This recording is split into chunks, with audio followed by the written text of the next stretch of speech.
attention. Are you ready, boys? Stand to attention. Everybody wants to know my name, 'cause I'm gonna be, I'm gonna be a soldier, gonna be a fighter.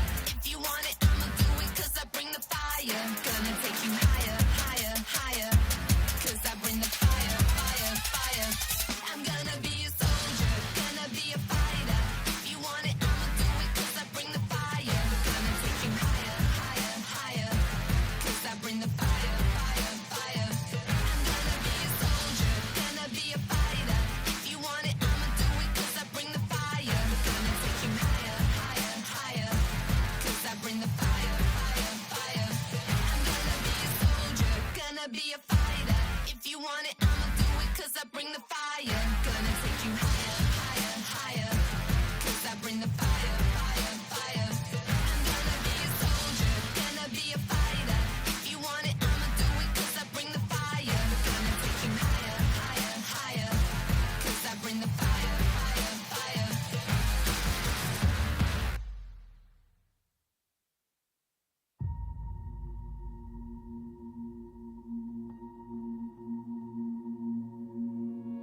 You're gonna sell all that you had before you. And you don't need a bell when you're on the ropes too. Don't tell me to wake up, it's not enough. Asleep on a wheel, not attempting to feel. You don't know who you are, but I feel like I'm in a dream. I'm in a dream now.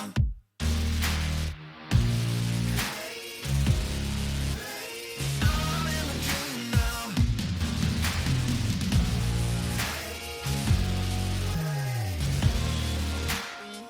I never get enough. It's like I always find I feel like I'm in a dream. You feel the rages burning up inside. It's contagious. Begin to recognize. I know you're jaded, but get up and revive. Ooh, intoxicated. Get ahead of time. Inebriated. It's time to rectify.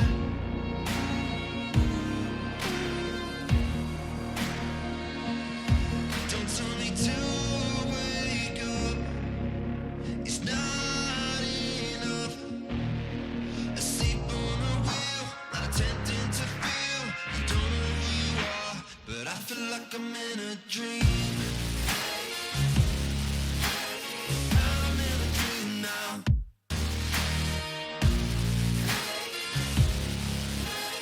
I'm in a dream now.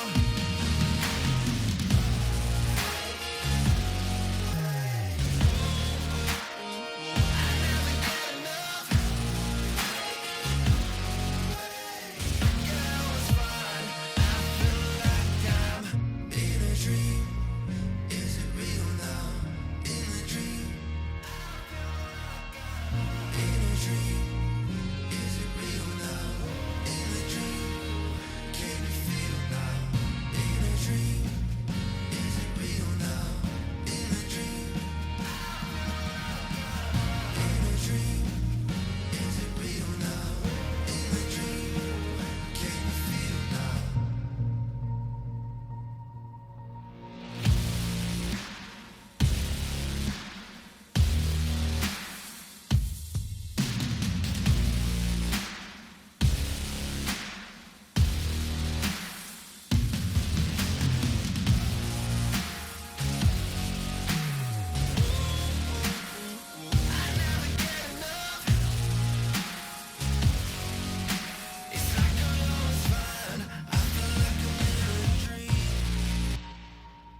to me.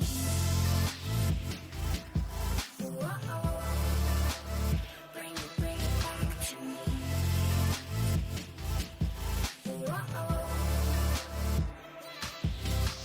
crashing like a wave, looking out across the sea, reaching for the surface, and when I let it go, you bring it back to me.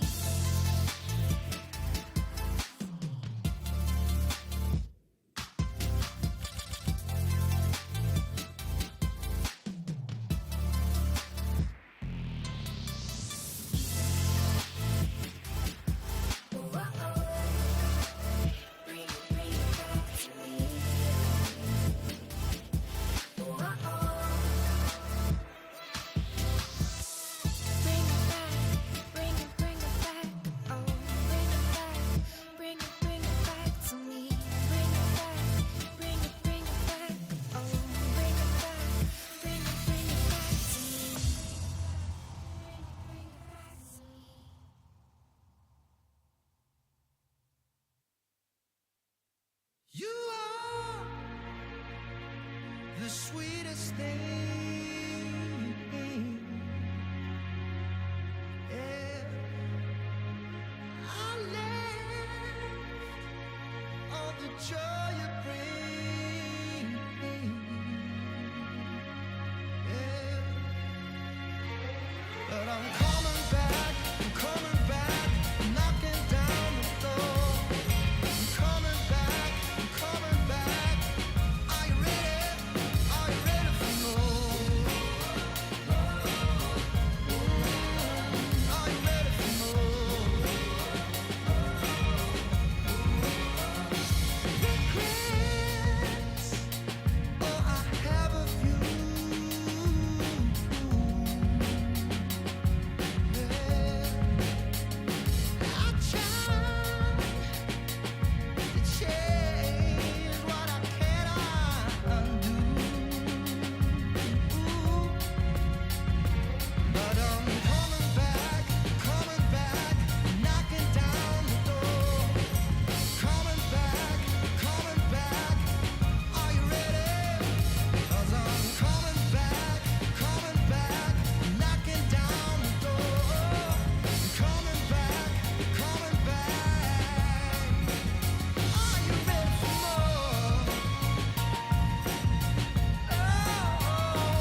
You stole my trust. Now this time is through.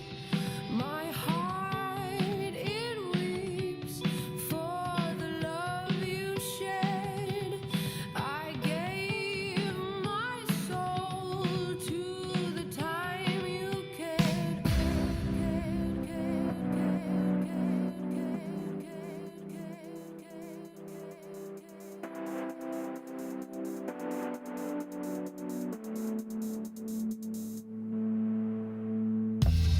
These days grow tired. I walk alone with tears.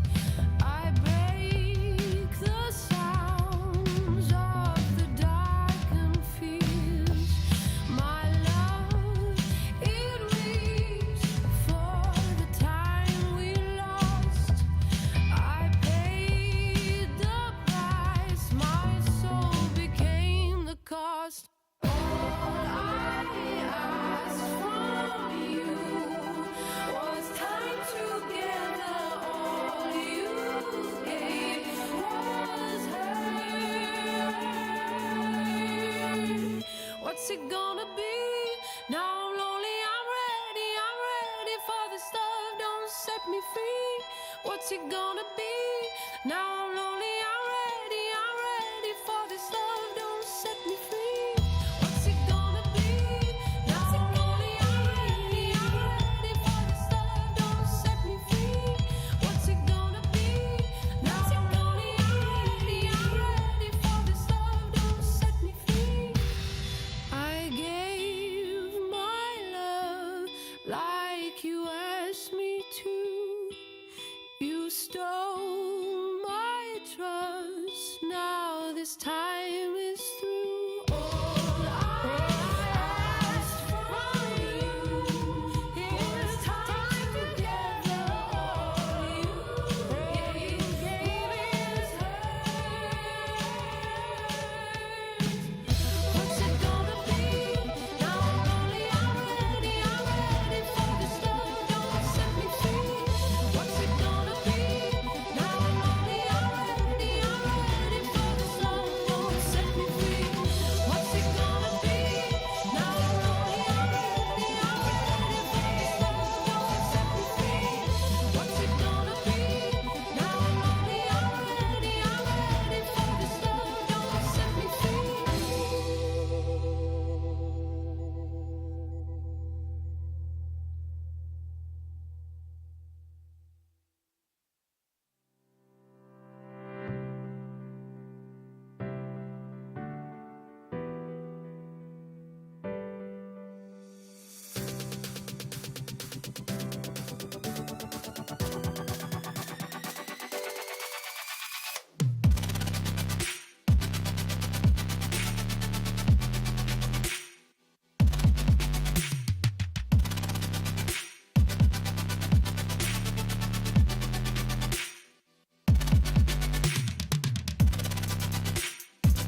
told you I work till I'm making. You give up on your dreams and you only like 3 days in. Fight for what you want, don't quit at the weigh-in. Don't treat your life like a joke unless your last name's Wayans. Learn from other people's mistakes, you don't have to make them. Some people have to fail to understand what I'm saying. I get it, I know so, they messed up, I won't go. I work too hard and too long to make mistakes that I know so. They might talk down on me now cause they gave up on their own goals. If you live in a glass house, you should be scared of a stone throw, so shh. It's a long way to the top, to the top. A lot of people thought that I was tough, but I knew I could do it. I knew I could do it. Hey. Early morning you can catch me grinding. Late night and I'm still putting in time, cause I knew I could do it. I knew I could do it. Hey. You want it bad enough, you can do it. If you just watch me, then I can prove it. Started just me in a dream, then I turned that into me leading a whole movement. Everybody around me eating, cause I wouldn't take a seat when they told me to chill out, they keep it a bill. Now my visions weren't what they were seeing. I get a check now, yeah. Look at my neck now, yeah. Full of baguettes now, yeah.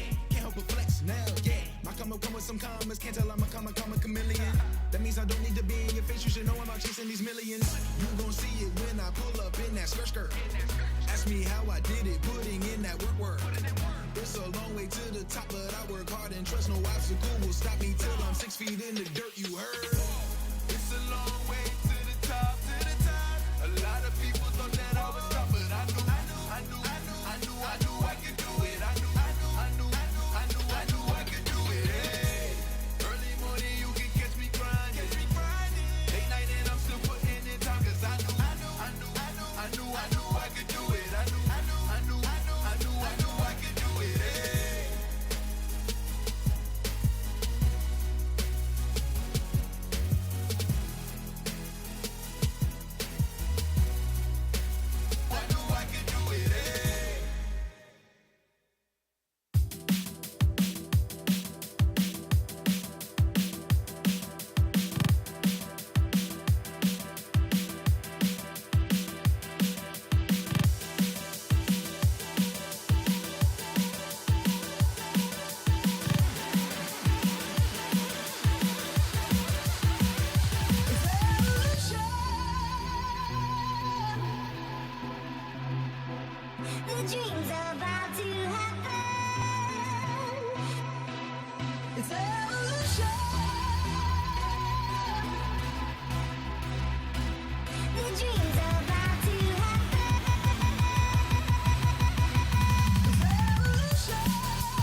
seen nothing like this before. Never seen nothing like this. Never seen nothing like this before. Never seen nothing like this. Never seen nothing like this before. Never seen nothing like this. Never seen nothing like this before. Never seen nothing like this. Feast your eyes, grab your shades, hit the lights and take the stage. Light the fire, strike a match. This is where the party's at. It don't matter where you're from. Can you feel it heating up? 3, 2, 1, let's go. Never seen nothing like this before. Never seen nothing like this. Never seen nothing like this before. Never seen nothing like this. Never seen nothing like this before. Never seen nothing like this. Never seen nothing like this before. Never seen nothing like this. Brand new suit, custom made. Fresh to death, crush the game. Always know what's going down. Got the hottest thing around. It don't matter where you're from. Come on, come on, come on. 3, 2, 1, let's go. Never seen nothing like this before. Never seen nothing like this.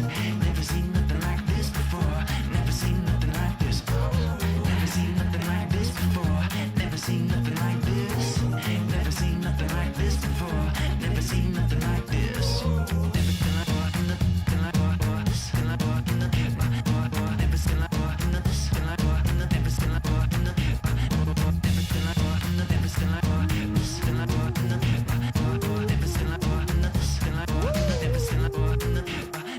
Never seen nothing like this before. Never seen nothing like this. Never seen nothing like this before. Never seen nothing like this. Never seen nothing like this before. Never seen nothing like this. Never seen nothing like this before. Never seen nothing like this.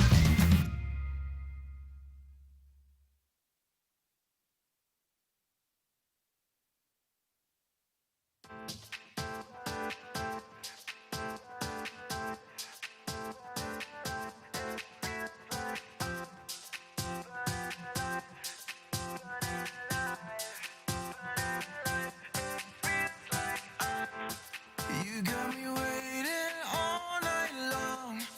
You got me now confused. 'Cause you are beautiful. Hold it down, hold it down. You got me wrapped up all night long.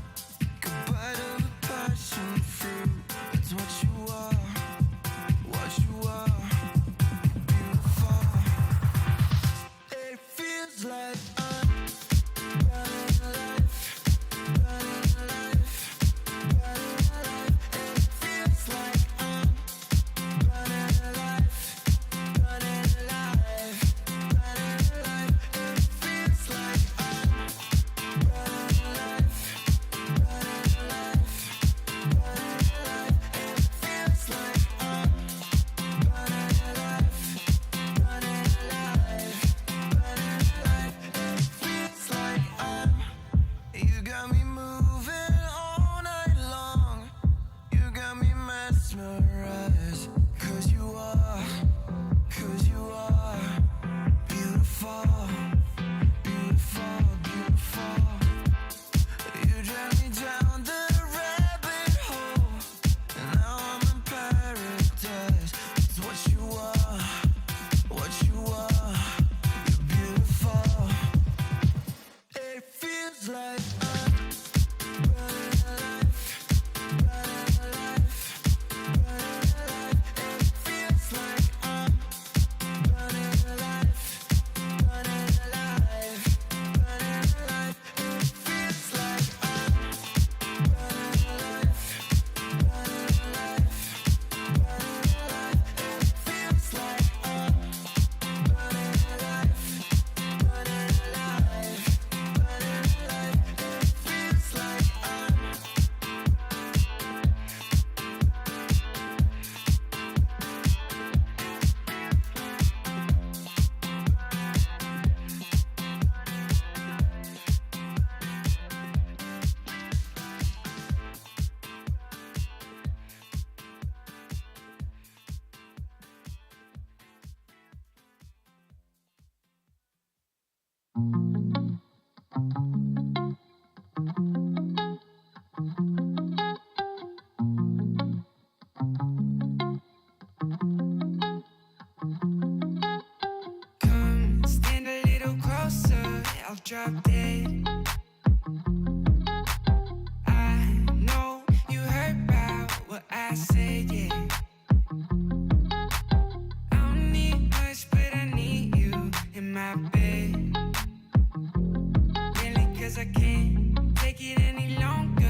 touch down, yeah, tag me with the pound. You owning the town. So tell me when you, when you touching down. So I could come around, round. I know that you don't mess with no clowns. I know that you down. Yeah, oh, we're only starting, but I'm falling for you right now, girl. I know it's crazy, but you know things get hazy when I'm in your world. So, baby, where you been all my life when I was always down on the pavement? I was out waiting in my spaceship for you to lift me up and take me places. So, darling, yeah, oh, I've been falling, yeah, I've been falling for you. Summertime blue in your eyes, know you. Looking for a vibe in your life, so darling, yeah, oh, you've been running for way too long. Can we find love, or is that too much? Need to know, baby, are you down? When you touch down, yeah, tag me with the pound. You owning the town. So tell me when you, when you touching down. So I could come around, round. I know that you don't mess with no clowns. I know that you down.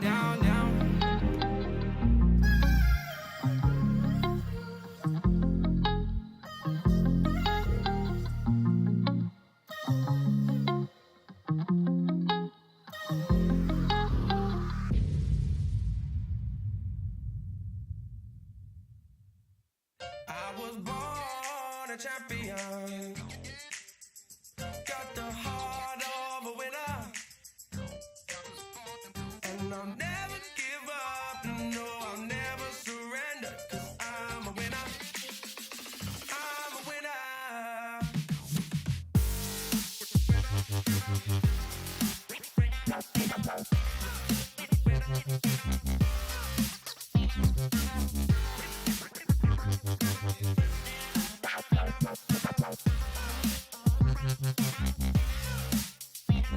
You gotta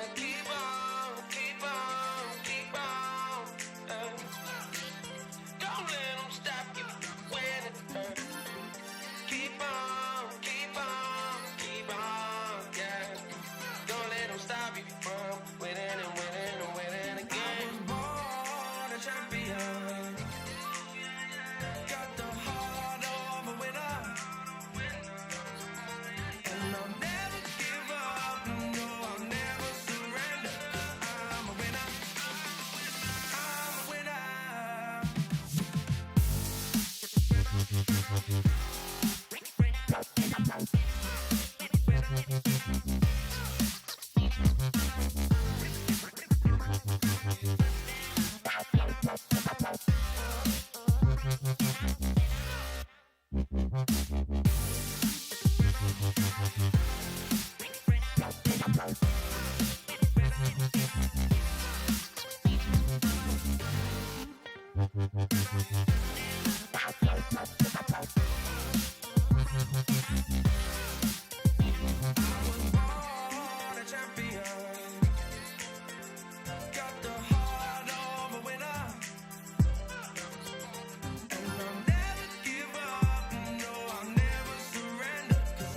a winner.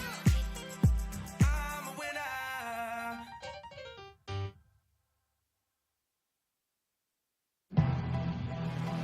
Yeah. It's lights, camera, action over here, boy. I'm the paparazzi's finest. Sit back and watch the show. The fire burning my soul, the passion in my eyes. My people starve, the hunger pains feed my desire. And I desire a throne, a scepter with a castle. I'm the king of this jungle, they call me Mufasa. It's simple, I'm son of these dudes. On my Usain Bolt, yeah, I'm running these dudes. I try to explain, I'm not the norm. When I'm in red form, we still on the runway. I ain't even airborne. Keep my windows tinted so they don't know who's in it. I ain't afraid of the dark, I was raised in it. My sins is unrepentant, my words is authentic. I tried to come clean, my heart wasn't in it. Lazy boy living, the squad is so turned. shaking their heads like men and boys and never learn. Who gon' stop me though? Until the curtain close, pull up a chair, sit back and watch the show. You know, say my name in the streets and they say, about to go. I can feel the hate, yeah, they pray that I fall. Sit back and watch the show. You know, say my name in the streets and they say, about to go. I can feel the hate, yeah, they pray that I fall. Sit back and watch the show. I got champagne wishes and caviar dreams. Had them haters bow down and kiss the ring. They offered an inch, I took the whole thing. My side piece is ratchet, but my lady's a queen. They ain't loyal, but that don't make my blood boil. The game is deep rooted, I was raised in the soil. Lights, camera, action, paparazzi attraction. What's next for 'em? You know the streets asking. I'm self-made, CEO, I'm self-paid. The game's thirsty and I'm a glass of lemonade. These boys must got me twisted, French braids. I'm so disrespectful, spitting on their graves. I'm trying to bury them 6 feet at the cemeterium. I'm offended the blogs will try to put me next to them. Who gon' stop me, bro? Until the curtain close, pull up a chair, sit back and watch the show. You know, say my name in the streets and they say, about to go. I can feel the hate, yeah, they pray that I fall. Sit back and watch the show. You know, say my name in the streets and they say, about to go. I can feel the hate, yeah, they pray that I fall. Sit back and watch the show. I've been knocked down but never out. I hit that canvas but never seen more than a 6 count. I'm the reason they packed the arena. I'm the reason these young girls is at the top of their lungs screaming. Camera phones flashing, everybody clamoring. These clowns jacking my style, they wanna be him. Before I blew, I told them what I'm about to do. Now watch the SHOW. You know, say my name in the streets and they say, about to go. I can feel the hate, yeah, they pray that I fall. Sit back and watch the show. You know, say my name in the streets and they say, about to go. I can feel the hate, yeah, they pray that I fall. Sit back and watch the show.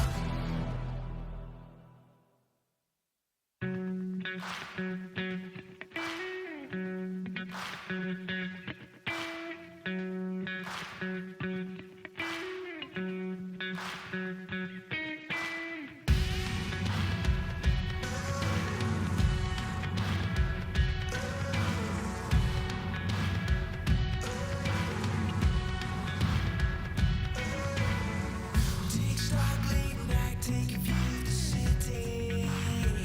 I'm sure you're with me.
trapped inside a castle.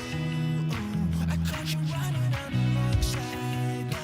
So I'm moving like a salsa. When we close our eyes, we're only dreaming for a second. We're always leaving 'cause we can't say no. You got us screaming at the dance hall. When we close our eyes, we're only dreaming. I get the fire.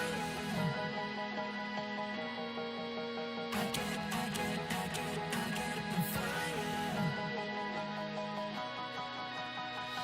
So cut me out, just watch me So cut me out, just watch me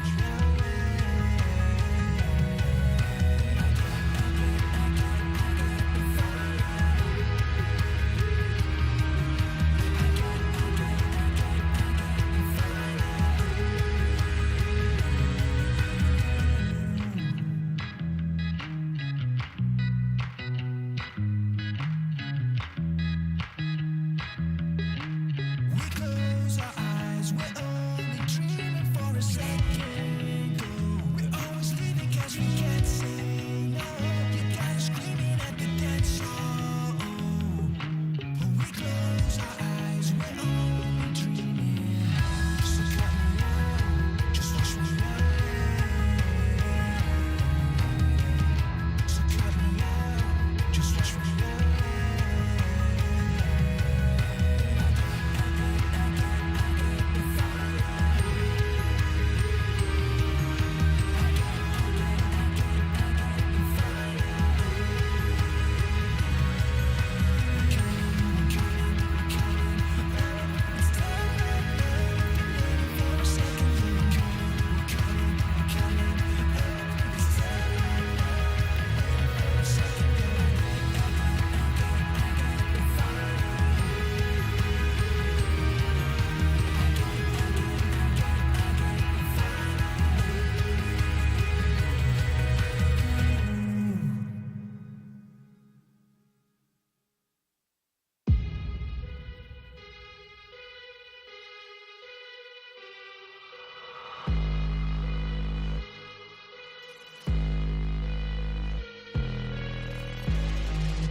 touching on me, I'm winning so good. Go write that check, 'cause I'm feeling too much confidence on that heavyweight flex. I've been earning and working, everybody want this. I'm untouchable, stacked up Greek god. I got that thunder and lightning energy rush. I've been winning and winning since the day I was made. Bet you wanna be like me. I'm always on top of the game. Ain't never gonna touch second place. Nah, never. I'm always on top of the game. You know that I win, that I win, that I win, that I win.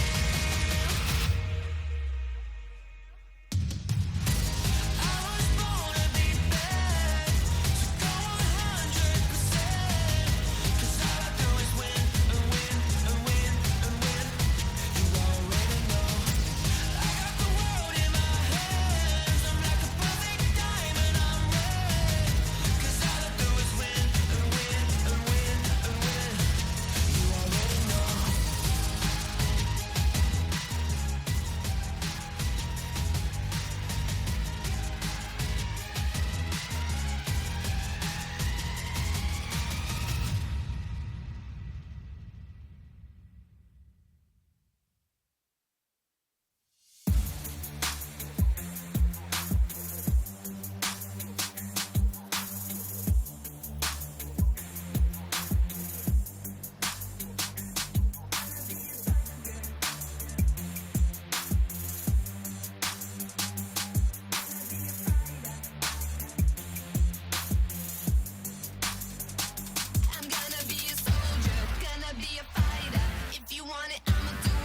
bring the fire. Gonna take you higher, higher, higher.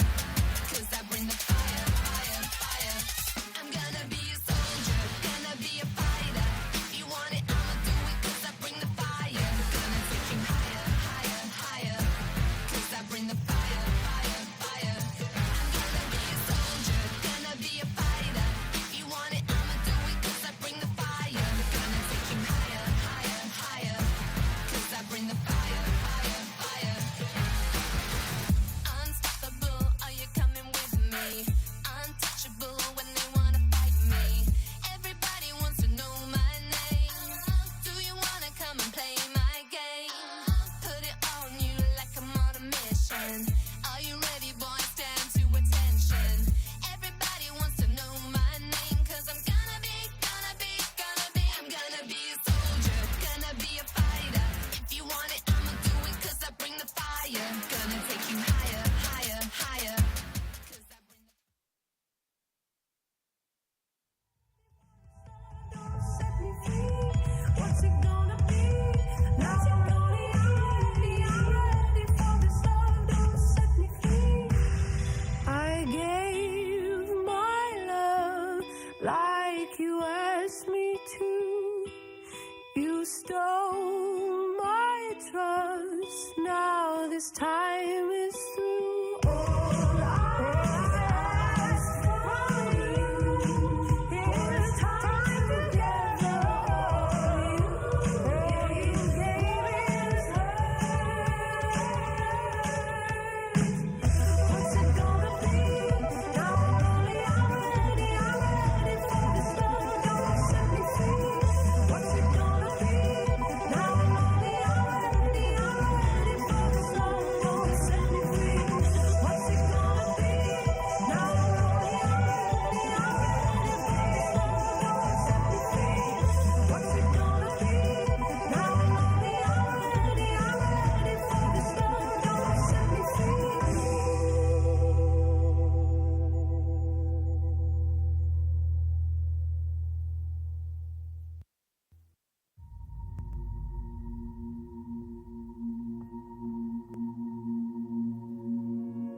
You're gonna sell all that you had before you. And you don't need a bell when you're on the ropes too. Don't tell me to wake up. It's not enough. Asleep on a wheel, not attempting to feel. You don't know who you are, but I feel like I'm in a dream. I'm in a dream now.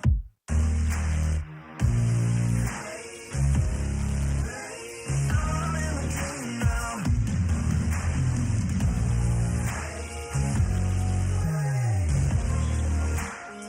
I never get enough. It's like I always find. I feel like I'm in a dream. You feel the rages burning up inside. It's contagious. Begin to recognize. I know you're jaded. But get up in the vibe. Ooh. Intoxicated. Get ahead of time. Inebriated. It's time to rectify.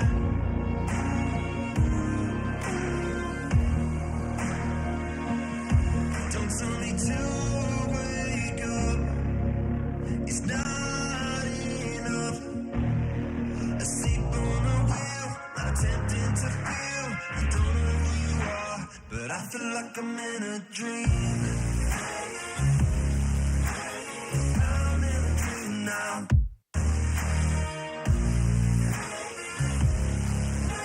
I'm in a dream now.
Hello and welcome back to the PCS Spring Split Playoffs, brought to you by Riot Games and Carry Live, sponsored as well by iHotel. Today's match is the losers bracket, match number 3, where it will be Oceania's second seed in the Chiefs after falling 0-3 to CFO, now taking on PCS 5th seed in Beyond Gaming. I will be your host tonight, Shock, and I'm joined on the desk here once again by the man, the myth, the legend, Vestian.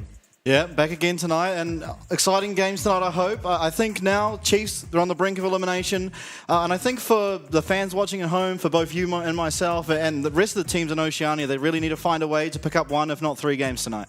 It would be nice, right? I think so far, I saw some tweets about it. Oceania's on a 22-game loss streak internationally. So if we could fix that up, that would be good. And I think this could be the series to do it. Perhaps we can talk a little bit about how the teams actually play, because I think Beyond Gaming, for those of you who don't know, joining us from Oceania, they kind of tend to play a bit slower. They have a really strong jungler, but perhaps they'll allow Chiefs to kind of scale to that point where we know they're really good at the team fighting. As you take a look here at the playoffs bracket, so those first 2 matches, it was Impunity and CFO 3-0ing their Oceanic teams in Team Bliss and Chiefs. And now that is Chiefs and Beyond Gaming who find themselves in this 3rd match here. Team Bliss as well will be up against DCG tomorrow, and then the other remaining games that we've got will be played next week. So it is just these lower bracket games being played today and tomorrow. And we'll have to see. I believe Chiefs and Bliss both have side selection, I would assume, given that they were the highest seed coming from that upper bracket. So we'll see, I guess, where they're going to go with it. Yeah, absolutely. And I think that you touched on it briefly, but I think allowing the sort of Oceanic teams to scale seems to fall into their playstyle. Yep. I mean, we saw Chiefs against CFO. They got behind in most of the games, but were still almost able to bring back some of those team fights, even at 8k gold deficits. And so with a team like Beyond, I don't think they're quite as strong in the early stages, lane phases. So I think that will tend to swing sort of to favor the Chiefs a little bit. Maybe we can see some more productivity out of especially the AD carry. As we go, we'll take a look at the Chiefs lineup here. We have Biopanther, Barbip, Kisse, Raze, and Aladoric. Something I want to kind of bring up here is that whenever everyone looks at the Chiefs, we kind of think Raze, right? That team fight carrier who does so well. But I want to talk about Kisse really quick, because he has been a force to be reckoned with within Oceania. He's played a ton of different champions, has 18 solo kills to his name. But the way they normally use him is kind of as that scaling counterpick. He likes the mages and stuff, or not mages, sorry. He likes the scaling melees, which is stuff like Silas, Akali, Kassadin, the Yone, all that sort of stuff. Now, when they've kind of played that kind of scaling mid here in the PCS, it's been real bad for them in the early game. I think in their series against CFO, the Chiefs at 15 minutes were down something like 4,400 gold on average, and that has to be the place I think you look at to try and bring you a bit stronger into the early game, right? I think perhaps drafting some mid-priority from Kisse. We know he's good in lane, just hasn't really been picking the champs to kind of facilitate that early game for them. Yeah, absolutely. It's an important thing you touched on. And I think also sort of against CFO especially, lane priority was definitely key against them. I mean, we know what they're like with dragons, but again, against Beyond, maybe a little less focus on those. You're not looking at those 6-minute dragons as we often see, but here we will take a look at Mega Beyond Gaming. It's Lakai, Kongyue, 1116, Feng, and Kino. And I think in this team, everyone that has watched the PCS, and for you from the LCO, I think Kongyue in this team is far and beyond their best player. He really does carry. He's looked like one of the best, if not the best, junglers in the PCS, and they do really rely on him to sort of carry the early game, and if they don't get it closed out sort of before 35 minutes, they tend to lose most of those games. I mean, he has 80% kill participation, 52% first blood participation. I mean, if this guy's facilitating and getting what he needs done, they do tend to win. But this team does tend to sort of sway on if Kongyue can carry them across the line or not. They do, yeah. I think that he is for sure the catalyst of all those early game plays, as well as just how he works with the lanes, right? We see their whole game plan is kind of built to enable Kongyue, right? They pick a lot of CC in the lanes. But here we have the ADC comparison, Raze up against Feng. And I would say that they're pretty different player-wise. Feng, for example, has really high priority on the Varus and has looked very good on it. Probably the best Varus in the PCS, I would say. Whereas Raze more of that teamfight carry and has actually been banning the Caitlyn Ashe Varus first 3 a lot. Taking a look here though, first blood participation. Looks like Raze is the kind of beneficiary of a lot of those early game kills there for the Chiefs, whereas Feng, you know, it's kind of Kongyue who's gobbling up all those first blood participations, so not as high for him. Yeah, absolutely. And as you can see here, Ray's really just dominating the Oceanic field and sort of all of those stats. He does tend to be one of the stronger team fighting AD carries too. So against the likes of Kongyue, who is also really well known for his team fighting, I think that's a really good sort of thing to have in your back pocket, is knowing your AD carry knows how to pilot in these team fights. We are now in Champ Select, however. We do see Elise Varus banned by the Chiefs, and on the other side we have Sejuani Rakan answering. So taking away some of those kind of linchpin Oceanic teamfight champs, it is Fang's Varus is taken away. Kongwei's Elise is kind of an interesting one. Yeah, I mean, he's got 2 games on it. Hasn't looked too hot. And honestly, Kongyue has 8 games on the Wukong. The next highest is 2. So I'm surprised to not see Wukong taken away in bans. I think not taking away in bans means you are probably going to have to look to first pick it, because it has looked like Kongyue's strongest champion. We've seen him time and time again really provide such great teamfight initiations and just overall damage on that champion. So, I mean, it'll be interesting to see if they do first pick it. We are still waiting for the 3rd ban. It is going to be Viega, taken away from Kise, and we have seen him play it, I believe, in their series against CFO. Wasn't to great success. Jace first pick, though. Interesting first pick. I feel like Jace gets a lot of priority with the AP junglers and with the Sejuani. At least banned away, though. I mean, Gragas is available. We're potentially giving over Xayah and Wukong, and I feel like both of those actually do quite well into the Jace. So at least it gives them that early priority that a lot of them they've been kind of struggling with, but I'm not sure how much I like it. So it is the Gragas that's locked in. It takes away that AP option with the Jace and the Zeri as well. So that will mean that Chiefs will be able to go for the Xayah if they like. Aphelios Thresh could also be a 2-3 that they look towards. Or maybe you need to pick up a jungler as well. I mean, what AP jungler can you play now? Maybe you just play Jace top, because I feel like Jace mid, okay, picking up the Maokai, something we haven't seen recently, has been played in LPL, I believe it was actually with Moonstone. I think it was Tarzan that played Moonstone Maokai. Interesting, and I think on Beyond 2, this Gragas, I wouldn't suspect it going jungle. Actually, it doesn't seem like a very Kongyue-esque champ, so I mean, I think Gragas, if it is mid lane into Jace, I feel like that's an okay matchup. Have enough sustain to sort of be safer early. Pantheon Hovered, I don't think we're going to get that. And we do see, actually, Xayah locked in for the side of Chiefs. I do suspect Lulu will be the answer here. It is traditionally Lulu that goes paired with this Zeri. The PCS Zeri Lulu cannot be underestimated. Wonder now, do they target those support bans? There is the Nautilus, the Thresh, and the Leona all up and available. Rakan's already banned away. And admittedly with Xayah, I think you have a fair few options. But I wouldn't be surprised to see that targeted. It's kind of hard to target mids and tops here, given that Jace flex still exists. Will be real interesting, though, to see if that Gragas ends up jungle or not. Because I definitely think it could be a mid lane thing for BYG. I think 116 played it before. It is the Nautilus ban, so expect that to be followed up by Leona. They ban away Kongyue's Kindred. Leaving up Wukong, though, I mean, maybe they don't care, given that they have reasonable tools of dealing with it. Yeah, and I want to sort of touch on it. For the Chiefs, you might feel a little bit good here, because actually Zeri Lulu was played in Beyond's last loss, and that was against Sem9, who, for all of you who don't know, were the last place team in the PCS. I mean, I think they got 3 wins in total, maybe it was 4, but they did lose on this, and honestly, Kongyue had one of his best performances that game, and there just wasn't much follow-up. So I feel like for the Chiefs, if you're looking for a win, maybe there's a bit of weakness here between the Zeri Lulu combo for the side of BYG. It could be, and I think also, maybe stylistically, it kind of plays into what you want, right, of having a slower early game. It is Kongyue's Wukong that's taken away. The Blitzcrank was banned, so that does leave both Leona and Thresh up and available. Probably, I think, probably reveal this Gragas. I think you pick your jungler here, and then you last pick. Although, there's options. I mean, we'll have to see what they go for. Yeah, it's interesting to see. Honestly, all of Kongyue's most picked champions are actually banned out right now, or picked, but we do see the Jack, so we don't exactly know whether this is a mid or jungle Gragas right now, but based on the targeting in the jungle pool, you almost suspect it will actually be the jungle Gragas at this point. I was going to say, maybe you do just put the Gragas jungle and then kind of have 116 guarantee that mid priority. Something interesting we're going to have to look at is this Jax Cassante matchup. Most of the time in the PCS has been relatively 50-50, but in yesterday's series, Driver on the Jax destroyed Lived in this matchup. Will it be the same with Lakai versus Biopanther? I definitely don't think Lakai is in the same realm of top lane as Driver is, right? Driver, one of the best tops in the league. Lakai, certainly serviceable, but wouldn't say he's towards that kind of upper echelon of top laners. This will reveal the Jace going mid, and it is the Cassante top, obviously. Now, our last pick support could be a ranged support into Lulu, but I think Thresh or Leona kind of seems like the bread and butter here for Aladora. I think it's going to be Gragas jungle. I'm not sure what other jungler he would pick. Yeah, I suspect it will be the Gragas jungle. At that what point, though, what would you take mid? I mean, AD mid does seem likely. Pantheon.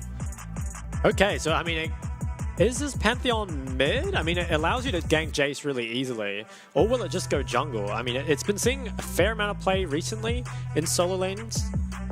It looks like it probably will go mid, so it's an interesting... Okay, no, they're swapping it to jungle, although they can still swap this up until 20 seconds, so there's options. I think that in the 1v1, Gragas probably better up against the Jace. You know, a bit easier at just surviving, whereas Pantheon kind of needs ganks, I feel like, to beat Jace. Ooh, potentially swapping Cassante into the mid lane, though. Wasn't aware that Kize could play it, but if he can, certainly good. I mean, we've seen the Jace versus Jax matchup go in the favor of Jace quite a few times. Yeah, I actually quite like it from Chiefs. This is cool. We've seen, I mean, I would have sort of suspected Pantheon to be the solo laner, and he turns out he's the jungle, and we've had a swap over on the Chiefs to have Jace top into the Jax, and honestly, BioPanther in their last series did look pretty decent in most of those games, you have to say. It was kind of a shining light. He really held his own for the majority. I mean, Game 3, there was a bit of a crazy renekton going on, but I don't really think that was much his fault, honestly.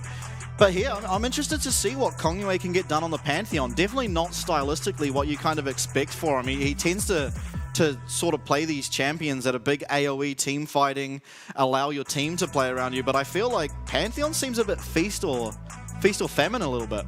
Yeah, I would kind of agree that it's perhaps not what he would typically play, but I still feel like it really kind of accentuates his play style, right? He likes to get those first bloods. He really likes to be involved in a lot of his team's plays, and I think Pantheon definitely allows you to do that. So while it's not something we'd perhaps expect to see him on, I definitely think it still works for him.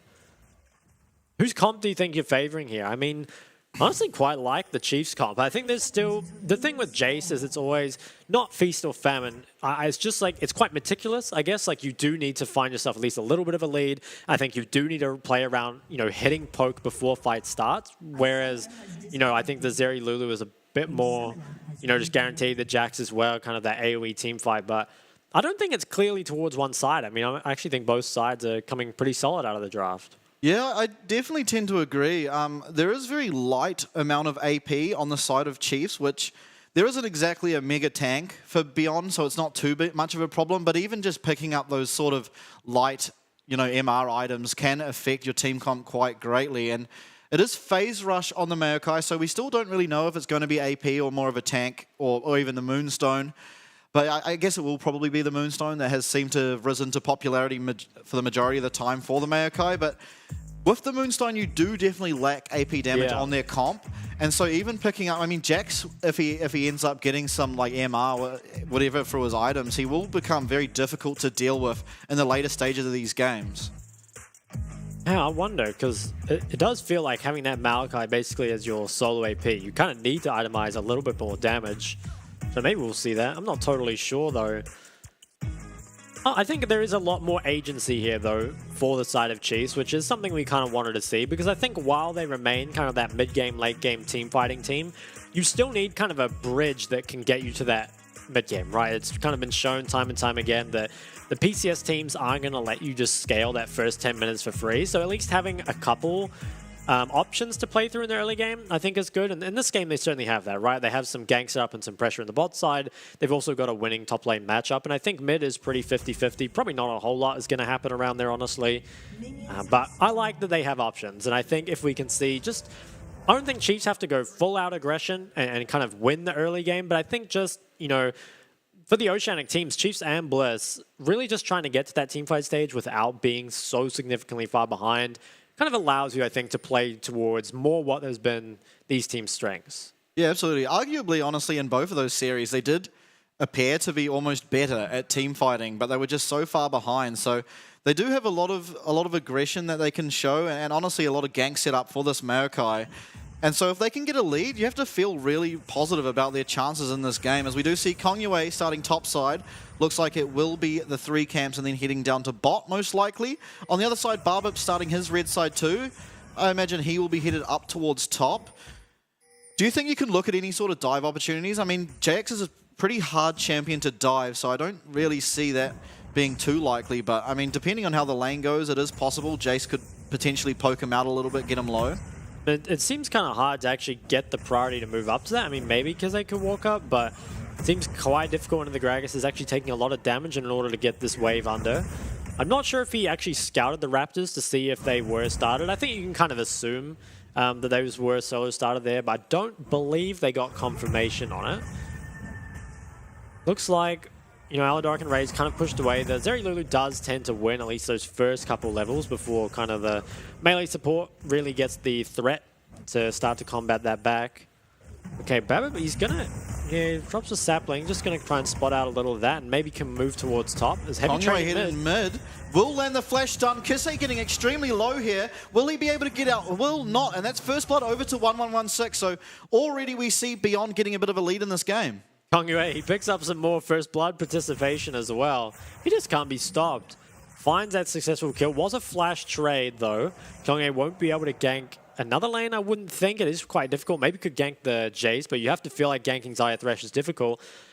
But it's not what you want to see for the start of this game for Chiefs, right? You want that more stable early game, and already kind of having a deficit in mid is definitely not what we were hoping for.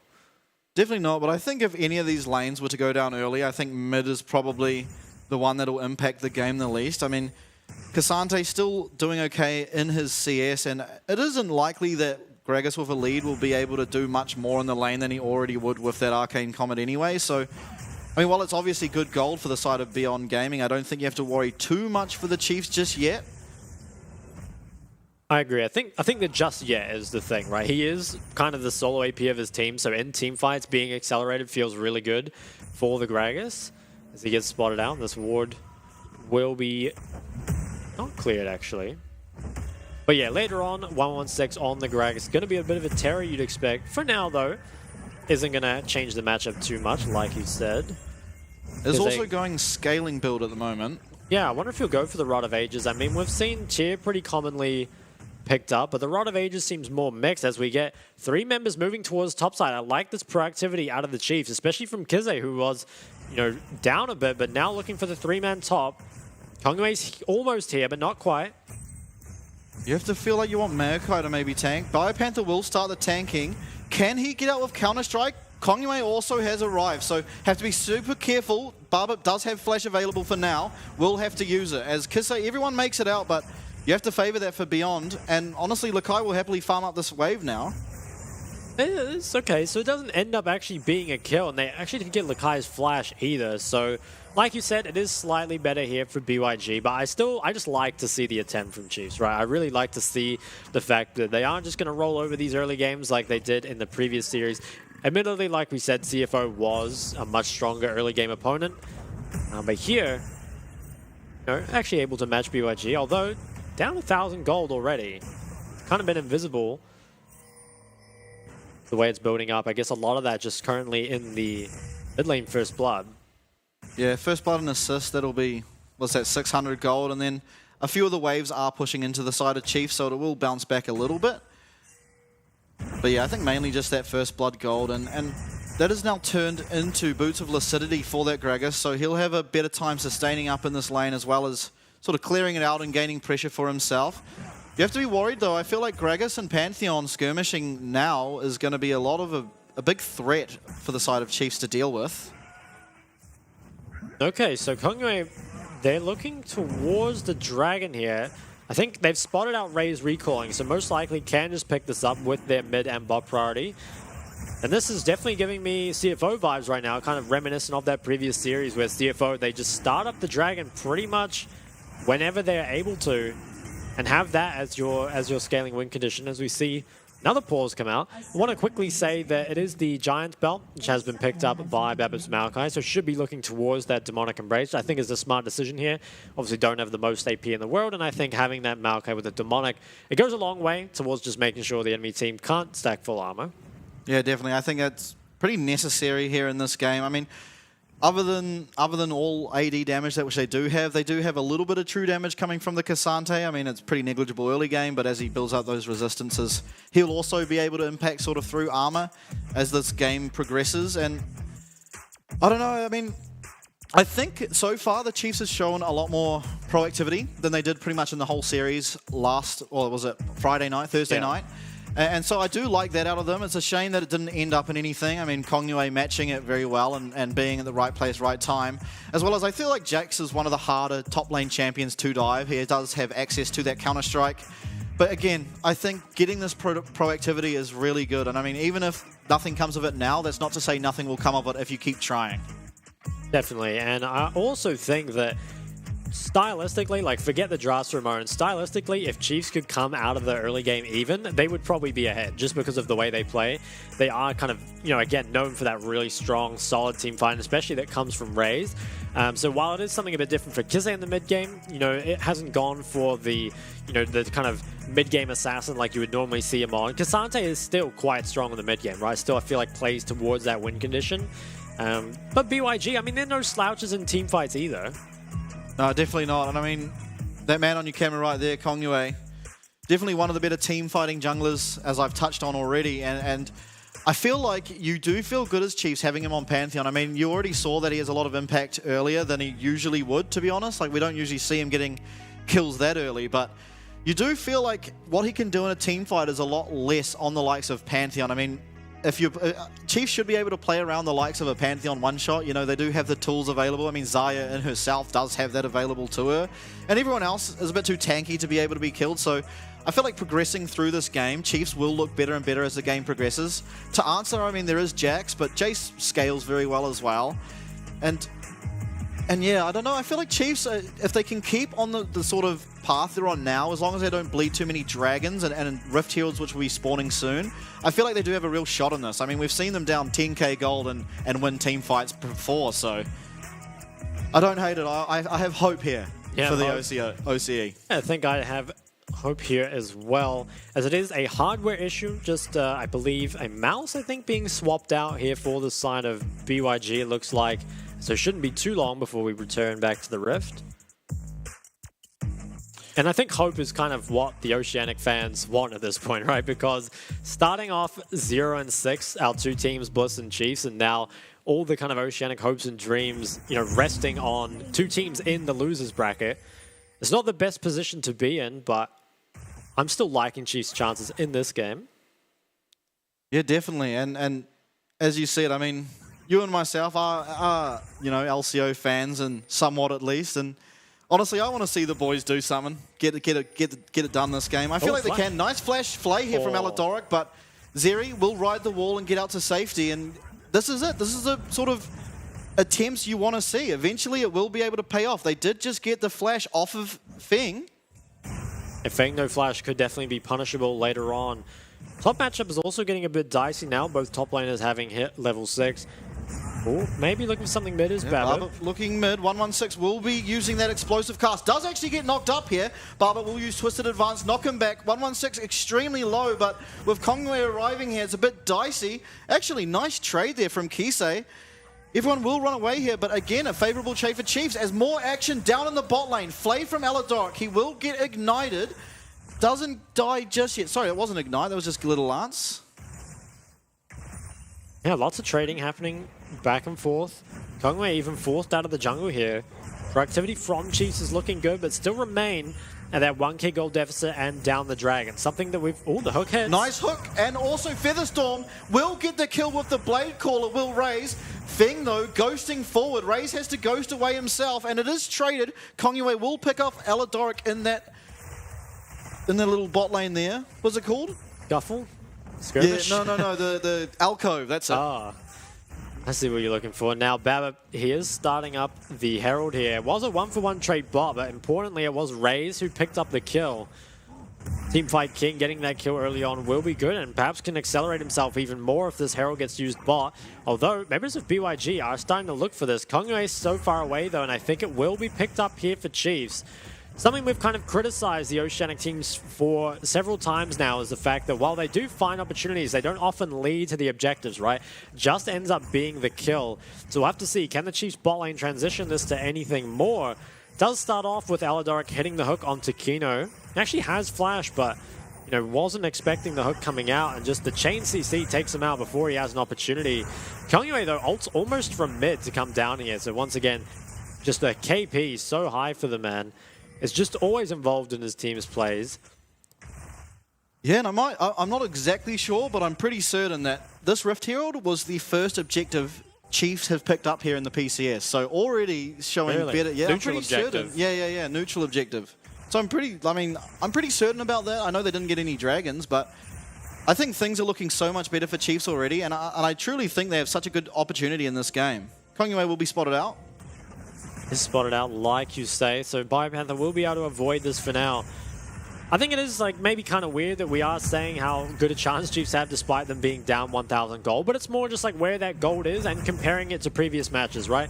The gold being on Raze, I think, is exactly who you want it on, and just, in pretty much every game the Chiefs have played so far, like we said, down 4,400 gold at 15 minutes, so pretty much everything is an improvement over that, and we have seen good team fighting from them.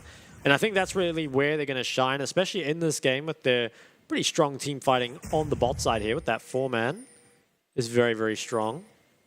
Aladoric looking for something mid. 116 does not have the flash. It's pretty healthy, though. Hey, we're spotted out in this pink, and I think Babip's going to find it now. So Dragon in 1 minute, do you contest this as Chiefs? I feel like you have the opportunity to. It does look like Zeri is a little bit stronger than Xayah at the moment. But you do have flash available on Xayah, whereas you don't for the Zeri. So I feel like as Chiefs, you might want to. You could even bring Jace down potentially if he can get a bit of a shove going in that top lane.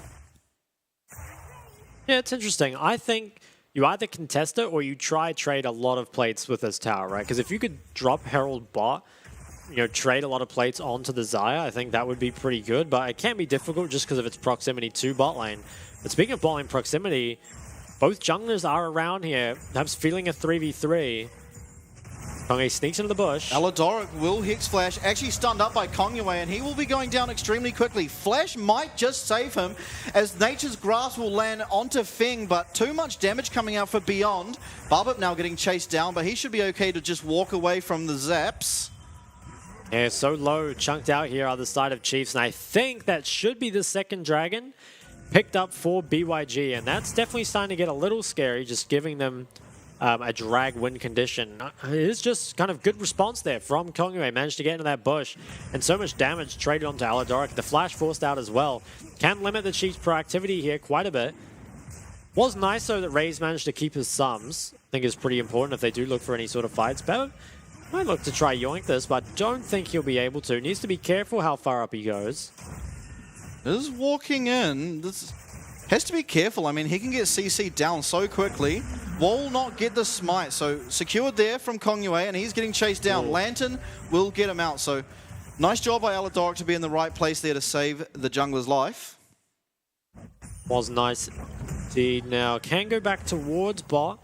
Heavy trades coming out at mid, and Kize's starting to get bullied a little bit. Gragas with the Catalyst sustain, is quite hard to lane against here. Now, I feel like with that dragon going down, Kisei actually dodges out of the explosive cask, is extremely low, but Barbip on the side looking for Rift Herald plates, and I think that was just going to time out, and it's only going to be solo plates for Barbip. Herald mid is definitely interesting. I feel like it's pretty useless, to be honest. The gold going onto the tanky members. The hook connects onto Kongyue, has the E though. A lot of damage coming out of that Pantheon, and yeah, the tower plate onto the tree. It was kind of weird. I mean, I guess if you think of it from the...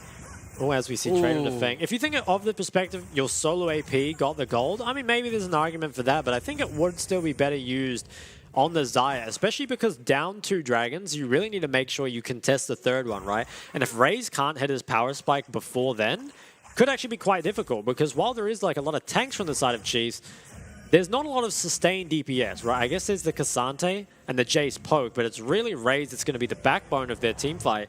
And if they can't get him strong enough in time, 3 minutes and 30 seconds from now, they're going to be forced into a difficult decision of, do we give this up and try and buy ourselves some more time to scale? Or can we not do that and just be forced to contest that third drag? Absolutely, and I have to say though, like, even though the play is probably better on the Xayah, it is nice now that you have this demonic embrace in preparation for the dragon in 3 minutes, because that gives you a lot of control around it. As Feng getting really aggressive here, will actually have to pop the ult and will dodge out of Alidoric's hook, but that is ult now down for Zeri, so trades off a lot of health onto Raze, but you have to like that for the Chiefs. It gives them a bit of time of safety in the bot lane, as Barbip now looking top. Lakai will have Counter-Strike available for now, as Biopanther extremely low. Will have to be careful as Kongyue will come in and Barbip's going to go down. Wow, really nice read there from Kongyue once again. 116, maybe can chase on a bio though. He has flash, so it doesn't look like it's going to be anything there, but I believe that was Lakai who picked up the kill, and I think that means quite a lot for the top matchup, right? If Jax can get ahead in this matchup and just be able to jump on Biopanther without, you know, enough damage being traded back, can actually start going the other way. Bio's had good control and has himself a slight CS lead, but it's definitely getting smaller. Speaking of CS leads though, actually pretty significant CS lead for Feng. It's going to be a lot stronger at the second drag compared to the Xayah, especially with that Lulu to buff him up as well. And with another Herald going down, I mean, the initial early game, I think, was looking more promising for Chiefs. Oh, yeah, Kisse getting extremely low here. Will be found all out, actually, and Wild Growth actually committed there. I don't know if he had to use that, but another kill going over to 1116. Yeah, it's not looking as good here for Chiefs, especially with this third dragon, you know, coming up so soon, 1 minute and 40 seconds. Kisse perhaps not looking too comfortable on the Cassante. Obviously did fall down very early in the game. It's not a champion he's known for, I suppose, but it's normally very, very comfortable on these melee champions. So we'll have to see again what he can do in these team fights. It is 116, so he's 2-0 on the Gragas, rapidly accelerating towards that 2-item power spike as well. Now this Herald from BYG, I wonder if they'll just use it mid prior to actually contesting the drag, just to kind of secure that early entry into the river, force Chiefs to respond to the Herald, and so give yourselves a better position on that drag. His hook comes out, but it doesn't lead to anything.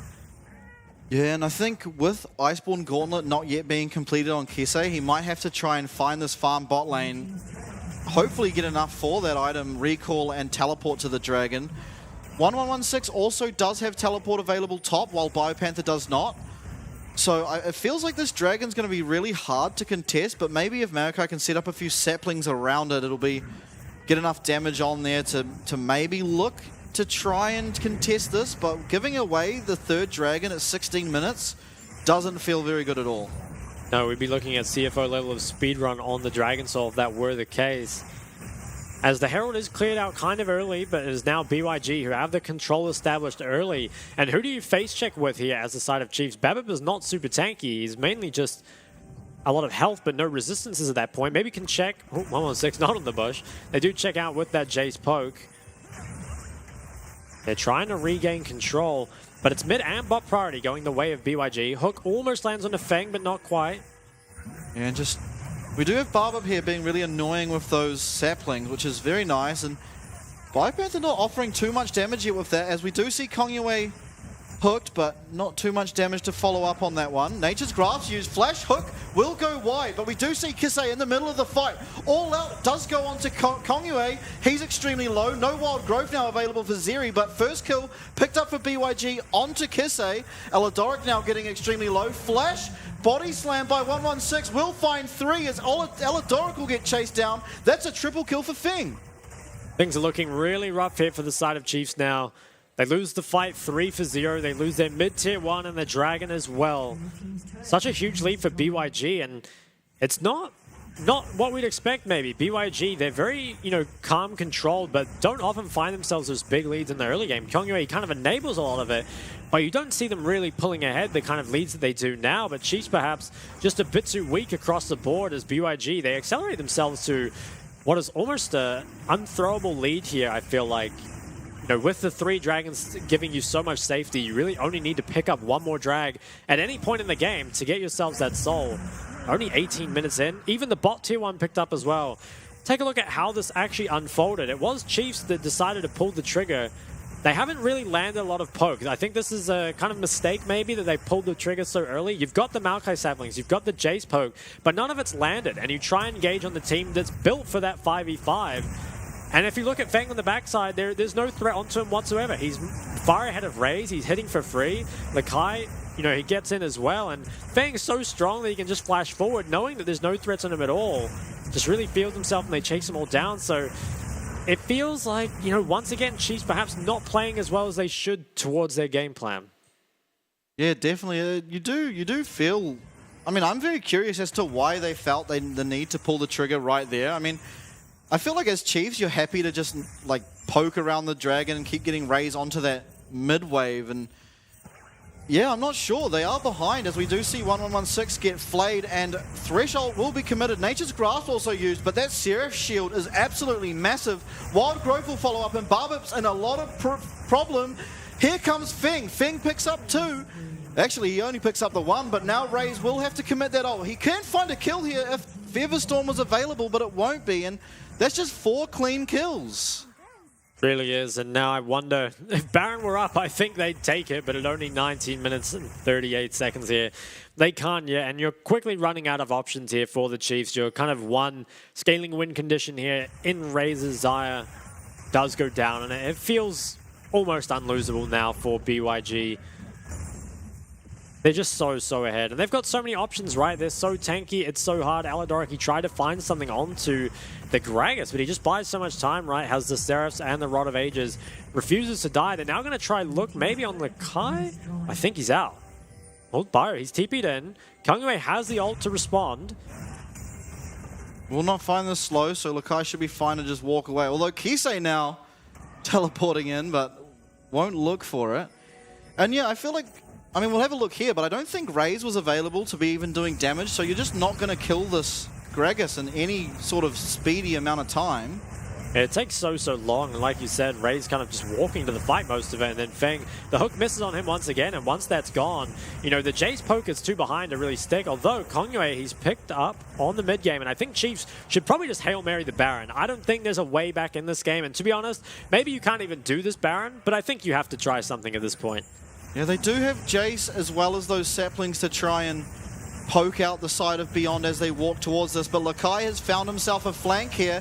Feng goes in, pops it ult. There's a 3-man stun from the Jax as we see Chiefs just going down. Double kill now for Feng. Zap, zap, zap. He keeps up a triple kill. Barbit will be going down as well. Are they finding it for Feng? I guess so, but... Oh, delaying, I guess, staggering the recalls. He's got it. There you go. The pentakill is picked up for Feng on the Zeri, and PCS Zeri Lulu, we say it time and time again. It's not something we really saw much in Oceania, but PCS has extremely high priority on it for a reason. And I kind of understand what Chiefs were going for there. It really feels like the game is mostly over, so you have to try something. Unfortunately, though, BYG, they respond correctly. They punish Chiefs for their overextension. And I think now, with the 4th Dragon spawning in just another minute and an unstoppable gold lead here, I don't see any way back in here for the Chiefs. You have to already start be thinking about, that second game. What are you going to change? Because, again, early game proactivity-wise looked good, but the early game outcome was much the same, right? Fell so far behind, lost that first team fight very decisively.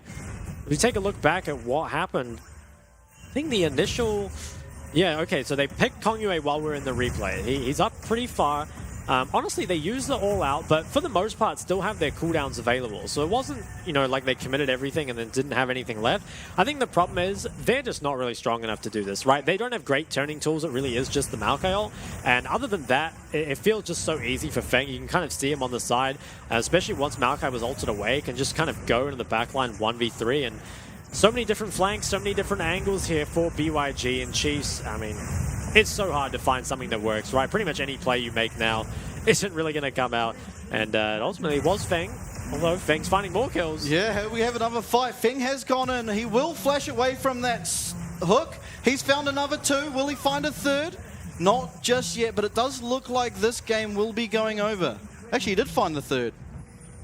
Yeah, he got someone there. How many kills do you have? It's like 13 or 14 I think he's at 13, yeah. This area is looking problematic.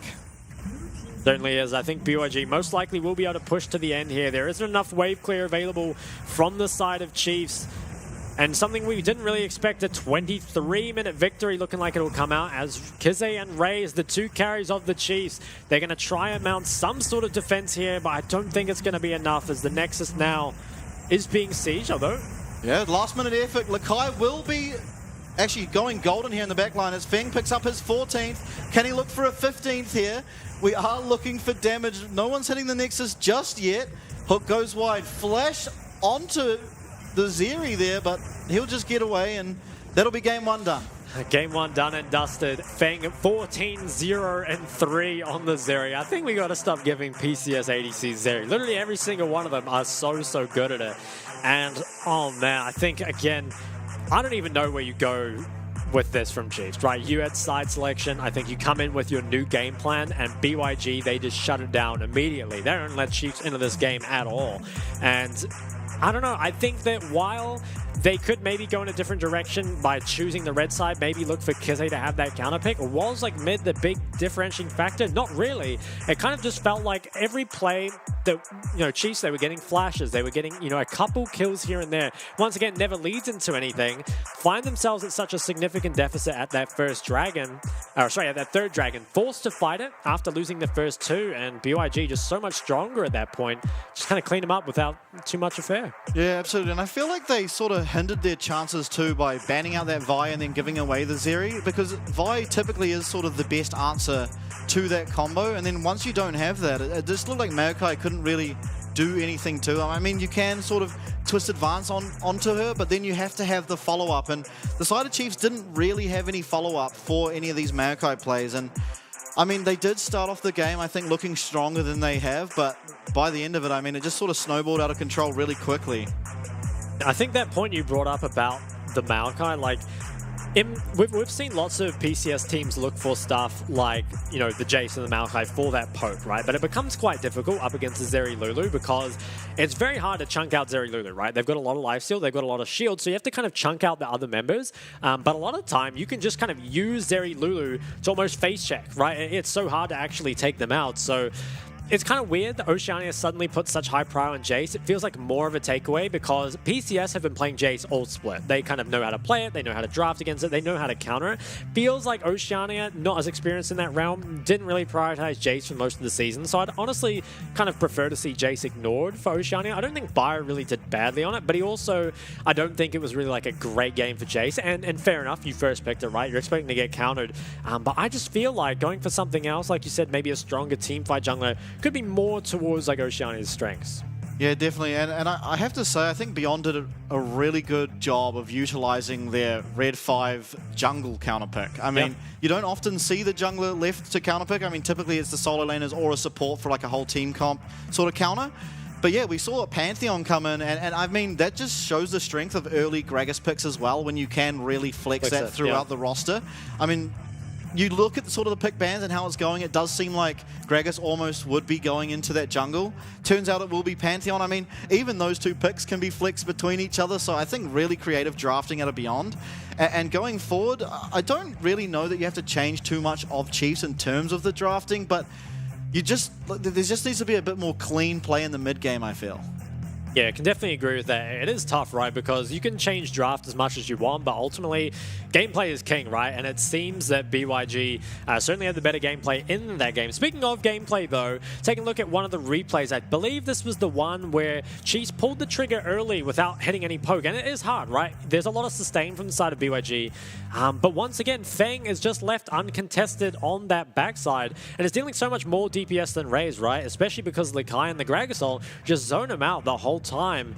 And Feng, time and time again was flashing forward here. Just the comfort of having the Lulu as well as the shield bow is just, it's too much, right? It's going to be difficult because I think it's one of those champs that you can't just pick away, right? It's going to be tough. But anyways, we see the damage charts. I mean, it's the Feng show pretty much through and through. Yeah, absolutely. But I mean, honorable mention to 1116. I mean, finding a lot of damage on that Gragas. And yeah, I don't know. I feel like maybe you just don't let sort of Lulu. I mean, you could probably ban Lulu and then Zeri's not so much of a threat anyway, but I'm not sure. This Zeri Lulu combo on the PCS has been problematic I mean, the whole split, right? It's Yeah. just it's the only 2 pentakills we've had, that being the second one in that game, both on Lulu Zeri. So I feel like you can't really afford to give them Lulu Zeri without a really good answer to it, and it just didn't seem like this was quite it. Yeah, I don't know, a bit of a mismatch there. There's not really any way for them to get to the Zeri, so if you can't find sort of a composition counter, I feel like you just get rid of it. Yeah, I can kind of agree. I think that it might have been somewhat a response to seeing the Vi banned away as well as the Jace picked, right? Because now some of that point and click engage is gone, plus you're against a poke champ that you can build lifesteal verse. So it does feel like, you know, we were kind of looking at the draft when the game started, and I would say it was fairly even, right? There were options for both teams, Yeah, but the absolutely. Zeri specifically was very good in that game, and I think Chiefs instead should just prioritize some of the different stuff. No surprises, though. It is Fang who picks up the MVP. 44% of his team's damage, which might be one of the highest we've seen all split.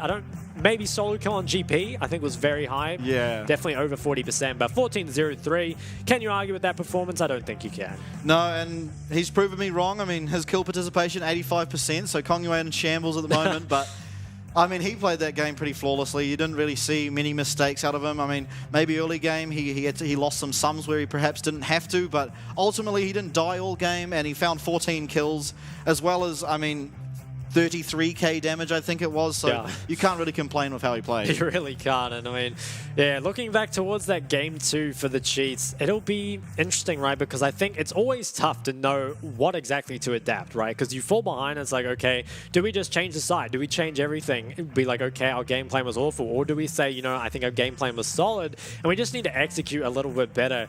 It's going to be tough. I mean, I would like to see different, I think jungle top prioritization could perhaps be different. Bio, again, fine on the Jace, but looks a lot better on the tanks. And I think team fighting junglers, like something like the Wukong or the Vi, makes it a lot easier and a lot just simpler. I feel like ease of execution was perhaps in BYG's favor, just because you can kind of ball up and fight without having any kind of conditions that you need to meet before that, right? You don't really need an accelerated Jace. You don't really need to hit any poke or have set up with the saplings before. You can just be like, okay, if they engage on it, fine, we'll just fight that and look for engages of your own. Yeah, absolutely. And I think importantly, I want to see them with the same productivity early game. I mean, Yeah. it did look good. It looked far better than in their series against CFO. Obviously, I think the replay we saw was actually sort of the turning point of the game, mostly. But up until that point, they really did have a lot more pressure in this game. And so I do want to see that again. Regardless of their draft, I want to see them have the ability to make these proactive plays on the map early. But I believe that will be it for now, and we will be going to a break. We'll come back for game number 2, and hopefully we'll see the boys from Oceania take it away.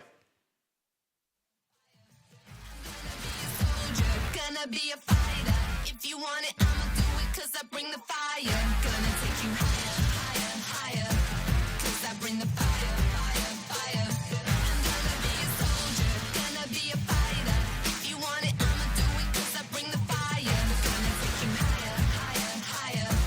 'Cause I bring the fire, fire, fire.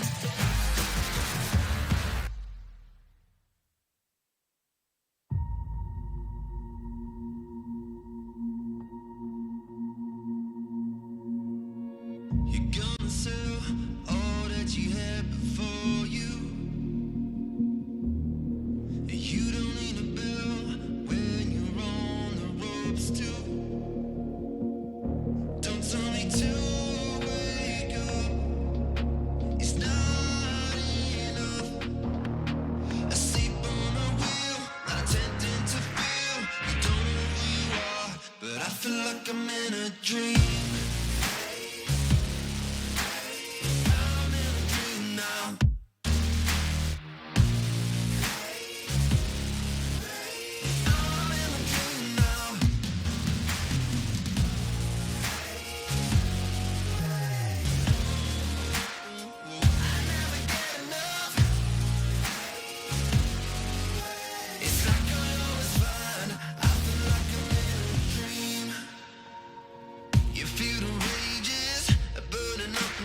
feel like I'm in a dream. I'm in a dream now.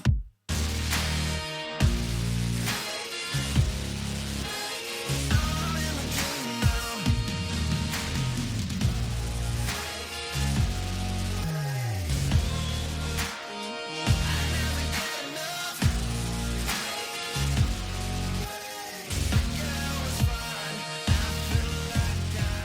In a dream.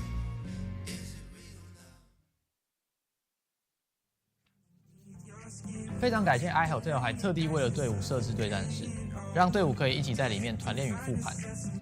训练室都是采用最高规格的电竞电脑主机，3060 RTX 显示卡，AMD 5600X CPU，DDR4 32G， 还有 ASUS TUF Gaming 165赫兹32寸曲面荧幕。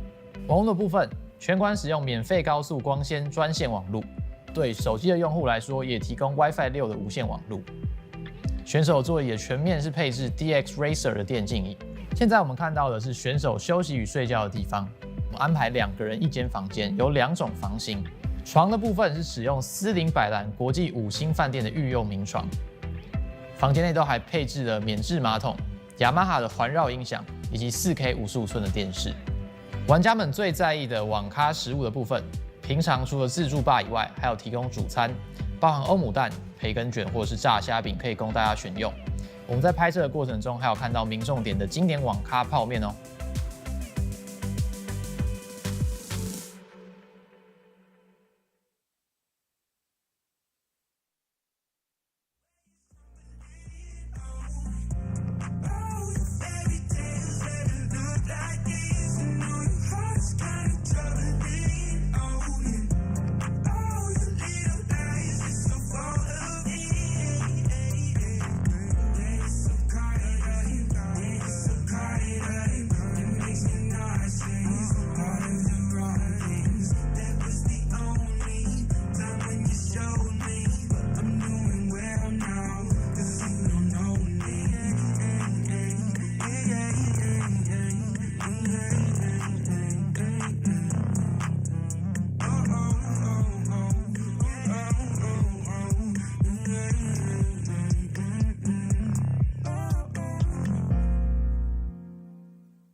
Hello and welcome back to the PCS Spring Split Playoffs, of course, brought to you once again by Riot Games Carry Live and sponsored by iHotel. Currently, it is BYG that lead the series 1-0 over Chiefs, picking up, 23 minutes, 30 seconds, I believe, win over the Chiefs, as well as a pentakill on Zeri, Feng going 14-0-3. So BYG looking to repeat their performance, and Chiefs looking to turn their fortunes around.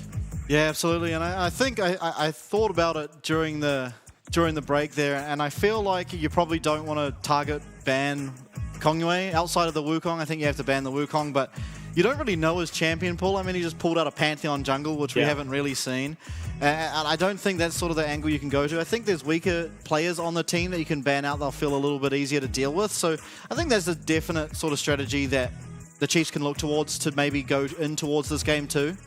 Yeah, I think they could, and I think the jungle bans as well, just because of how the jungle meta is, a lot of the time it can actually target your own champion pool as well, right? Like it can actually be, sometimes you ban out just your own junglers, because there aren't that many meta junglers at the moment. It feels like kind of that Sage Wukong Vi, and then after that you really have to dig deep for picks beyond that. We did just get noticed that Chiefs have picked red side instead of blue, so we'll be choosing something different here. I wonder, where is that red side last pick going to go? I mean, maybe towards the counter pick for mid, I'm not too sure. Or maybe just kind of figured that, you know, the first pick didn't really do a whole lot for them. At least didn't feel like it. The Jace taken away. Yeah, it definitely didn't. I mean, I feel like the Gragas first pick on red side was more strong than the blue pick first side in that game. So definitely didn't get the value out of it you'd hope for. And again, I feel like fifth pick can be so powerful. I mean, we saw Pantheon utilize really well there. As we are already actually into Champion Select, we see BYG actually banning out that Sejuani and Lucian. Chiefs targeting the Elise again, followed by Gragas. I do like that Gragas adaptation. I feel like it has so much power in the flexibility, especially from BYG, who we've seen sort of every member of the team, well, on the top side, I should say, be able to use that champ. Hey, I wouldn't be surprised if Feng and Kino could play Gragas too, knowing these guys. It is Rakan as the last ban, so respect put towards Aladoric and maybe denying that Zyra-Rakan combination. What will be the final ban here for Chiefs? I mean, maybe respect the Wukong first pick. Alternatively, ban away one of the Zeri Lulu could be the play. Jace as well, being a remaining flex. I mean, there's a lot of options here. And something that we haven't even brought up, okay, it is the Zeri, is 1-1-6 on the Rise, right? We saw Rise so much throughout the regular season, work so well with Kongyue bringing that point-and-click CC from mid, but so far I haven't seen it in the playoffs. Yeah, well, I mean, last game, Kongyue bought his own point-and-click CC and ended up with a early first blood. So I wonder if they'll go for a similar angle here as we do look towards their first pick. I think they're probably going to be happy. I mean, I would be surprised with Jace. It is locked in, but I was thinking maybe taking that Wukong, but Jace will be the choice. And again, this is a double flex, so really liking that flexibility that they have on these early pick rotations. Vi looking to be the answer. So will it be Vi plus what? I mean, you could take Desire, but without the Rakan, maybe not as high priority. Obviously, something like the Aphelios Thresh is still on the board. Kai'Sa is something we've seen prioritized here. Blind pick, though, I don't believe we've seen yet. Has been kind of a response. But Ray's obviously very comfortable on the champ. Zaya could be the match. I mean, it does well into the Vi. I think then Kai'Sa as well. Yeah, I wouldn't be surprised here to see the Kai'Sa and Zaya match up and then matched with the likes of Leona and Nautilus. I mean, on either side. That's something we saw almost the entirety of Season 9. And these champs now both seeing a bit of play again. Kai'Sa only more recently, and Zaya ever since those 80 carry changes. Zaya is locked in, so I honestly do expect to kind of see the Leona Nautilus answers here. I mean, Kai'Sa is fantastic with those CC champions, being able to stack up Plasma a bit more damage. Covering the Blitzcrank, would be surprised to see it locked in. I feel like Wukong or a melee support, Leona Nautilus, should be the play here. Okay, so it is the Leona. Wonder if this will just be matched by the Nautilus or Thresh. Rel is being hovered though, which would be something new. And this does mean that Kongyue is dropping his jungle pick, so we'll have the opportunity, Chiefs, to ban out more junglers from Kongyue. How effective it will be, though, I'm not too sure, especially because he may be looking towards an AP jungler instead with that Jace in the solo lane. Rel hovered once again. It is locked in, so I don't believe we've seen Rel in the playoffs so far. Maybe we've seen it once. We haven't seen Rel yet. in playoffs that is. And I mean, I'm interested to see how this works. I does have really nice team fighting with that ultimate. So I mean, it's interesting. This is harder, I feel, for Beyond to be able to play against. It's not your typical support champ you'd often see. Maokai actually banned by Chiefs. I'm kind of surprised to see that. Definitely not a champ Beyond typically play. Probably just trying to take away the AP junglers with the Jace. So there just aren't too many options. It is the Vega that's matched though. And what's your second AP jungler ban? There really just aren't a whole lot left up. I mean, to be honest, you can always put the Jace top and just play a regular, mid jungle APAD. It is the Wukong taken away now, so definitely respect that too. What will be your second ban? I mean, maybe the Aurelion Soul is something we've seen before, but I feel like banning something that can follow up all this engage could be good. Maybe take away the Akali or the LeBlanc, something that does want to dive forward with the rest of the comp. Yeah, I feel like banning out Kongyue is kind of strange. I mean, we have seen him play Wukong almost every game, but he seems to have a bit of a champion ocean below that anyway. As I wouldn't be surprised to see a tank locked in here. Biopanther has tended to like those tanks, and Sion will be locked in, probably our premier tank that we generally see here in the PCS. So LCO obviously showing that they can do it too, and Gwen would answer your AP problems immediately. Definitely would. We've seen Gwen into the Sion many times in the PCS to very dominating effect. Now, one thing I want to quickly bring up is I think we've seen Cheese play for the lane swap with Sion before, and it's something we saw in the PCS as well. So that's maybe something they could look at here. We'll have to see when we get into game, though. What will be the jungle pick for Kongyue? I think you can just pick an AD jungler. Honestly, I think Gwen as a solo AP should be fine. But what will it be, though? I mean, you really got to dig deep. Nocturne would be very interesting. I mean, I haven't seen this in a while in competitive. It doesn't seem that good, I wouldn't think, into this, but I mean, if anyone can make a jungler work, it is Kongyue, but Lee Sin will be locked in eventually, and I don't know that we've seen his Lee Sin yet, but in general, the PCS Lee Sins have left a lot to be desired. Definitely hasn't been their strongest pick compared to some of the stronger team fightings now. What do you take as your last pick into Jace? Ahri, I'm not sure how much I like it. I mean, it gives you the dive, which you need, but I feel like it does lose out in that 1v1 versus Jace. Is this really what you want out of your red side counter pick? I'm not too sure. I feel like it doesn't do that well into the Xayah, but admittedly, it does follow up on the engage, so I guess they can perhaps be happy with that. I maybe would have wanted to see the LeBlanc a little more, but I can respect it, and I think Ahri honestly is kind of an Oceanic special at this point. There's been multiple mids in the region who have liked picking it up, but for me, at least in the early game, eyes will be on the top matchup, because I think in the PCS at least, mostly the Gwen Sign matchup has been pretty quiet until one item. But we've seen before top laners get exploited, early game, Gwen picking up a lead that perhaps shouldn't be allowed. There's honestly just going to be fireworks across the board though. I mean, there's a lot of engage from both sides. A lot of tools to make stuff happen. Damage coming from really everywhere, although I will say it feels like the BYG comp does look really nice to me, I have to say. I think that Gwen is such a solid answer to the Sion. You can really shred through the health stacking that he tends to have, and along with true damage, magic damage, and physical damage all at the same time, you can do quite a lot of damage to that champion that most sort of other champs aren't able to. So yeah, I'm not sure. I don't know how I feel about the comps, but what I know for sure is I do, as I said before, want to see a lot of proactivity out of the Chiefs again. I feel like they looked a lot better, even though it sort of all fell apart real quick. They did have a stronger early game than we've seen in that other series against CFO. And they do have the tools to be proactive. I'm still a little worried about this Ahri last pick though, because I kind of feel like it doesn't do that well into the Xayah or the Gwen. Also, don't think the matchup versus Jace is the best. I mean, I guess it gives you that gank setup with the vibe, but plenty of other champs do that as well. And I mean, admittedly, it does follow up on the engage from the Kai'Sa and Rel, but I just feel like there could have been better options with your red side last pick here. But I won't hate on it until we see it. But post-game could be something to think about if it doesn't go the way they want.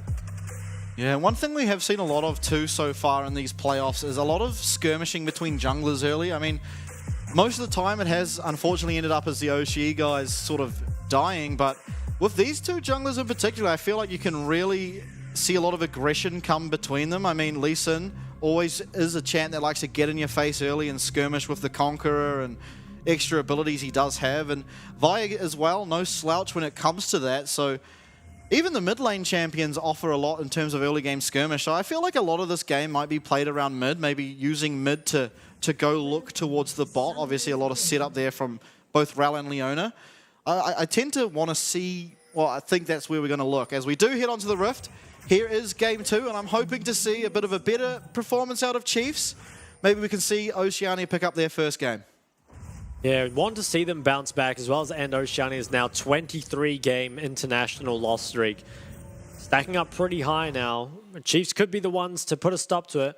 It is Keze who goes for the Electrocute and the Scorch, so is that solo AP and perhaps wants to make it work? Could see the Ludens even come out of the Ahri this game. Everything else, though, I mean, seems pretty normal. Got the Ghost picked up by Lakai. Ghost on Feng as well. And doesn't need the cleanse this game. And I think when you can take the Ghost, it makes your team fights obviously a lot easier. Ray's forced to take the cleanse into the Leona. Can be pretty difficult without it. Do you typically take Stopwatch as Jace, or do you think that's more of an answer to the Vi? It could be an answer to the Vi. I think it's just fairly open, right? Both the boots or the Stopwatch kind of allow you to accelerate towards that first item just a little bit quicker. Both bots will start in lane. Jungler's starting on the opposite side of the map, though, and I think Kizé actually got a ward on the Raptors of Kongyue, it looks like. So it's going to spot him out nice and early. But Kongyue, he is pathing 3 camps, could maybe even look for some sort of level 3 gank bot, and would be there, you know, way quicker than Babbitt would. Yeah, we did see him look for a really early gank last game onto the mid, but obviously a lot less setup at this stage of the game than there was last game. But Leona certainly offers a lot, so taking on the Krugs now, we'll have to see where he does head, as BioPanther winning out on some early trades here in top, so do have to enjoy that as the side of Chiefs. But sorry, we do see just a 2v2, and Feng will pick up first blood bot. That's pretty worrying, I think, actually, for Chiefs. Not just because Aladoric went down, but because that potentially leaves Raze vulnerable to a dive. They are going to spot Kongyue on this war. Okay, Kongyue decides to path back top instead. But yeah, just a straight 2v2 kill coming out of the BYG bot lane. We didn't even see it happen, but I mean, now that's really rough, right? That's your counter pick Rel. And it's already 0-1. Both junglers, they're looking around mid because he has the charm. Barb up here. Will they be able to find anything? Charm actually goes wide, so nothing will become of this, but Kise is chunked down quite low. Does have another stack of Corruption Potion, so will be able to get back a bit of health and mana, but a lot of action already. Lots of action indeed, but not what you want to see for Chiefs, right? Once again, down gold so early in the game. And Feng, he had a monstrous performance last game on the Zeri. Picks up a first blood once again. Is definitely looking good in this bot side. Can anything be done with this stacked wave? I wouldn't think so. You have Babip on the bot side, but the BYG bot, they do just seem a little too healthy, right? Feng, he has his flash still. Don't think that's going to be punishable. Has 116 TP's back to mid, has the tier. Can be stacking up nice and early. Because he gets the Doran's Ring as an answer. I wonder what build we'll see on Jace this game. I feel like maybe it's going to be Eclipse. Yeah, I like the Eclipse build more. Gore Drinker, I mean, we've seen it a few times. I haven't been a huge fan of it, though. Junglers, I think they're going to meet here. Looks like Babbitt, he gets the ward.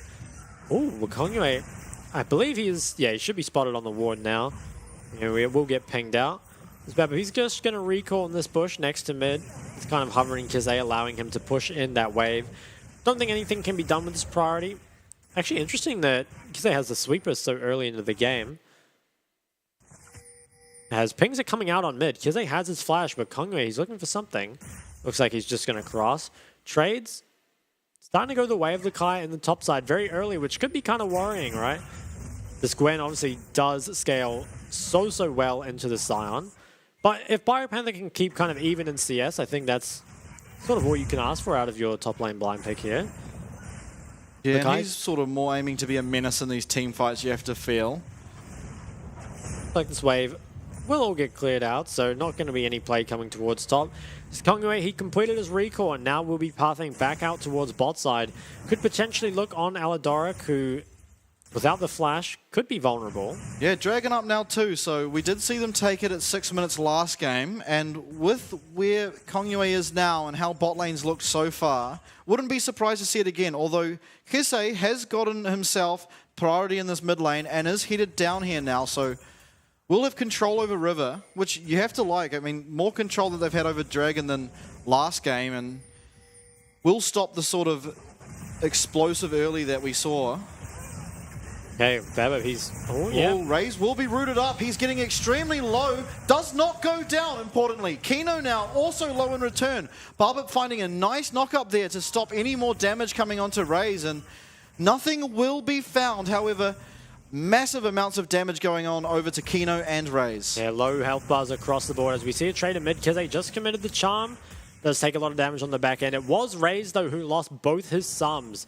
And it was only the Ignite committed from Kino, so potentially a re-engage option later on in the game. Because he has mana for ult. Yeah, it looks like he will be fine here. Skongwei will show and path back towards that top side. So it isn't the Dragon or anything picked up, but you have to worry about Raze in the near future not having either of his sums versus an accelerated Feng who has himself a lot of AD already. Looks like Kize will just be able to crash this wave in, perhaps look for a reset of his own afterwards. Well, Kino, he's actually going to pull the wave though, which is really annoying. Kind of hate to see it. Maybe Aladora can crash it. It's kind of going to be a war for this mid wave. Okay, ult will be committed, but no more mana actually on Ari, so... Bit of an interesting option. I mean, they saw Kino, maybe thought he was alone, but Kongyue was around as well, so... Just Spirit Rush lost. It was a Spirit Rush traded out for Kino's Flash, which I think is pretty important because it keeps Raze safe, right? Without those sums, having the Leona with Flash advantage could be very tough. As it looks like BYG now will start up this Dragon, so slightly behind schedule compared to last game, only a minute, but maybe now looking back towards bot. Looking bot. Flash is available now for Rel, but... You're going to turn back towards the Dragon. Looks like it will most likely be the Eclipse coming out of the Jace, who now has that Dirk completed. And with that mid and bot priority, this should be, once again, the first Dragon going to the side of BYG. Can there be a trade onto the Herald? I mean, it's not up yet, but Babip's going to have much better tempo onto it. With the way the top matchup's going, though, I'm not sure you're going to be able to. CS lead definitely starting to build up here for Lukai.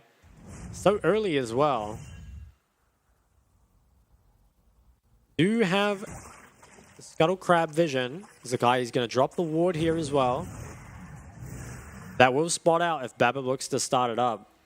There are pings onto it. But will they go for it? I mean, Kongyue, he's still on the other side of the map. Tempo's kind of bad. Maybe he can look for some sort of gank on Lakai. Is spotted out on the ward. Will now enter the river.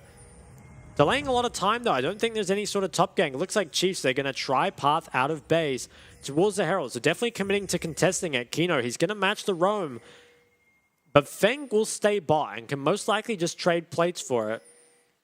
Yep, Rift Herald is started up here, and it looks like they will be getting it, but what do they lose? I mean, Feng can potentially gain so much here, and all those bot waves are just going to go to nobody, so I didn't actually see who picked that up yet, but the fight has started, and Raze will use that killer instinct to come in. Can he find anything? Barbip goes down here to 1116. Nice knock up by Biopanther. Charm lands. That's a double kill for Raze. Can he find the third? It will go over to Kisei. So 3 kills for the Chiefs. I don't know quite who got the Herald, but looks like it was Babip.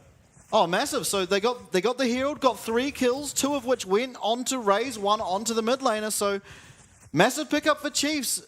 Alternatively, though, Feng has got a lot of solo gold, is now up CS and 2 plates. So this Scryer's Bloom, it actually misses Raze. So they think that this is just a 4v4, but it ends up actually being a 4v5. And it is one that goes the way of Chiefs. While there is a lot of damage coming out here from 1116, it kind of runs out of steam. And then it really is Raze who's just able to DPS here. And while he did lose 2 plates bot, you have to think picking up the Herald as well as all that top gold is certainly worth it at this point. You know, now finds himself 2-0-1. I mean, they've closed the gold lead and they have the Herald to kind of bring it even more. Interesting though, it is Feng who has that Gale Force.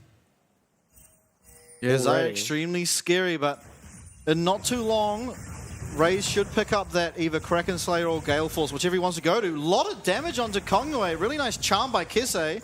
Dragon's Rage also was committed there, so Lee Sin ult not up at the moment, but will definitely be up in time for this Dragon. Only 2 more minutes here. Raze will have the sums this time, and you have to think in 2 more minutes. Should have the Mythic by then. Could maybe even look onto 1116 with a gank before that Dragon. He's a flashless Jace, which is extremely easy to gank, especially for Babbitt, who has that point-and-click ultimate. And this is definitely the most promising start that Chiefs have had so far, but now it kind of comes, can you get over the finish line with it? Can you pick up some of these objectives with, time and time again? Just kills won't be enough. You're going to need to translate 2 objectives, particularly Dragons and Towers seem to be the name of the game right now. But it's a solid start. Especially getting the kill onto both your carries. Feels really good. I wonder if we will see Riftmaker finished before this Dragon spawns, because that could be a massive... we see it in initiation here. 1116 getting extremely low. Kill will be found. That's a second kill now for Ari, and Chiefs looking really good. The flashless Jace, it's punished. I like it from the side of Chiefs. They can probably take some mid plates here as well. They're going to drop the Herald, so this should be Chiefs actually picking up a gold lead here. And it's going on in the right members, I think. While it would maybe be better to get it onto Raze, I think that just getting that amount of gold there onto your Ari, especially as the solo AP, feels pretty good. BYG, though, can they answer back on the bot side? Yeah, Raze should just play safe here, knowing that Dragon's up in 1 minute. He shouldn't lose his ult or either sums. Is fine to dodge out from that gank, but again... 50 seconds now on the Dragon, and you feel like if you can spend this gold on Kai'Sa, you should be contesting. You would think so.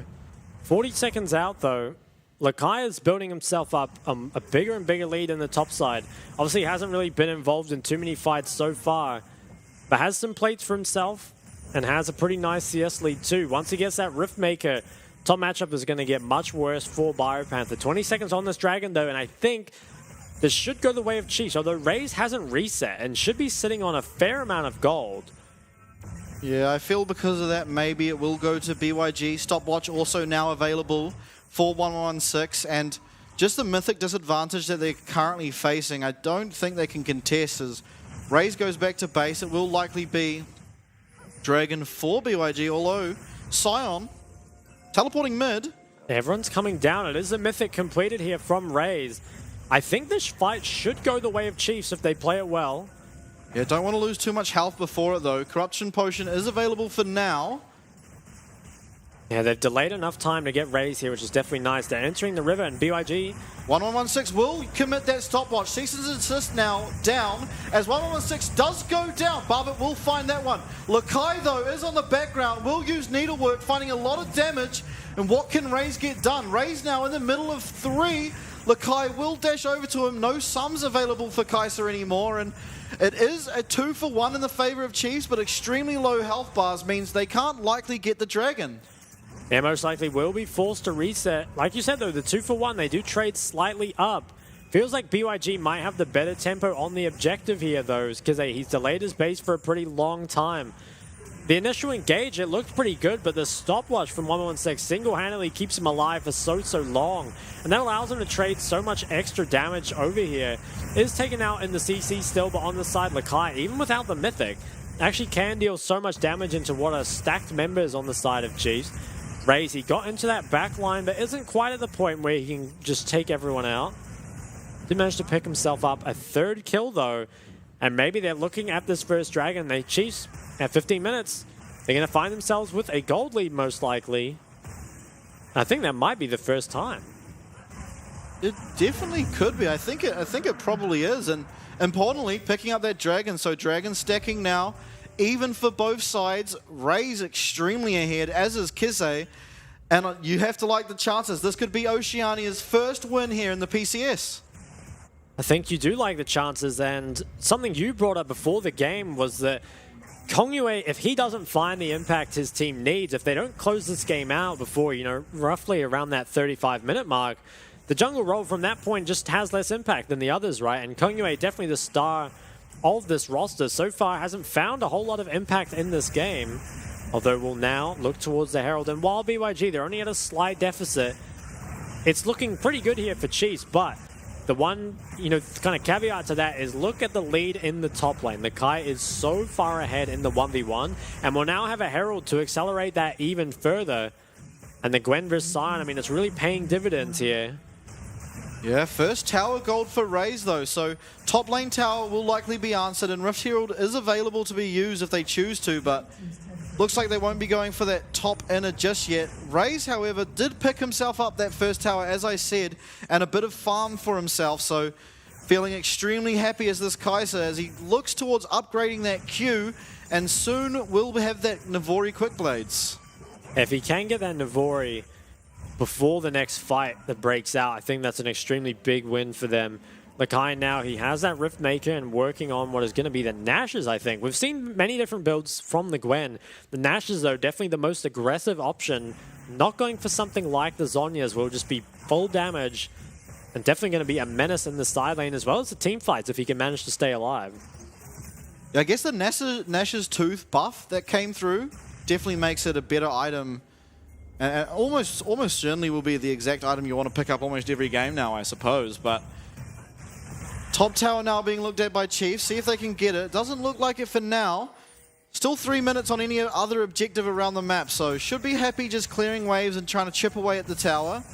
Rift Hero committed mid. This should get the tower down for the side of Beyond and honestly open up a lot of vision and control towards both objectives. Tower lives so low. Will most likely just get picked up on one of the following waves, though. That being said, I mean, Raze is pretty strong on these mid waves. Maybe can't force off, although it is Aladoric who's going to be committing the reset. So I think this should be the tier 1 mid that will go to the side of BYG. Maybe just bring Kongyue over to hover and ensure that you can walk up and hit this tower. They have Lakai brought down as well. It's a nice little gold injection here picked up. And more importantly, like you said, the control around this area can't be understated. Fire Panther is just going to clear up these towers here in the bot side. 2 minutes now on this second drag for the teams. Should still be a pretty even fight. I mean, gold is very, very similar. It's kind of just like where that gold is put, right? Lakai is very ahead on the top side and very, very strong. You have to think, though, Raze and Kizé, the two, again, mid-game teamfight carries of the Chiefs. They found the gold they need. All they need to do now is execute upon it.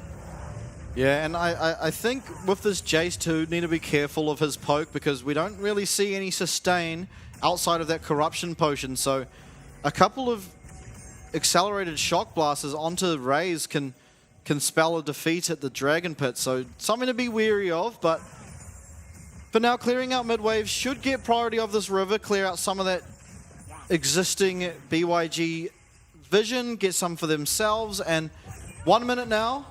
Raze resetting. I assume he just has Warhammer? Yeah, you wouldn't think he has enough gold. Yeah, okay, you're right.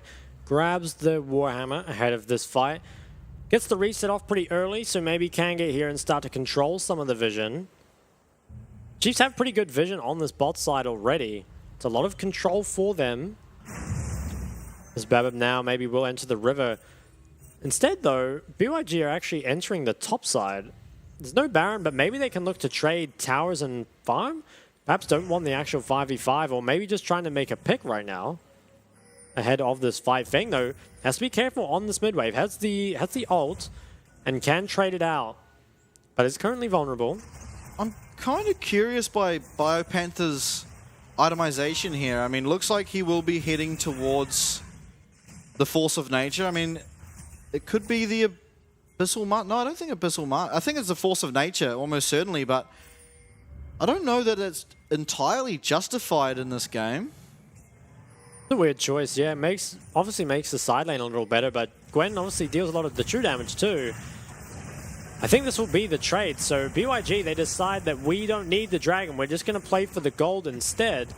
They are going to pick up this top tower as well as deny a little bit of CS. But it is now Chiefs. Oh, actually, they don't pick up the Dragon as response. They're Maybe looking for there. Lakai. They will use Rel ult. Can they find it? Stunned up is Lakai. Barbip comes in. Cease and desist used. Now 1116 having to flash away. Kongyue just misses a massive Dragon's Rage, but Solar Flare now. Eladoric stunned up as Sion comes into the middle. Will land a massive knock-up, and that's another kill.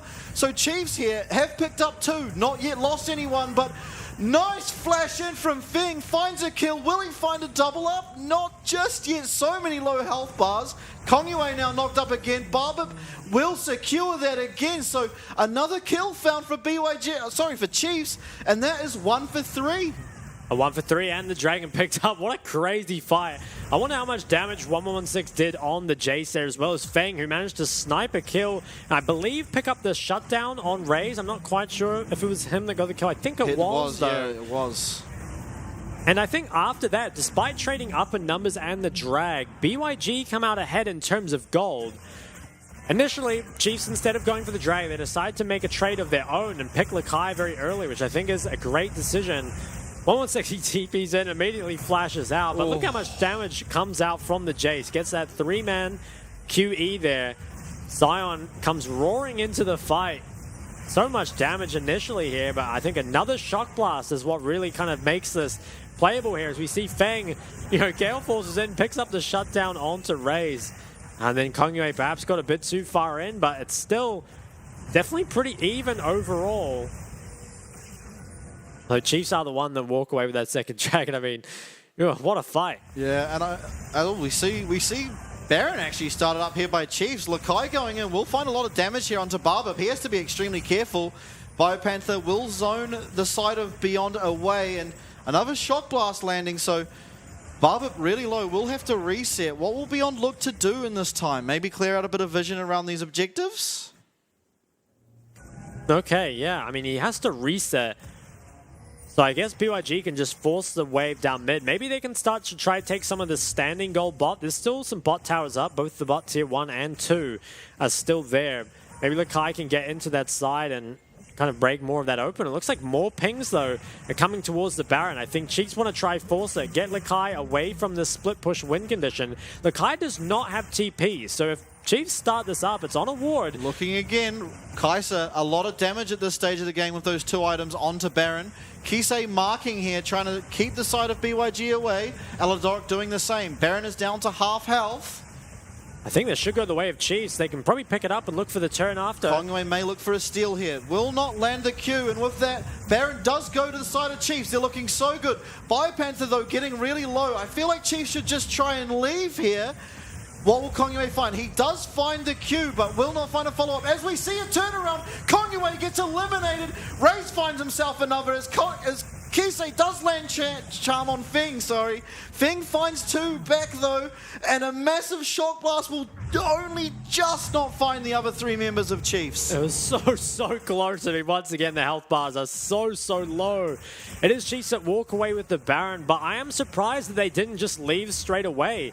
It kind of feels like, yeah, after this, you get the Baron, you know Lakai's still not here. If you just walk out, maybe even sacrifice Biopanther, you have 4 Barons left alive. Instead, decide to stick around. And while they go for the re-engage, once again, similar to last game, Feng is left untouched just to DPS. Deals 4,000 damage in this team fight. Yeah. Even got Flash Charmed, but was still taken out. And Lakai on the back line, 1v3'd and managed to get out. So perhaps a bit of an overstay from Chiefs, but still feel happy about picking up the Baron. Yeah, Ray's no mana in that fight too, so I imagine if he had mana, it probably looks a lot different, him being sort of the main carry on this team.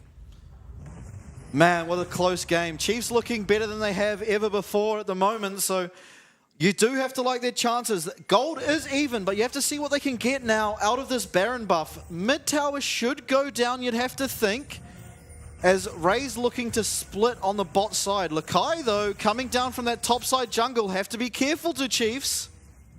Yeah, really got to respect Lakai. This tier 2 bot is now being sieged, and I think this should go down. I don't think the BYG members can get here in time. It's very low. Looks like it will be taken out. The mid tier 1, though, does stand for now.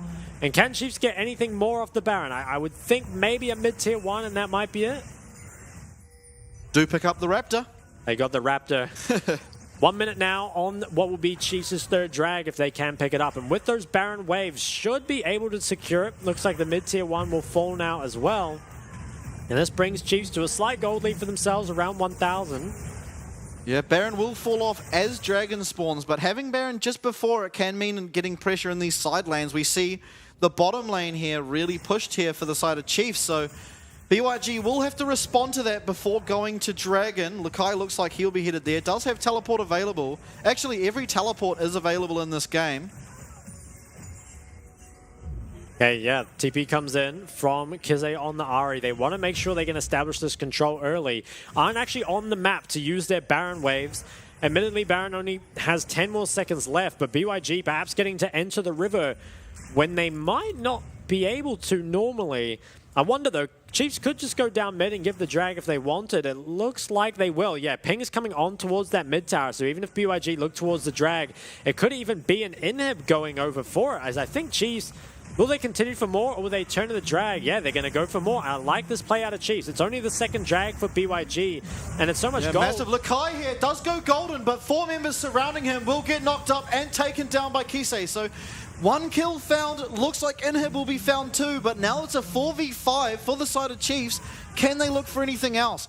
Kongyue on the back. Kisei does spirit rush forward, will not land charm. Solar Flare will land onto 2 here, but nothing yet at the moment. Biopanther rooted, actually taking a lot of damage from Feng. Ghost use. Feng will find Kisei there with that Gale Force. Now it's about running. What can Chiefs get away? Flash committed from Kongyue, but will not find anyone just yet. Aladoric goes down to 1116, so 2 found for Beyond, but Inhib, importantly, does go to the side of Chiefs. So this game is just on such a tight wire. It really, really is. And Chiefs, I really like the decision that they made there to just give up that dragon and take as much as you can down mid. Once again, they're overstayed too long because they actually goes forward instead of just disengaging. And that's what allows this counter engage to come out. I really think if Chiefs had just cut their losses and left, even let Bio die again, then it would be fine. But Kize with no escape here gets Ghost and Flash Gale Forced on by Feng, who then just has so much damage and can chase him down. So it's good decisions that Chiefs are making, but the execution just isn't quite clean enough to kind of bring them ahead in this game.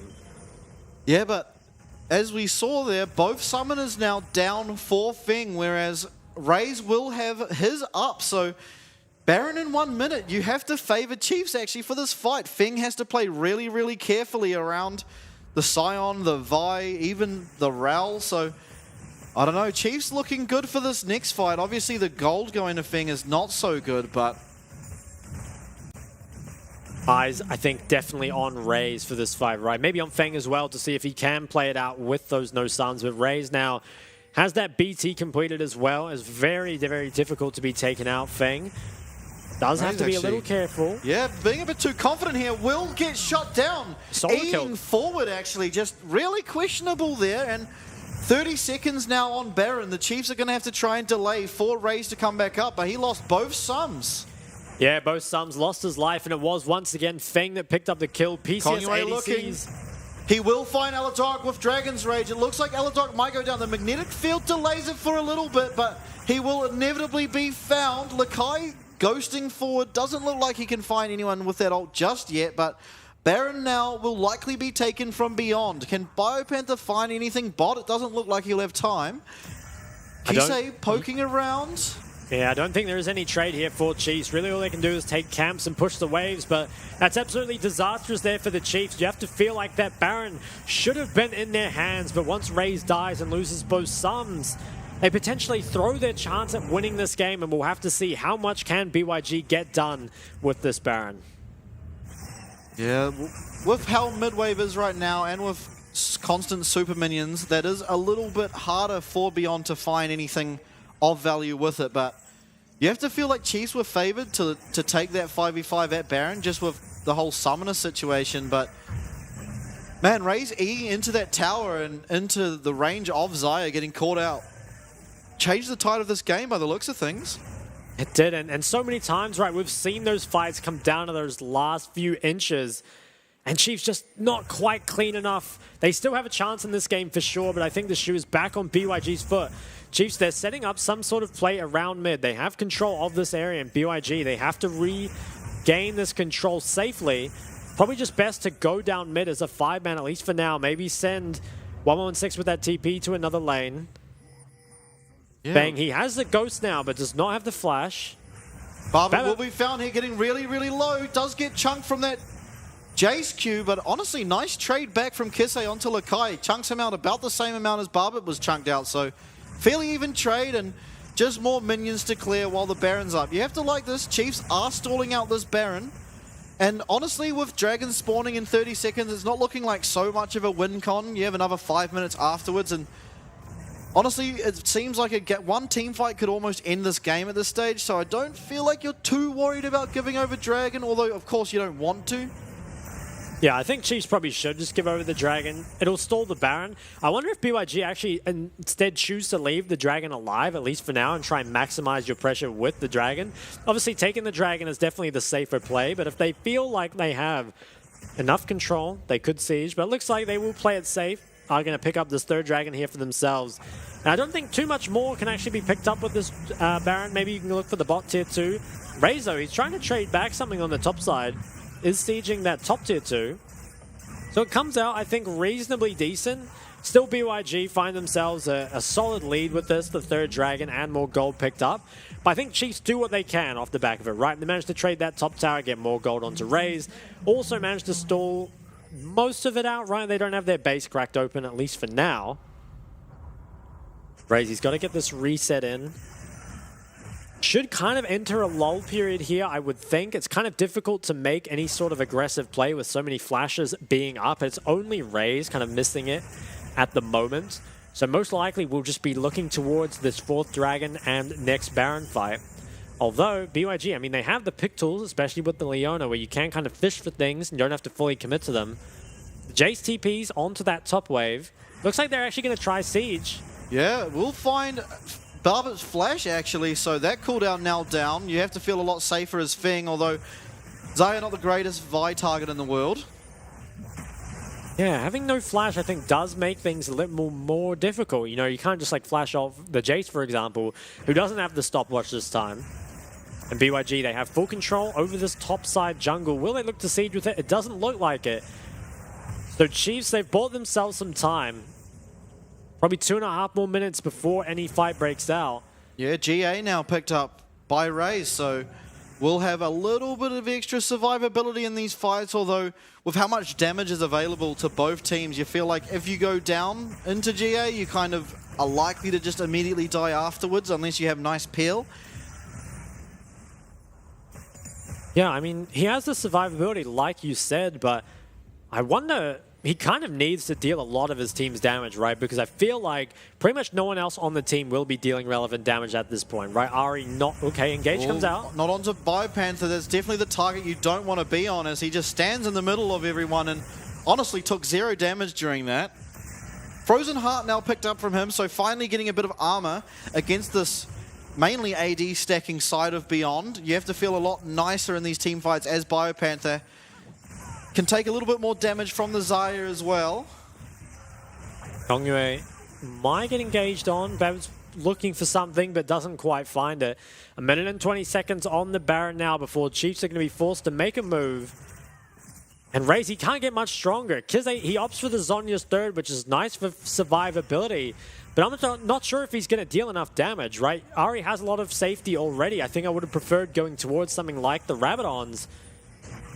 Instead, though, it's pretty much all going to be up to Raze to deal the relevant damage. And we've certainly seen him deal those damage that he needs to before. It's just whether or not he can do it over here in the PCS. You know, I want to just slow it down for a second. Have you taken a look at Leona's items? What she got? Oh, Zhonya's. That's the only item. That's the only item. And a ruby. Yeah, true. I've not seen that before, but I guess it makes her survive a bit more of a distraction in these team fights. So, I mean, interesting pickup. I think it's kind of cool. Yeah, I like it. It might buy you more time than tanky stats would at this point anyway. Yeah, but I guess you lose out on the utility of either the Shiralias or that locket we see on Aladoric. But interesting decision. I mean, Leona one of those champs, if she goes in, she can't get back out. So I guess it makes sense. Chiefs, currently the ones that have the control. Maybe they will be the ones to actually look to start it, although there is a lot of poke that can come out from 1116. But with the BT completed onto Raze, it's going to be hard to ever poke him out. And I wonder, will this be started? It is, and it's spotted out. The blue trinket does see it. Now, BYG, they have to be careful face checking into this. Okay, the Gwen field now down, so that's quite nice, as we do see Barbip going onto him. We'll find it. What is Raze doing here? Who is he hitting? He's getting 1116. He does find the kill. Kino will be found as well. That's a double kill for the AD carry of Chiefs. Feng, however, pulling a massive shroud down and taking out 2. They will find a 3rd, and Kese on the side going down to Kongyue as well. So while things look fantastic for Chiefs, Feng pulls out some heroics without even using his ultimate.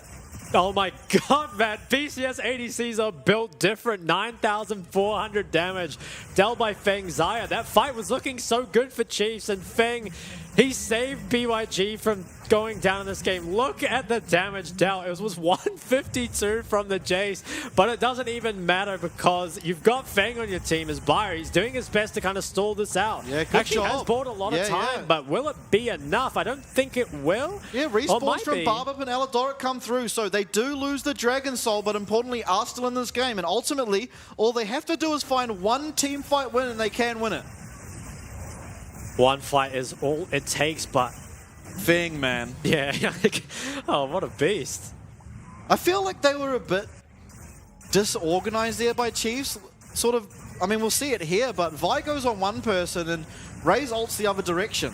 Yeah, Vi fully commits onto the Gwen. Like you said, though, the Rel engages on someone completely different, and there isn't a lot of follow-up damage other than Raze. He fully commits and flashes out, but take a look at Feng here, dealing so much damage, and the... Oh my god, look at him go! Just deals so much damage. As we look back in the live cam, and BYG, they're starting up the Baron, maybe looking for a fight right now as well. Yeah, Baron getting extremely low. We will go take a look at it now. 4,000 health left. They are trying to find a kill on Lakai. Does look like they will, but they do lose Baron for it. Is that worth? You don't feel like it is, but I mean, it's a consolation prize. It is nice, I think, to pick up Lakai. It's a shutdown that goes over to Kise on the Ahri, and importantly, it delays this Baron pretty significantly. At the same time, though, it is those 4 dragons that Soul on the side of BYG. It's so hard for them to lose. Feng, who has the GA now, does not have his sums, but can it be punished? Raze doesn't have sums either. Aladoric missing his flash as well. I think Kise itemizing now towards that Rabadons, but is it too late? I'm not sure if there's enough damage available from the side of Chiefs to actually deal with Feng. Yeah, it's very difficult, and ironically, last game where you really wanted a Vi to deal with the AD carry, Vi's like not very good into Zaya, so I mean, I feel like last team fight could have been better if they had have all gone the same target. So if you imagine if Rel had have found also that Lee Sin and the Gwen and Raze following up damage there, it looks like it could have just been a 2 for 0 at that stage, but I mean, I feel like Chiefs definitely can find their way through these team fights. They do have a lot of damage on this Kai'Sa. Definitely no slouch in team fights. So all it takes is one good engage, and if they can find Feng, that's when BYG kind of fall apart. They are going to now push up this mid wave. There is Baron still for another minute and a half. They have it on 4 members, so as long as the Kai kind of stays grouped, have someone else pressure this Baron mid wave, should be fine. Although it looks like the Kai actually will stay mid, so we won't be able to Baron the waves. But BYG is so strong that they might just be able to force Chiefs off on this top side. If Chiefs can somehow find a team fight win here, though, could bring the game back to an even state. Yeah, Kise getting chunked out. Lakai's bringing up the mid wave as well. That mid inhib is already down. The wave is taken out. I think Chiefs are going to be able to hold on here, most likely. The waves are not synced, so it's pretty easy for them to deal with it. Although BYG, maybe just bring 5 members topside and try brute force this down. I don't think you want to dive, but you can maybe poke them off of it. Yes, 40 seconds left, and Biopanther happy to just sit there at the top. Is rooted up, and honestly, from how much damage Feng has, he doesn't do a whole lot to Biopanther, so another minion wave cleared out, and they will have 1 minion wave in mid. That will be the last Baroned up minion wave they have available to them. Yeah, and it Baron looks like Chiefs have held on. Yeah, now Kongyue uses a Baron buff mid. I like that a lot more. This is the last Baron wave, as you said. They've done a good job so far. I think it might take a little bit of damage. I think it's okay, though. Yeah, Chiefs finding a bit of poke here and there, which disallows BYG from walking up too far, but Chiefs are going to need a recall here. Importantly, no objective to follow. Okay, Baron is now gone, and that should be the siege over. The side of BYG most likely will try leave, although tower's getting pretty low, and Bio was chunked out. Maybe could actually break the tier 1. Would be a little surprised to see if they go for any more. Aladoric walking up, getting quite low, actually loses that horse form as Barbip now getting extremely low too. Solar Flare will find him. Cease and desist, however, used on Lakai. Up the top, we see Kongwei getting so low as well. Inhib inevitably does fall down. Kisei looks for the charm, finds it onto 116, and that's a kill picked up. Lakai now getting looked at. Kisei following up. Can he find one more charm? Not just yet, but will get the GA from Kongwei. 2 for 0 so far if they do find Kongwei, which they will. My goodness, so they are running away. There is no objective just yet, but they will get priority of setting up for this Elder Dragon that's spawning in 1.5 minutes. It's really nice, I think, that they managed to trade back 2 kills, but something that's very problematic is your top inhib going down ahead of this Elder Dragon. And I think here, really nice play from Kize, who managed to find 116, even had the flash and used it, but it was far too late. Kongyue, questionable positioning as well. Not too sure why you would part this way. It kind of feels like you just secured your own death. I think it's as good as you can get here for Chiefs, but losing that inhib can be difficult with this Elder Dragon spawning. See Carbon, he's happy with that one. Oh, actually, maybe going to take a bit more. Yeah, looking to get this mid inhib, so at least an inhib down for both sides. But as you said, that top inhib is really problematic when the Dragon's on the bottom side of the map. Biopanther, though, he has TP, so probably can stay on that top side just long enough to make sure the wave is pushed out. I don't think there's any members of BYG that can get up there in time. So top inhib doesn't look like it's going to be much of an issue for now. Do have to be careful, though, if that mid wave does push. 2 teleports available for BYG, and Gwen Jace will just shred through towers and the Nexus. Gwen, needlework used here onto Aladoric. He will have to run away. Can he actually get out? Raise no mana, importantly. 20 seconds out from this Dragon. Yeah. Solar Flare does find 2, but no follow-up just yet, and Raze will have to back as Elder Dragon is spawning, so BYG looking really favorable here in this game. Well, Raze is actually coming to contest even with no mana. It's going to be a difficult fight. I mean, I guess he has overheal, not presence of mind, so going to have to make do with what mana he has. TP's coming in from Kize. Yeah, Kize on a flank here. They will look for Biopanther. Biopanther tanking up happily at the moment, though. Actually, will have to flash away. What can Kize find? Can he find 116 again? He does! He finds 2 people on the back. Lakai going in, however, does look like he might be looking to find Biopanther. Not quite. Kisei goes down to Lakai. This is so close. Ray's getting low on mana. It's a problem we said from before. And Lakai salvaging this team fight. It looks so good from Kisei, but ultimately it is BYG who will pick up the team fight win and look to win this game. I think the game is completely over now. There's no way for Cheese to hold on. 8,000 damage dealt by Feng in that team fight. Lakai, though, engaged on early, has his Zonya. Yeah, Biopanther, can he save the game for a second time? It does look not likely. All this healing coming from Lakai's items and spells. Not quite yet. Feng is here now. With Feng being here, the game will just end, but valiant effort from Biopanther. He did try to save the game for a second time, and it has to be said, this is the best performance that we've seen from OCE, and they have been ramping up. Next game is the one. Next game is the one. I certainly hope so. Now down 0-2 in the series, our Chiefs. It was very, very close, though, and I think credit to them. If they'd executed slightly better, perhaps could have taken it. But Feng, what a player. 10-0 again after his 14-0 performance from game 1. I think PCS ADCs might be unbeatable. We might need to bring a couple of them over to OCE at this point, because Raze, while he had a good game, it wasn't as good as Feng's. No, absolutely not. And I feel like a lot of it too, some of those timings on Raze getting low on mana before 2 of those objectives. I believe Baron was one of them. Dragon at the end there, obviously, it really cost them a little bit in those team fights, but I mean, it is so hard to compare it. Feng was incredible. It looked like that game should have been Chiefs all along, and then 3 team fights or so, Feng had found some incredible blade callers that just turned the stride of the game entirely. They really did, and I want to see the damage graph for that one. That must have have been insane because I feel like fight after fight, you'd see Raze, find some initial damage, doing around 3,000, 4,000, and then Feng, like you said, turns it around, 8,000, 9,000 damage put out on that Xayah.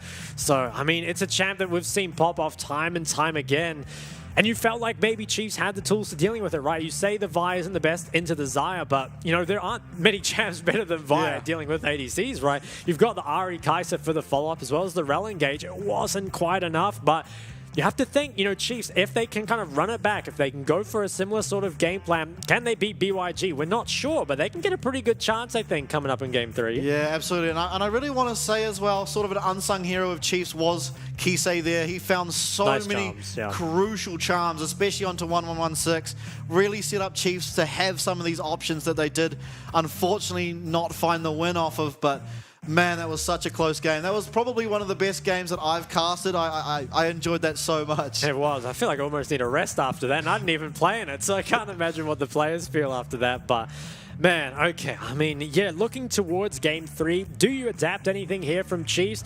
I'm not really sure. Like, I think, honestly, everything kind of went the way that you wanted it to, and I think that the only thing you could really clean up is maybe a little bit of the team fight execution, some of the random deaths, and I think it's small enough issues that could maybe be fixed before the next game. So while they're down 0-2, they're not out. Yeah, I think that random death thing you touched on too, that death of Raze up in top lane just before the Baron spawn was probably one of the major turning points as well. I mean, there's so much to talk about in that game. I do think that was a crucial one though. I don't know that they have to really change their strategy. I feel like that was, that's the best they've looked in the entire time they've been here. That was absolutely amazing, and I feel like Kisei was a real key to that, honestly, as well as BioPanther. He was able to find so much zoning in those team fights, and I mean, even some of those mid-game, like his ults, he managed to find a pick off on Kino, and all around, I think the top side of Chiefs played so phenomenally that game.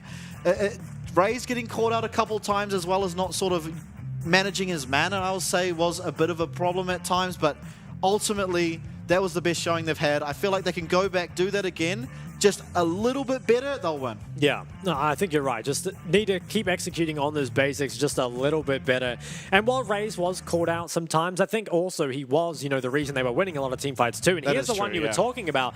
Raze, with both sums, is actually just solo killed out by Feng on the Xayah, and critically with the Baron spawning, that did end up going the way of BYG. As we see another one here where it was Chiefs kind of splitting off their engage. I think if this was coordinated a little better, maybe could have taken out Feng or at least slowed his DPS. But this fight was going so far in the favor of Chiefs, and then Feng. And then until this, man. Wow. What a monster. Just turns it around just like that. Oh, so much damage, and it feels like it's a meta where if you use your tools on people that aren't the ADC, you're going to be hard punished for it. And take a look at that damage, 57,000 on the Xayah. I mean, this guy's farming DPM in the playoffs. Yeah, that is a crazy stat line. And as well, Lakai too, I think that last team fight especially, Lakai really proved his worth.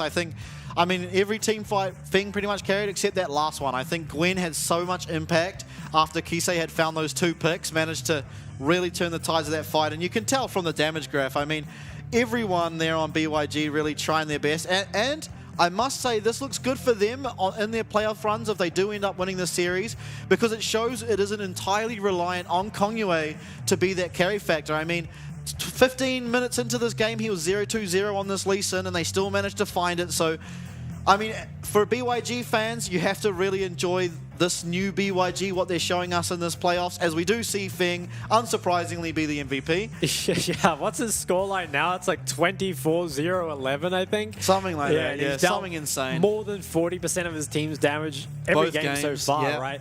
And throughout kind of like the tail end of their regular season, Feng more known for the Varus, right? And now here, really transitioning to those crit ADCs, it's the perfect time to come into form for those playoffs, and it's definitely a good look, like you said, for BYG, who, want to climb out of that loser's bracket. Yeah, absolutely. I mean, what a thriller. What an absolute thriller. It really was. And I hope that's a sign of things to come, because we had a 23-minute game for the game 1. I don't even know how long that game was, but 40 it was extremely close. Next game 3 is Chiefs, surely. Surely it's Chiefs. Is that what you're predicting officially? No. No. Okay, he brings it back. But I want it to be Chiefs. Yeah, I want it to be Chiefs too, but I think overall BYG do look a little cleaner. But I mean, Chiefs, they definitely have a chance, right? I think, like you said, there was that other game that Bliss had that was very close, but I think that's the one that's really been, just inches from being able to win that game. But after that one, you guys need to take a rest. I need to take a rest as we go to a break before Game 3. Can Chiefs end the International Oceanic loss streak?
非常感谢 iHotel 还特地为了队伍设置对战室，让队伍可以一起在里面团练与复盘。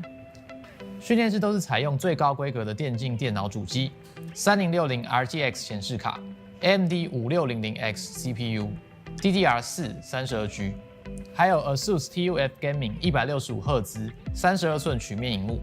网络的部分，全馆使用免费高速光纤专线网路，对手机的用户来说也提供 WiFi 6的无线网路。选手座椅也全面是配置 DX Racer 的电竞椅。现在我们看到的是选手休息与睡觉的地方，我们安排2个人1间房间，有2种房型。床的部分是使用斯林百兰国际5星饭店的御用名床，房间内都还配置了免治马桶、雅马哈的环绕音响以及4K 55寸的电视。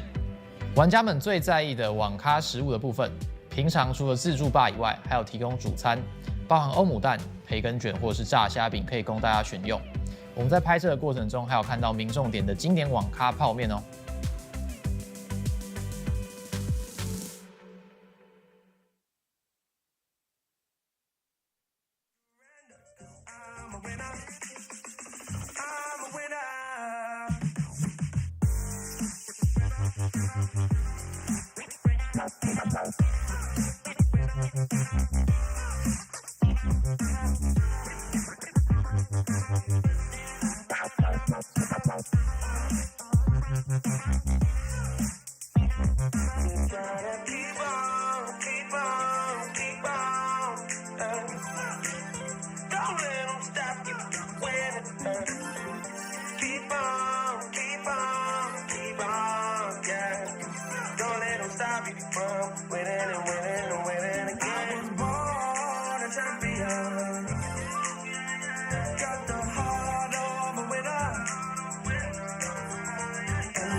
Got the heart of a winner,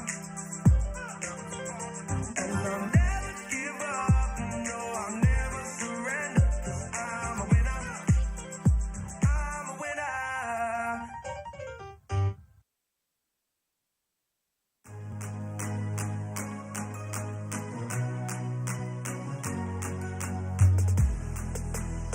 It's a long way to the top, but I'm good for it. It's a long way to the top, to the top. A lot of people thought that I was tough, but I knew I could do it. I knew I could do it. Hey. Early morning, you can catch me grinding. Late night and I'm still putting in time, 'cause I knew I could do it. I knew I could do it. Hey. I put in work around the clock, you do on occasion. Hard work pays off, you minimum waging.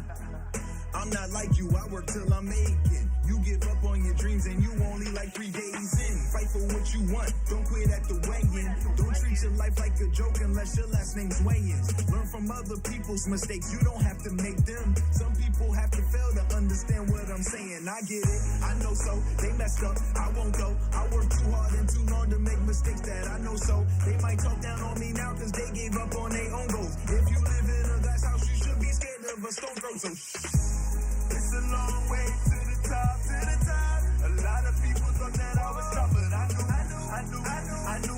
could do it. I knew I could do it. Hey.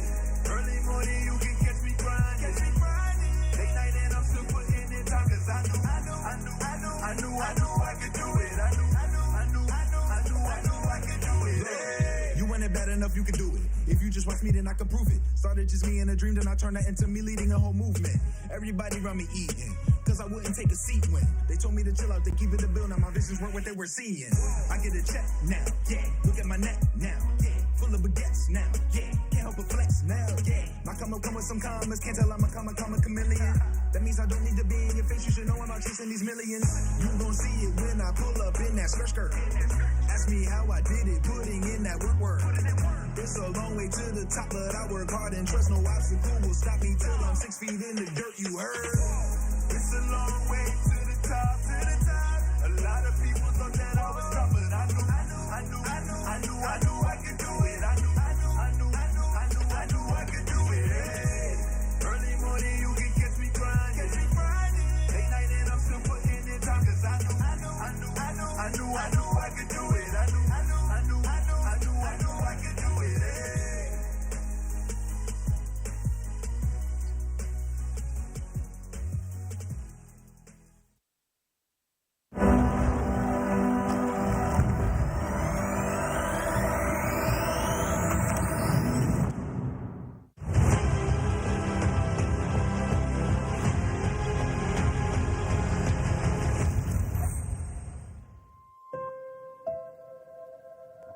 Welcome back to the PCS Spring Split Playoffs, brought to you by Riot Games, K Live, and sponsored by iHotel. If you're only just now tuning in, you've just missed probably the best game of the playoffs in Game 2 of BYG up against the Chiefs. It is now BYG who lead the series 2-0 after a 41-minute affair with an absolute insane performance from Faye. I mean, go back and watch it. It was really, really insane.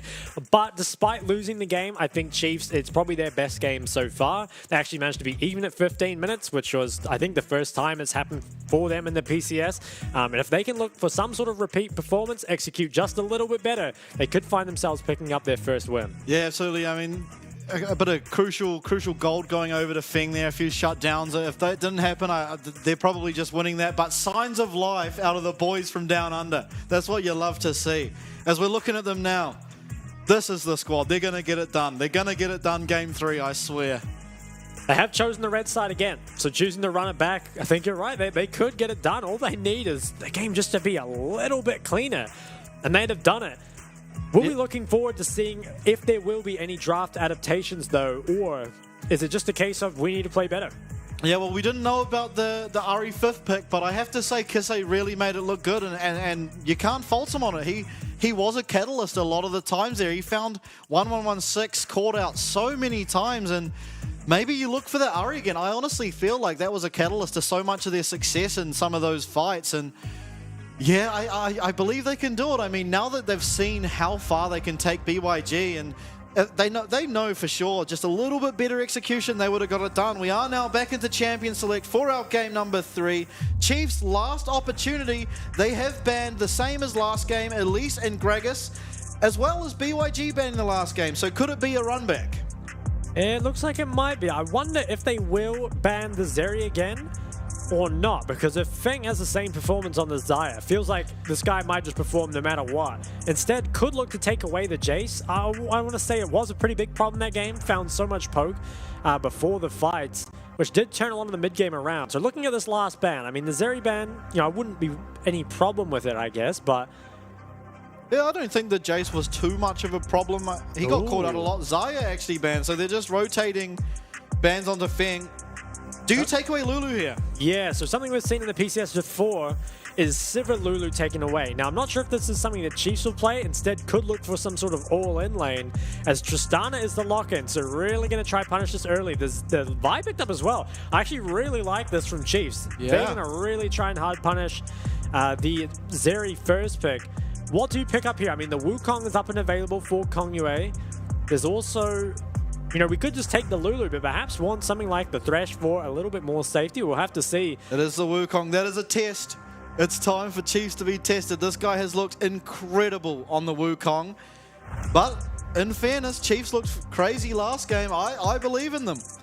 I like what they're coming out with so far. So surely you pick up a melee support here. Must be the Leona Rel, I guess, is what we're thinking. Yeah, something like that. Rel looked fine other than that early death, but you're not likely to die early against the Zeri Lulu. And honestly, he found a lot of really nice sort of angles in team fights, found great CC onto crucial members. So I liked Elidoric's Rel. It will be Nautilus locked in. I mean, that's just more ults that you can pile onto the Zeri and really punish her. So a lot of punish coming towards Zeri already. What will be the bans coming into the second stage and follow up in the second stage picks? I think you can safely ignore the Jace now. I think maybe ban for Biopanther's fourth pick. He's going to fourth pick a tank most likely. Maybe ban away the Gwen. Try and look for the Scion or the Ornn or something like that. Have to see what is it going to be. It's the Lissandra. Okay, so maybe protecting Ari blind pick this time. Maybe they want to fourth pick Ari and look for a last. Okay, so the Ari is answered. There's still potential that sets up for a LeBlanc blind pick. And is it possible, I know we already see the AD jungler, but is it possible for this Tristana to be flexed mid? Because I imagine Lissandra has a pretty good time against that Tristana. It makes it really hard to ever jump forward. It's possible, but then what ADC would you go for instead? I mean, I guess you could play something like Aphelios Nautilus, but you could even go the Kai'Sa. Kai'Sa Nautilus is a really strong lane. Okay. Yeah, I mean, I'm down for it, I guess. They banned the Talia as well. Now, what is the answering ban from BYG? I think taking away more follow-up is probably the right decision. Something like LeBlanc or Akali, I could definitely see banned away. Maybe you don't care, actually, about the Akali with the Lulu on your team, but we'll have to see. I am surprised that there were no top bans to protect Biopanther. I wonder if that means they will fourth pick mid on Chiefs, or if Bio's just going to pick again with no bans, like the LeBlanc ban for sure. I think it makes a lot more sense than the Akali, although Akali can still be picked up here for sure. I really want to see, they should blind pick mid, I think. I think blinding top with no bans is pretty risky. What will it be? I mean, the Scion was kind of what was picked up last time. They could say, maybe it's fine to run it back against the Gwen. Aatrox is the other. Okay, so different top lane blind is the Cassante. So, no, okay, they turn towards the Syndra. I like it a lot. Syndra, yeah. Really good. I think Syndra is up against the Zeri. It's something we perhaps wish they picked, I think, the other day when they were playing this sort of comp. So I really like it. As much point and click as you can possibly get. Deals very well with Zeri. And it's a difficult champ to punish for sure. And gives Bio the last pick. So far, really, really liking what Chiefs are showing us in draft. Would expect this Cassante to get locked in as your top line. Yeah, definitely something Lakai has tended to play. I mean, it could theoretically be a mid laner too, but more likely to go over to Lakai as we look towards our fifth pick here for the side of Beyond. And As an answer to Syndra, what do you think? I mean, okay, Silas has been played a lot here in the PCS and is locked in.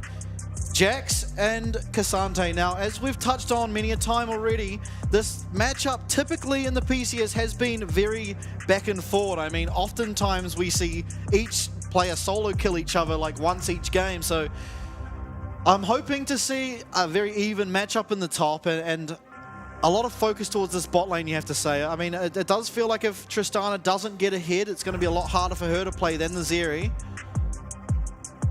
I like the draft out of Chiefs. I just feel like, I mean, I think you have to play around the bot this game. Yeah, definitely agree. I on paper think the Chiefs draft is better here, and they definitely have the tools to shut down Feng, who has looked like the main carrier of this series. However, Wukong Yue is coming through, which is something you've got to respect, right? The man has, I think you said 8 games played on the Wukong and has had some serious performances on it. And I'll be looking to him to kind of, you know, maybe alleviate a little bit of Feng's burden. You know, be able to be that strong team fighter that we know he can be. But, I mean, Chiefs, I really think they've got everything they need to shut down Feng. I really like the draft adaptation coming out from them. If they can't win this game, man, then OC truly has no hope.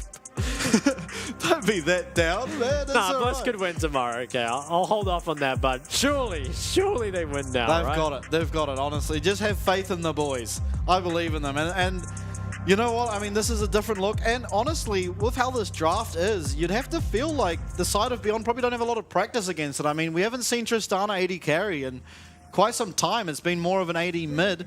As we're back onto the Cloudy Rift here. Man, where do you think the junglers start? Do you think... I imagine Barbet probably starts topside, heads toward his bot, but I don't know that Kongyue would want to match. I think there's not much point going top for either side. It feels kind of ungankable. I think the question is just, do you start top and path bot, or do you look to start bot and kind of protect early ganks, or maybe even look for an early gank of your own? We'll have to see. I think this top matchup, though, is pretty unassailable. Is the Airy and Scorch coming out from Kize, so definitely playing for that lane domination? First strike Silas against Syndra. It is sort of weird in this game. I feel like, probably not going to get a whole lot of gold out of it. Seems pretty significantly outranged by the Tristana and Syndra. And coming back to that Tristana, it's been a bit of a raised special over the years. Something that even when it hasn't perhaps been the most meta pick, has been a pick that he can always fall back on. Always performs very well on it. Yeah, we do see Barber here looking like he will start the Raptors, as well as Kongyue. So maybe Kongyue looking bot a little bit quicker than Barber, but will find it falls a little bit behind in those minions if he does. Good bush control so far for Chiefs, and I guess I would expect Tristana here to get priority early game, but I don't think he's leveled his E yet. It didn't look like he had the splash damage, so maybe he's happy to just pull the wave, play his tower, and have a lot of kill pressure from that Nautilus near their own tower. Yeah, might just try and avoid any early games coming out of Kongyue. You know, is kind of known for them after all.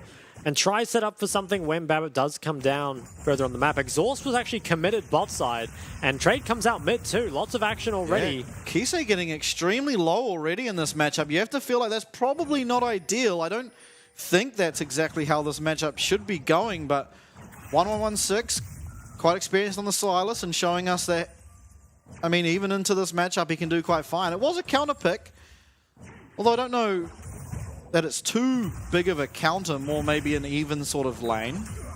Yeah, I think it was just that long-range chain that came out that really made it such a good trade.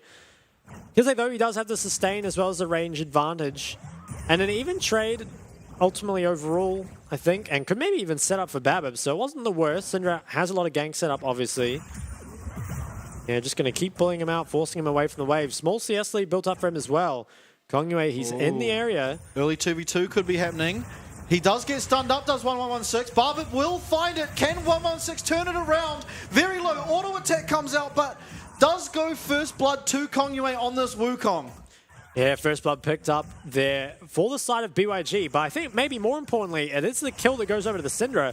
Aldork, though, he's taking a lot of damage on this bot side. Heal is committed. Heal used, will get away for now, but crucially, pushing them out of lane, they will lose a couple of minions here, and the bot lane ultimately of Beyond are going to be feeling really good about that.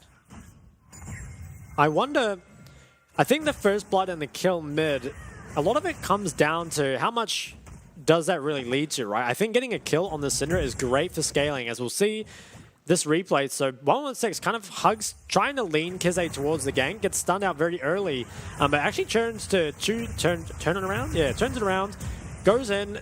Oh, this is a trade. Kongwei barely picks up the first blood in time. I think that might still be better for Chiefs though, because I think a kill on your Syndra definitely scales very well into the game, and also having more point and click damage to deal with Feng. Certainly something you can't say no to. At the same time, you know, as we said before, Kongwei so proficient on the Wukong. Hook comes out and does miss. I'm not sure if that was a sunburn from Feng. We'll have to see in just a moment. Yeah, couldn't tell if he just dodged it or Babbitt might even get his base cancelled. It does. Should be okay though. Yeah, a lot of fighting going around the entire map so far, really. I mean, top is the quietest of all the lanes so far, and I guess that's to be expected. These two kind of turn online at 6, and that's when they start brawling out. As well as Sheen pickups as well, both champs really liking that item. Coming back to that bot play really quick, it looks like Feng did lose his flash. I think it was traded for Aladoric's flash, couldn't quite tell though. Speaking of trades, a little bit of damage traded over from the side of BYG. Hook hits. Oh, nice hook. Can Raze follow up on it? Does have to be careful of Polymorph as Feng turns around. Will get rooted up. Jump in does Raze. He's getting so low. Exhaust comes out onto the wrong member. Can Raze find the kill? 1 HP. Does not find it. Kino will pick up the kill. Nice flash to dodge the hook, but traded back, and 2 kills go to BYG. Honestly, Kino's flash there was incredible to stop Feng from dying. Holy moly, I mean, I don't think I've ever seen a Lulu do that before. Kino, what a beast, turns that around. You have to think that Chiefs were just expecting that would be a pretty clean 2v2, but it's now Feng that comes out ahead. And Raze doesn't get the kill either. It goes on to Aladoric. Kizé, he doesn't have the flash. Kongwei's in the area. Yeah, 116 really low. No mana as well. Barbat will find this one. Can they find a second onto Kongwei? Kongwei turning it around at the moment. Does find one, but Kizé, importantly, will pick up that second kill. So much action just across the board right now as we'll take a look at this bot play once again. The hook comes out on Kino very early, and I don't think Exhaust was quite up yet. They trade a lot of damage back out. Feng, he face checks and is committed, but the Polymorph that comes out delays the bomb going down. Exhaust on the wrong person too, so... Oh, and then just take a look at this flash from Kino. So good. Man. What a beast of the Lulu, man. And Feng is the one that comes out happy out of that. PCS support's just built different. They certainly are. Maybe it is just the bot lanes at this point. Dragon will be started up. Currently has the mid and bot priority. And coming back, I guess, to the mid play, Kizé now being 2-1. Yeah, it feels really good on that Syndra. And again, Syndra probably the biggest threat onto this Zeri. Obviously, we have Vi, Nautilus ult, but that's more to stop her from just darting around these team fights. Having that Syndra ult, being able to have that execute earlier and extra damage on top of it, it's going to feel really nice. Oh, hook doesn't quite land, and Raze does jump forward, so he'll be taking a lot of damage in return. Yeah, he gets chunked pretty low. Barbat down here, though, will be spotted out on a pink ward, and so will allow Chiefs to get this wave in, and you imagine Raze might have to back again here, but... Oh, Raze jumping just a bit too early, thinking that hook would have landed. Did lose himself a lot of HP there. Kizé, he grabs the blue now and has a lost chapter as well, so should be a lot of damage that can come out onto 1116 in the lane. He has himself a catalyst here, so obviously is quite tanky. As more pings are coming out on the mid lane for Kizé, but I don't think they can gank the Syndra. It has the flash now and it is just so strong. Kongwei though, he doesn't say no to ganks. He could be coming back. Looks like he will just be resetting instead. Dragon also they're picked up for Chiefs, and that might be their first Dragon. Yeah, it definitely is, and you have to like that as well for the Chiefs. It gives them extra time to be able to scale up in this game, and I don't even know who I really like in terms of scaling. I feel like both teams scale fairly evenly. Maybe the team comp gets a bit stronger here for the side of BYG as the game progresses, but I mean, Tristana obviously scales really well, Syndra too. But ultimately, getting that first Dragon, it does start you early on a possible Dragon stack, as well as deny any early Dragon stacking from BYG. So, I mean, the Chiefs seem to be leveling up constantly throughout this series, and you do really like to see it. Yeah, they've been showing us much better performances, and this game certainly hasn't lacked for action. Coming back to the point about scaling, I feel like on paper the Chiefs comp, just having all that point and click damage from Syndra, and the lockdown for Feng should outscale, but at this point in the series, I'm not sure it has anything to do with champ scaling and more with player scaling. I just don't think you can outscale Feng. Yeah, that guy has been playing pretty crazy, and Kino already has scaled into this game with what Flashy did earlier, so yeah, you never know. But Kisei, again, he had a phenomenal game yesterday, and he's been set up already for this game to be in his hands, to be honest with you. Looks like bot wave is crashing now. Babab has the Herald and has it towards bot side. If they can find some successful kill here, the combination of Herald and Tristana would result in a huge amount of gold swinging back the way of Chiefs. As Silas commits that TP to mid, does not yet have the Rod of Ages at 9 minutes and 30, so obviously would be quite early, but now going to be stuck in lane without the TP, unable to pick it up for a while. Kize with that mid priority can now come down, sweep down some of this vision, perhaps set up a 4-man onto the bot lane. And it is Kize who currently leads the player gold. They're going to drop some vision here. Plate's going the way of Raze as well.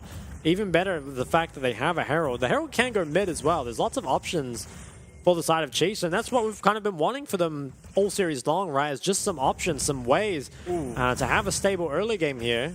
Yeah, and I think this is the first time we've actually panned to this top lane, but that tower already almost losing two plates is kind of surprising in my opinion. I feel like this matchup should be a little bit more even, but I guess once you pick up that Divine Sunder on Jax, things get a little better as Chain will connect onto Kisei, bit of damage given over, and Hook will not quite land. 1116 will happily flash away from that, but stunned up, Barbet will follow up, doesn't commit the ult, Kongyue will, Cyclone used. Cease and resist used twice, once from BYG and once from Chiefs. Barbet will go down there. Another kill onto Kongyue. He's at 3 now. This guy can carry his Wukong, so you have to be extremely careful not to give him over too much more gold. It was just that overreach from Babbitt that gave Kongyue that gold. It was a lot of flashes burned though. Both of the BYG mid jungle did lose their flashes there, and that could potentially be punishable later on. It looks like control of the river is still maintained here for BYG, and Feng now has himself a 20 CS lead as well as that kill advantage over Raze. And that's been such a problem all series long. Chiso, they have the lockdown to deal with him. But him being accelerated early is definitely not what you want to see. Divine Sunderer now completed for Kongyue, actually going to be dealing a lot of damage, and something we've seen out of some of the stronger PCS Wukongs of the likes of Kongyue and Jinjia. Is Wukong becoming a legitimate DPS threat in some of these fights if they get ahead? Yeah, it certainly has been, and I think last time we saw this comp out of BYG, they did end up losing it, but Kongyue found so much like capability in these team fights, and it was always followed up with Wildgrove actually going onto him instead of the Zeri. And so maybe you have to be careful of that as well. I mean, Kongyue so far ahead does have Lulu that honestly can follow up on a Cyclone so well with that wild growth. A lot of options here for BYG, but ultimately, as this game progresses, Wukong will become less and less of a threat, and they do, as you've said, have so much lockdown onto Feng. I do like where Chiefs are at the moment. Dragon now spawning. Bubba being caught out, though. He will be stunned up. Kongyue will not quite find it. Burning down. Won't go down entirely just yet, as Dragon now looks to be secured by BYG in just a moment. Yeah, I think this should just be picked up. Babip, lives so low there. And Kize now, 2-1-1 in this game, has the Ludens. Chiefs are actually looking to contest, even without Babip. The 3v4, Nord ult is grabbed. Yeah, depth charge on Silas here will pretty much mean you can't go in. I think we really need to look towards Kize to carry this game. I mean, he's shown very good carry performances, especially over in OC before. And Chiefs, one game now from elimination in the PCS playoffs, as well as just exiting at 0-6. And all your hopes now rest on Kize. And to be honest, he's a pretty good bet. He's pretty good at the Syndra, and it's now extremely fed. Biopanther looking to fight, does have the Divine Sunderer. We have panned away from it. I want to see how these top trades are sort of panning out now, but we do see depth charge used here onto Kisei. He will find another kill, so third kill found for Kisei, and Barbet really focusing a lot of his attention here to the Syndra, and I think that's the exact right place you want to for now, because the Syndra will be able to give time for Raze to scale up on Tristana as well. As here we see a bit of trading going back and forth. It doesn't look like Biopanther's tower is taking too much more damage anymore, so it does look like with the completion of Mythics, the matchup does swing a little bit more into an even state. It does look like it has kind of returned to the normality that we expect out of that lane. Bot lane up in top now. Yeah, they're going to swap the Tristana up and try get some plates onto her. Thing though, he's already in mid, so can quickly respond. I wonder if some play can come out until Lakai does not have the Lakai close. gets flashed, stunned by that counter-strike as depth charge will be used, does go unstoppable, but Hook will land from Elidoric and a kill over to Raze. Kills going on to the exact members you'd want, and honestly, fantastic hook from Elidoric, sorry. At 116 though, might try find some re-engage here. Looks like it won't quite go for it. I think I'm liking Chief's position better and better though. It really just comes down to can Kongyue and Feng turn this game around. They're now starting up the Herald. Lakai does not have TP, so this will always be a 4v5. But Biopanther is low. Feng and Kino are split for now, but will go over. Cyclone will be used. Biopanther getting very low. Cease and desist now used. They do get Biopanther. What follow-up is there? Kisei finding damage onto Feng. Stun will land. Flash root from Nautilus as well as cease and desist now. Will find Kino as well. Kongyue down 2. There is a 3-for-1 for the side of Chiefs. It looks like they will be able to pull forward ahead in this game. They are giving Oceania hope. They certainly are, and I think this is looking better and better for the side of Chiefs. I mean, they really used their comp to its full effect there. They managed to take out Feng, and there wasn't a whole lot he could do, right? The stun coming out from Kisei, and you can see how much damage he can output on the Syndra. So Chiefs, for the second time in a row now, have a gold lead at 15 minutes, and the tools to snowball it more, as well as a strong scaling composition. I think initial engage here from Kongyue was a little scuffed, kind of went on to Biopanther, and then couldn't find the engage onto here. Really nicely kited out here by the Chiefs carries, raising Kisei, and you can see Feng, he tries to do what he's been doing in the other games, but the punish is here, the Syndra stun, and the ult, and as well as all the other follow-up. Just kind of throw the kitchen sink at him, and there's not too much he can do. That's also the second time we've seen the exhaust be used onto Nautilus, so a bit of misclicking going on, I have to suspect, by Kino, and oh, you love that as the Chiefs. You do now. What will you do with this Herald? I mean, could maybe just drop it mid and break that open. Could maybe just get it without it, though, as Kongyue will look back towards topside. And I think despite the fact that Chiefs have the lead, you can't count BYG with Kongyue on the Wukong out. You know, he has really managed in the past to bring them into some games that they really had no business being in. Chiefs, though, they have the advantage. Can they take it home? You certainly do hope so. It would be the first win Oceania has seen here in the PCS. First win internationally in, how many games did you say, 24? I think it's on 23 now, or 24 now. I can't remember, but it's a big number. Gold lead, 2K for Chiefs. They're in a commanding lead, and honestly, a lot of that is on Kisei, so you have to watch out for how he's playing and what he can get done in these team fights. I wonder, he's at 87 stacks now of that passive, so getting really powerful on the Syndra. Yeah, it's very, very strong 5-1. The game is really in his hands here. It is, and I think, it's, you know, especially given the fact that the Syndra was the blind pick, you might expect it to fall behind, but 116 has found pretty much no impact in this game other than setting up a few ganks for Kongyue. Is now very far behind, 0 kills and a lot of CS. And Silas is a champ that can't really afford that, right? From behind, the champ is relatively useless. I guess can still steal the Vi ultimate and look to engage with that, but definitely not the best spot for him to be in. BYG, they have a lot of this top side vision, but I'm not sure this is actually allowed. I guess Chiefs are committing more towards the Dragon, so BYG will give this up. Can anything be traded, though? I'm not sure. It's pretty hard to actually dive Biopanther on the Jax. Yeah, you do have Elidoric up there too, so he should be perfectly safe. And second Dragon does go over to Chiefs. It will be the Cloud Soul this game. Honestly, while Cloud Soul, generally not one of the preferred Dragons, it is really nice against the Zeri to have on the likes of Nautilus, Vi, and Jax. Definitely agree. I think it can get a lot of hidden value in a lot of these team fights. Because he's so fed and has that huge bounty, so he needs to be very careful, because if he does end up dying to what is pretty solid engage from the Wukong as well as the Silas follow-up, can end up going down, but I think if he positions well, should be able to avoid most of this. Yeah, you'd have to hope they sort of learned from last game. I mean, they had a lead last game too, and Feng found a couple of shutdowns and really leapfrogged forward, but 2k gold lead here for Kisei. As long as he doesn't give over that shutdown, he should have the ability here to carry this one.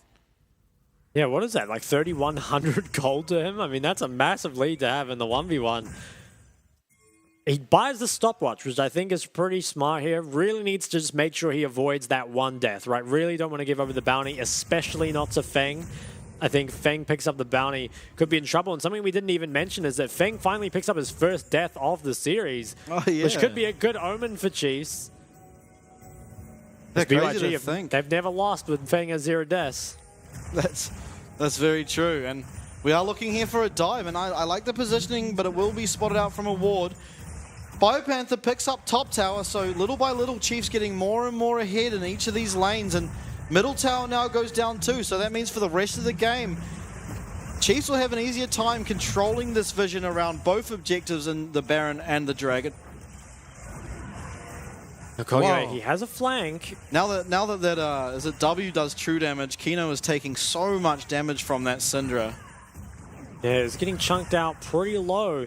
Chiefs have the better position here, I have to feel. Yeah, BYG can't walk through that gap there, as 1116 will pick up a tower bot lane for him and his squad. Being answered now by BioPanther as Barber just looks to take away more and more camps. Starve out. Cyclone actually used. Hold up. Aladoric here. Will he find Lakai? No, actually, it will be unstoppable. Aladoric now in the middle. Feng ult used. If Chiefs just back out now, Zeri will not have too much impact. They will, so really nice job there by Chiefs to identify that Feng has used ult and just back out. And honestly, nothing gained, nothing really lost there. I mean, any sums? It was just the ignite from Nautilus. Lakai had to commit his flash, but it was Kisei who had to burn the stopwatch. Now, importantly, kept his flash, but I think, yeah, overall it's pretty even. Really nice disengage there from the Chiefs to make sure to get out. Kisei, though, without the stopwatch, does have to be very, very careful, especially because Kongyue retained his flash. 2 more minutes on what is going to be the 3rd Dragon here for the Chiefs, and they should be in a commanding position ahead enough that they can maintain the control, but is their team fighting clean enough to take this one home? They have to keep Kisei alive, given the peel that he needs to allow him to kind of deal damage, and if they can, find and engage on the Feng as well, who's pretty much all of the reliable sustained damage from the side of BYG. Feng could actually be in a little bit of trouble here. No, looks like he will find a way out. Control here, though, of the Baron, really good for Chiefs, and they have pretty good DPS as well as turning tools, so wouldn't be opposed to just starting this up and trying to force the side of BYG to do something. As well as BioPanther having a really nice shove on bot lane here, so if Chiefs find anything, 1116 is in that bush. Aladoric position quite forward. Is going to face check and be eliminated. Not quite, actually. Hooks back in, but will only find 1116 who goes golden. What can they find? Zeri ult is now used. Unstoppable. Can they be found? Wild Growth found. BioPanther does land a 3-man stun, but can't quite find Feng yet. He will go down, and on the backside, Kongyue does go down as well. Actually, no, he doesn't. It was, Lakai going down to that Syndra. So it's a 1-for-1 trade. Both summoners, importantly, are gone from Feng, as well as that exhaust. I felt like there was an opportunity there. BioPanther found a nice 3 or 4-man stun, but there just wasn't anything to get onto Feng after that, unfortunately. Yeah, I think really pay attention to the replay. So Aladoric is engaged on very early, but pay attention a lot to Lakai's CP. So if you note Kisei's positioning, he gets forced up, not grouped with the team, and then is just stuck out of this fight for so long. And that's your main DPS. I have to feel if Kisei had positioned more with his team, should have been able to DPS, instead spent the whole fight kind of being disrupted by Lakai. And BioPanther's engage is kited out. I think she should have won that fight. But it's kind of a miracle for BYG, and it's still not really that good for them, right? It comes out just being a 1-for-1 trade, and some's used on Feng. Yeah, now I don't want to curse it again. I did this last game, but as Dragon spawns, as well as Baron looks to be contested, Raze does have flash, whereas Feng has no sum. So Kisei as well does have that flash available. Building towards Zhonya's 9 stacks now also on that, what is it called? The ring. The Dark Seal. That's it. This Okay. should turn into a Magi soon. I don't know if he's that, Chad. We'll have to see, though. Chiefs, they managed to regain a little bit of control around here. Stop the Baron trade from coming out. This is the Vial, though, picked up by the Silas. Good damage poked down from Kize, wisely going towards the Zonyas as well. Knows if he doesn't die, this game is in his hands. Yeah, Kise has to be so careful in this next fight, being that Silas does have cease and desist, and there is a Wukong as well as a Cassante who can really quickly get onto you, and things can get bad pretty quick. BYG maybe looking to go back towards us as Raze is soloing up the drag, and this is the third one picked at 24 minutes. Kongwei, he has a great flank once again. We've seen him find these angles time and time again. Kise has to be so careful here. It will be found. 4-man knock-up from the Cyclone as well as cease and desist now onto Kise. Can they turn this? One kill does go down, but Feng is going... we just go down bottom, but Feng will find a second. Biopanther now getting chased down. Slow will land. It will be a third now found from Feng. And no. it goes disastrously bad. Oh, it really does. Kize goes down, the shutdown given over, and Raze was doing the drag. Chiefs, they felt like they needed to check the Baron to see if it was being done or not. But Kongwei, how many games has he found 4-man Wukong ults? It just finds the perfect flank, exactly what they need. Oh, disaster here for Chiefs. I mean, they still have the lead. They still have the 3 dragons. But take a look at this. Kongwei in the perfect position avoids the Sweeper as well. And Raze, you know, is on dragon right now. And with all that point and click engage coming out with the stolen Vial, Kize is engaged on, who did not have the stopwatch for this fight and was taken down by Feng, I believe. Or it might have been Lakai who picked up the shutdown. So not as bad, but... It was, yeah. Yeah, oh my god. Oh, engaged though. Yeah, cease and desist here is used. They will find one. Kongwei, importantly, does go down. 1116 having to flash away, and it looks like Chiefs will have priority over this Baron now. No jungler available for the side of Beyond. Biopanther starting it up. Blue also picked up from Kise. Yeah, Can they contest? I think there should be Baron going towards the side of Chiefs. They still have their Cinder ult. They can look for the re-engage. Depth charge is also available, so a little bit of counterplay towards that Zeri. Unstoppable goes Lakai. Knock up onto Barbip. He's getting really low. Polymorph as well. He'll just survive as they do land a hook now onto Lakai. Gargoyles also used. Barbip does get all outed on. He will go down. What is happening on the bottom here? 1116 goes down. Nice depth charge will find Feng. He goes down. Biopanther finds himself a double kill. It's 4v1, but unfortunately, Barbip goes down as Kongwei spawns, so no Baron just yet, but Chiefs find a team fight win and manage to get the kill on Feng, importantly. They do. Insanely well played in that team fight from Kize. I hope we get a replay. The stun was so nice. Managed to buy themselves so much time. Credit to Lakai as well. I think he kind of managed this. Let's see how Kongwei was actually caught out. Was spotted on the sweeper. Stunned out very early. Managed to avoid it last time. Ooh. Oh, and the point and click engage once again. Really nice, I think, by Kize to hold his ult here as well, because they ended up being very useful when they were doing this Baron. I think, honestly, really well played. I thought that Chiefs would for sure get this Baron. I think Lakai did a great job here of dealing damage on the Babbitt. I wonder if maybe the engage, if the trigger could have just been pulled. I mean, they are missing the Vial, but so much damage was dealt onto Babbitt here. Pay attention, though, that Kize's stun is going to come out here in a moment. Manages to get all 3. And that does crazy. kind of buy them a lot of time in this fight. And Lakai taken out. I mean, he takes out Babbitt, but that also takes away the tank that's sitting in front of Feng. And with that knock-up, and then the follow-up stun, the shutdown, it goes over to Biopanther. And while Baron wasn't picked up, Chiefs, they remain in control. The Zonya now completed for Kize. We'll have the flash soon as well. I think this is Chiefs. They should be able to win. They really... It's all up to them, right? If they play it out as they should from now, they are the ones to win this. Honestly, Ray's doing a lot of invisible damage. I didn't even see. Nice stun will land. And honestly, Lakai's block there was fantastic to save Feng. Flash now lost on Nautilus. And, wow, Lakai really just saved the day there. Yeah, that was insane. Did his best Braum cosplay. Oh, they're perhaps fishing again. Kize, he has a stun. Yeah, Kino out of position too if they were able to find it, but will be able to come and reconnect back with his team. And really fighting over these mid waves as Dragon is in 1 minute, Baron already live. It will be the Dragon's soul if Chiefs choose to go for that as it spawns, but you have to feel like Baron probably the priority as Biopanther looks for a trade. Hook does land.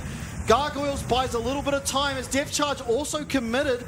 Barbit will be damaged upon, but not going down. And Feng has no ult now, as well as Lulu. So a lot of important cooldowns down. Chiefs could probably look towards starting this Baron, although they don't have Vi ult or Nautilus ult. So they're Zeri going to a little start bit it out harder. as a duo.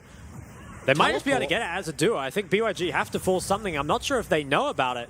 Baron should be getting, yeah, it's down to half HP. They have to try find some engage. There is no Syndra ult here, but this looks like Baron should go the way of Chiefs. Yeah, it's down to 3k as we see a fight kind of starting in the back. Kongyue will go in. He does steal the Baron. And another kill goes towards BYG as well as Lakai goes all out. Can he find Biopanther? Ray's also in danger on the top side. What damage can he find? Feng, actually 1116 ends up shutting him down, but what a disaster. Baron stolen by Kongyue and 2 kills given to the side of BYG. Time and time again, Kongyue, he finds the way back in games that they have no right to win. They now have the Baron. They close up that gold lead. Ray's lost both his sums. Oh, the next fight, I think it should go the way of BYG. Take a look at how this started. The Baron was getting so low, but Kongyue, just in the nick of time, managed to get over this wall, smite it away, and then was able to flash out. And the fight, it ended up so split because they can't really deal damage when the fight is like this. And Raze ended up just on his own, kind of in no man's land, while Chiefs, they tried to find a way back into the fight. There was just no way in. And I believe the Dragon now will go to the way of BYG. I can't believe the game is this close. Yeah, it doesn't feel like it should have been, but again, this is what happens when Kongyue gets his Wukong. He finds angles in any way. I mean, finding that Baron steal as well as that 4-man knock-up earlier in the game, he's really keeping the BYG chances alive. I mean, we saw Feng carrying the earlier games. It's time for Kongyue to really show what he's worth. And Chiefs, they are still in it. They absolutely can still win it. They're going to have to last out this Baron and try not bleed too much gold to BYG. As we know, Feng can be a problem as he starts to get these items. But one teamfight win and this game can change again. As Ray's doing a lot of damage here to Lakai. Biopanther as well, jumping on him again. Nice stun lands onto Kino, but no follow-up damage just yet.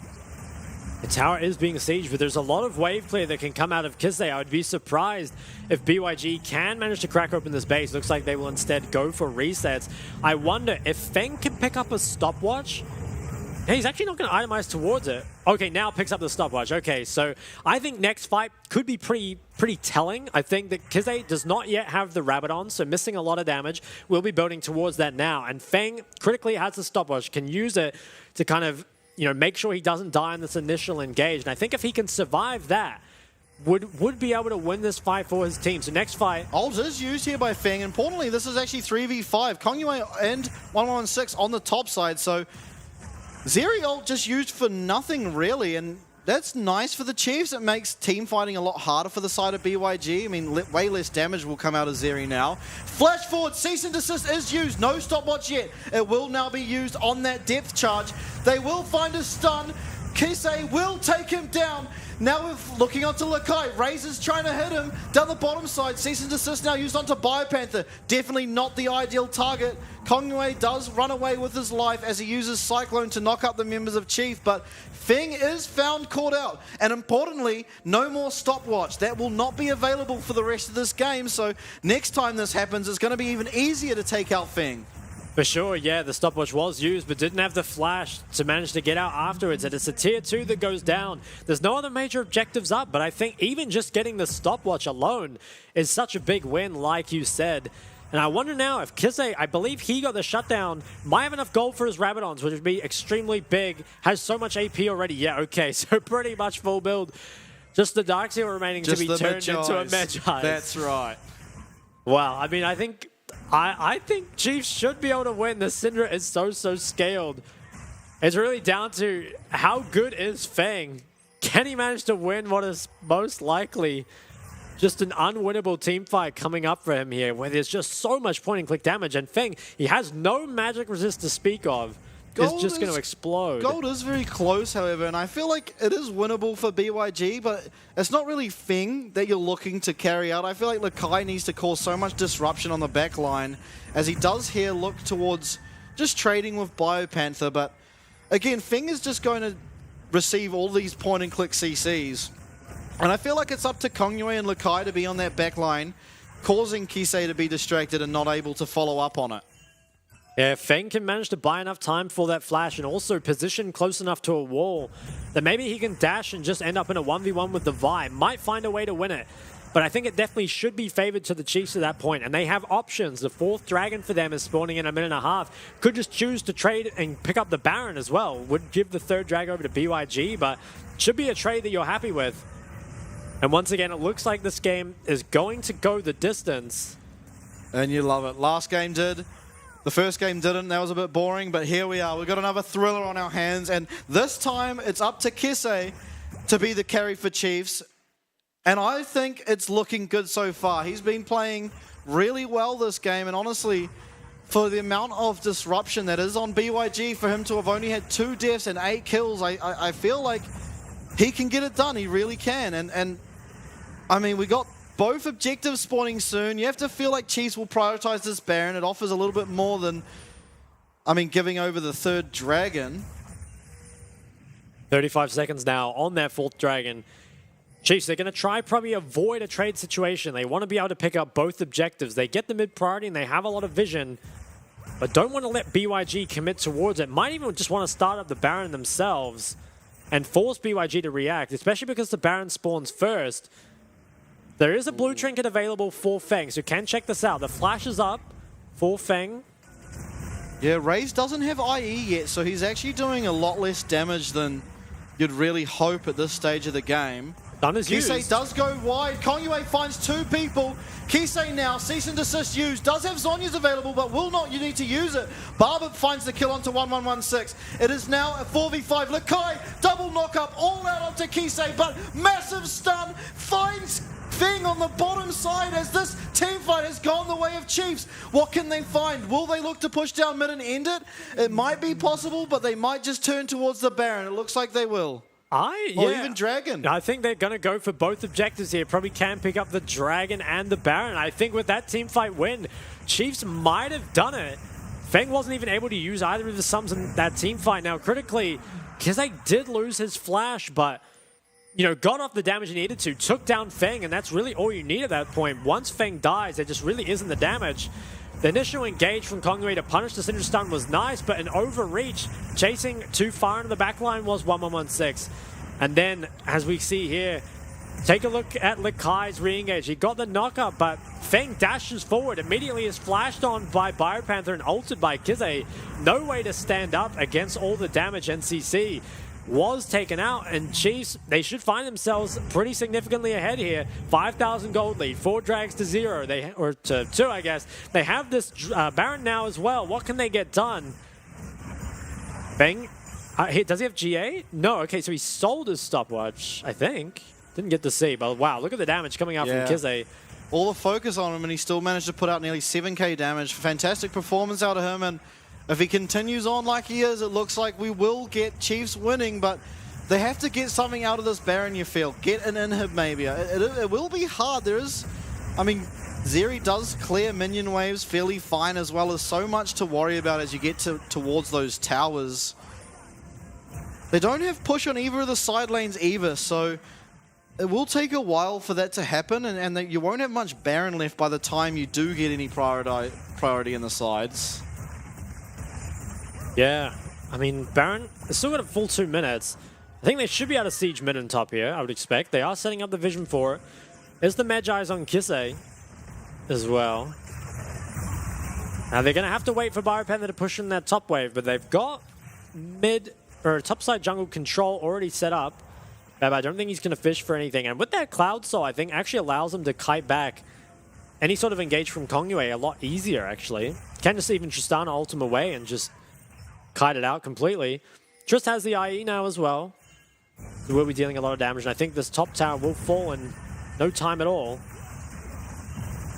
Yeah, will be going down, obviously. Stun connects. Well, stun does connect. Lakai getting solo will be taken out. It's 4v5 now.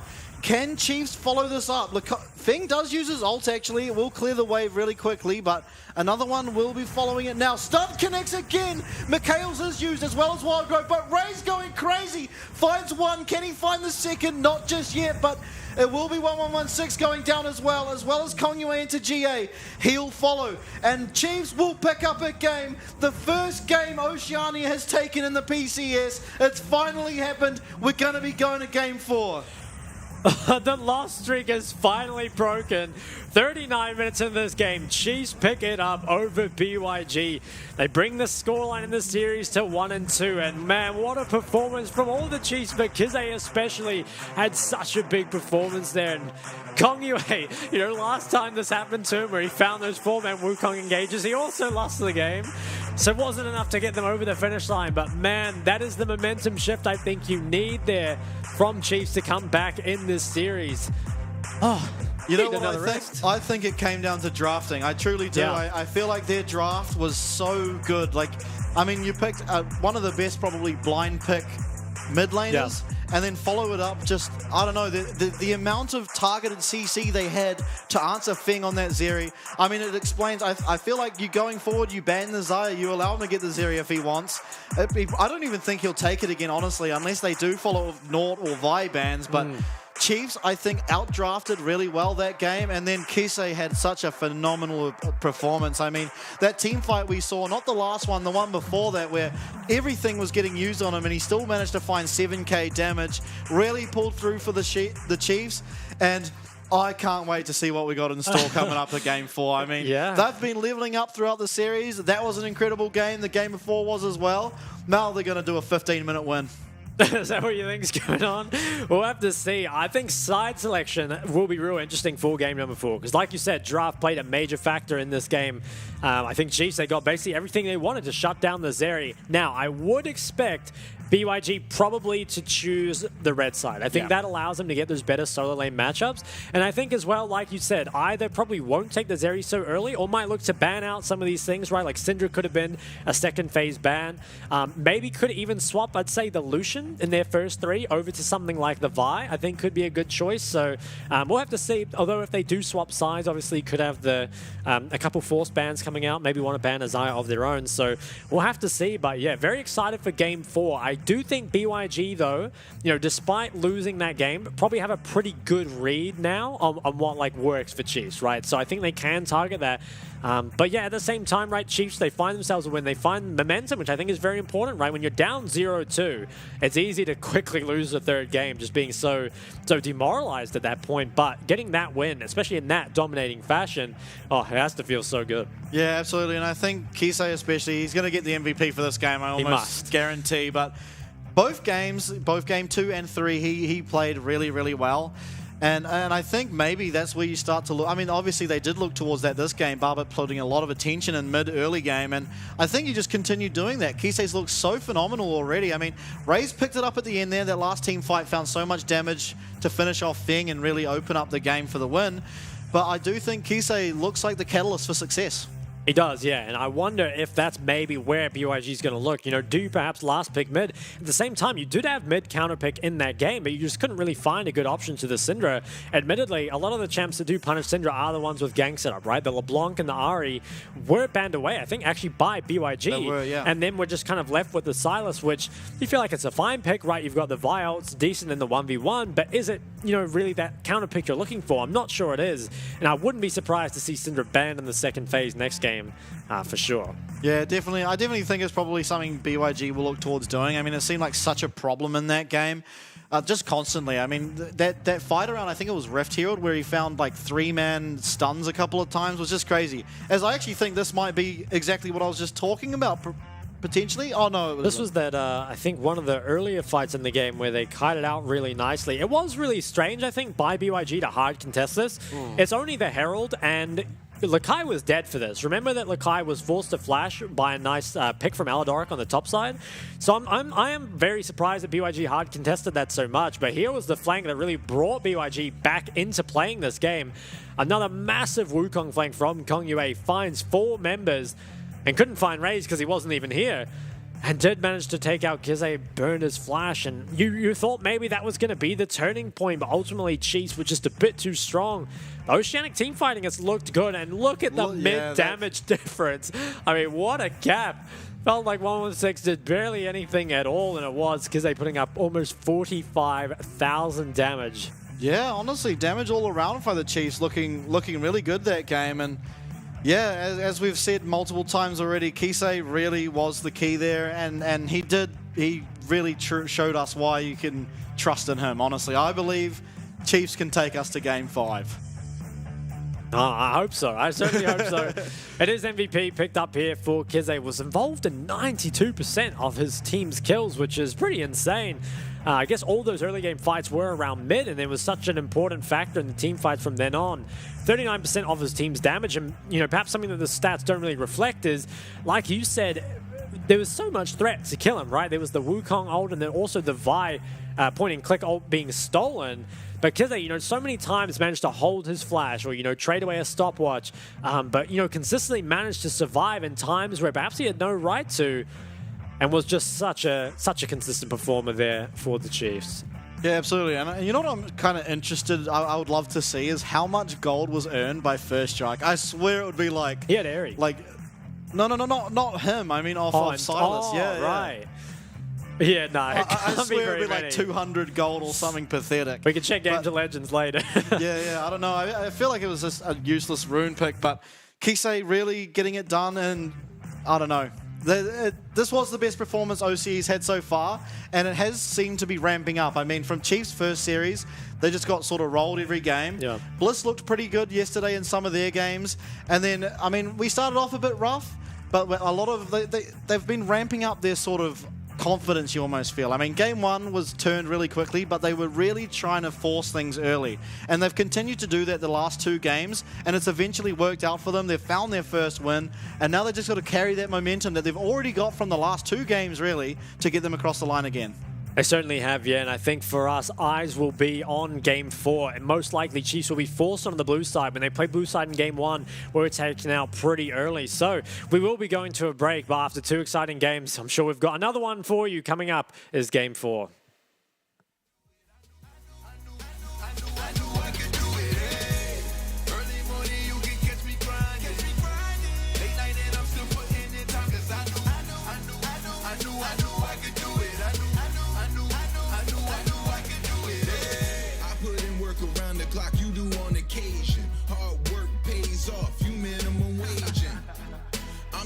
I work till I make it. You give up on your dreams and you only like 3 days in. Fight for what you want, don't quit at the weigh-in. Don't treat your life like a joke unless your last name's Wayans. Learn from other people's mistakes, you don't have to make them. Some people have to fail to understand what I'm saying. I get it, I know so, they messed up, I won't though. I work too hard and too long to make mistakes that I know so. They might talk down on me now cause they gave up on their own goals. If you live in a glass house, you should be scared of a stone throw, so shh.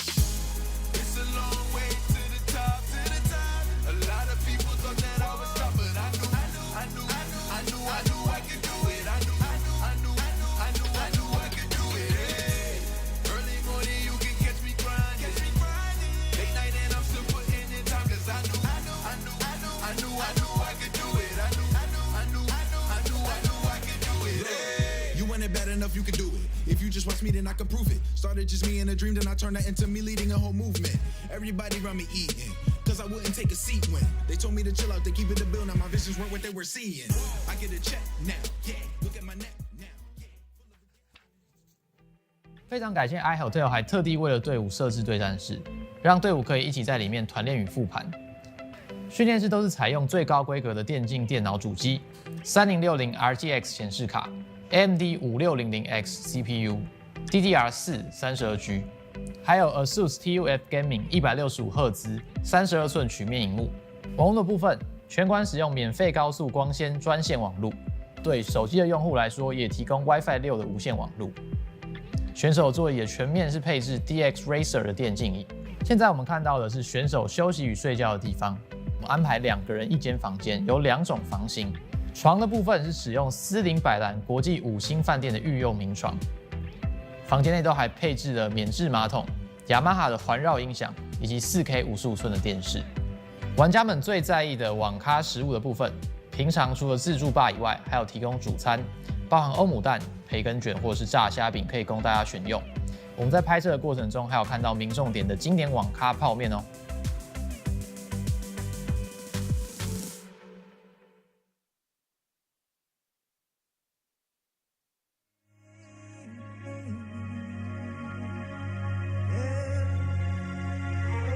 But I'm coming back, I'm coming back, I'm knocking down the door.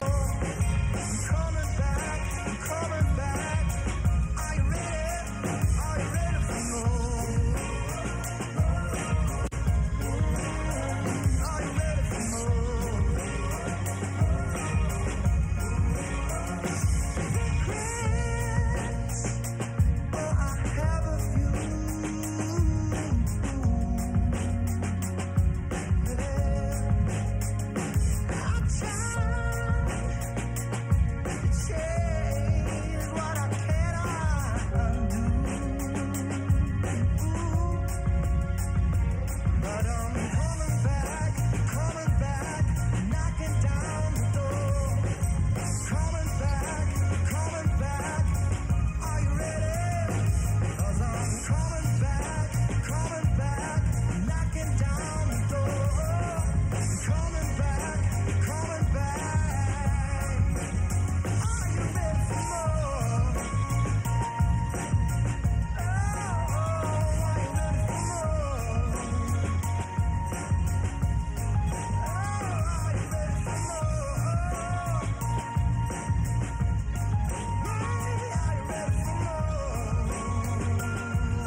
It's lights, camera, action over here, boy.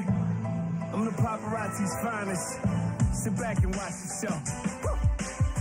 The fire burning my soul, the passion in my eyes. My people starve, the hunger pains feed my desire. And I desire throne, a scepter with a castle. I'm the king of this jungle, they call me Mufasa. It's simple, I'm sonning these dudes. On my Usain Bolt, yeah, I'm running these dudes. I try to explain, I'm not the norm. When I'm in red form, we still on the runway. I ain't even airborne. Keep my windows tinted so they don't know who's in it. I ain't afraid of the dark, I was raised in it. My sins is unrepentant, my words is authentic. I tried to come clean, my heart wasn't in it. Lazy boy living, the squad is so turned. Shaking their heads like men and boys who never learn. Who gon' stop me though? Until the curtain closed, pull up a chair, sit back and watch the show. You know, say my name in the streets and they say, Dr. God. I can feel the hate, yeah, they pray that I fall. Sit back and watch the show. You know, say my name in the streets and they say, Dr. God. I can feel the hate, yeah, they pray that I fall. Sit back and watch the show. I got champagne wishes and caveat dreams. Had them haters bow down and kiss the ring. They offer the inch, I took the whole thing. My side piece is ratchet, but my lady's a queen. They ain't loyal, but that don't make my blood boil. The game is deep rooted, I was raised in the soil. Lights, camera, action, paparazzi attraction. What's next for 'em? You know the streets asking. I'm self-made, CEO, I'm self-paid. The game's thirsty and I'm a glass of lemonade. These boys must got me twisted, French braids. I'm so disrespectful, spitting on their graves. I'm trying to bury them 6 feet at the cemeterium. I'm offended the blogs who try to put me next to them. Who gon' stop me, bro? Until the curtain closed, pull up a chair, sit back and watch the show. You now. Say my name in the streets and they say that's a guy. I can feel that hate, yeah, they pray.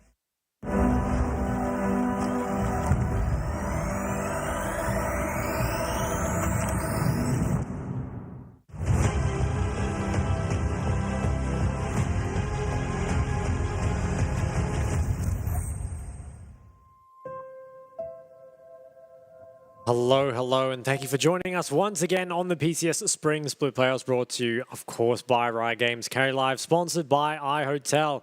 It's now BYG who have just given a game over to Chiefs. I mean, Chiefs, they end the OC loss streak. They pick up their first win. It's 1-2 still to the side of BYG, but with that win, I think Chiefs, they might regain the momentum. They could be taking us all the way to Game 5. That's right. I'm here to watch the Oceanic International win streak continue, really. Look for a second game here, and if they can draft like they did last game, I really do like their sort of what is it? Chances? Chances. yeah. Chances in this, and it is blue side selected actually from Beyond, so I'm kind of perplexed by that. I feel like they've looked worse on blue side. I mean, their first game, they really took it to them, and I'm interesting, I guess, but we'll have to see. We have to see where they go with this. Kind of perplexing to me. I'm going to make a bold call, and I think that Lucian ban is going to change to a Vi. I think that's the play, because I don't think Lucian Nami has been too big of an issue. They banned the Sedge and the Rakan, so we're looking towards what that third ban is. Maybe they could also look to take away the Vi. Okay, so the Xayah is banned earlier this time. Well, I'm out there if they're going to ban Xayah and Zeri. We'll have to see what kind of adaptation comes out. BYG, they banned the Vi instead of the Lucian. I'm a prophet. Shock. Yeah. That's crazy. I'll tell you all about Shock. He knows draft. He certainly does. All right, Chiefs, third ban. Will they go for the Zeri, or will they just ban... What were they banning before? Was it the Gragas, was it? I can't even remember. Yeah, they banned the Gragas once. Yeah, I don't know what the other ban was, but we'll have to see what comes out here anyway. I think because the Xayah came in earlier, they might be looking for something different, but it is just going to be the Gragas again. I think... Zeri immediately locked in once more, so... Yeah, I don't really like that. I think when Vi was banned, they should have swapped Gragas to Zeri. I think that should have been the play. But anyway, Zeri's given open. Lucian is up. Wukong is currently being hovered here for the Chiefs. They do lock it in, and this does leave Kongyue in a bit of a rough spot where he doesn't have access to the three big meta junglers, Sedge, Wukong, and Vi. Has looked good on other stuff, of course. Yeah, he's looked pretty good on Kindred. Lucian is actually locked in here, so it isn't banned, and it is immediately picked up by the side of Chiefs. And I mean, with how Beyond have been banning that champion, you have to feel like it was for a reason. So Raze is going to get it this game, and you imagine here we're going to see a Lulu lock in, Pantheon again.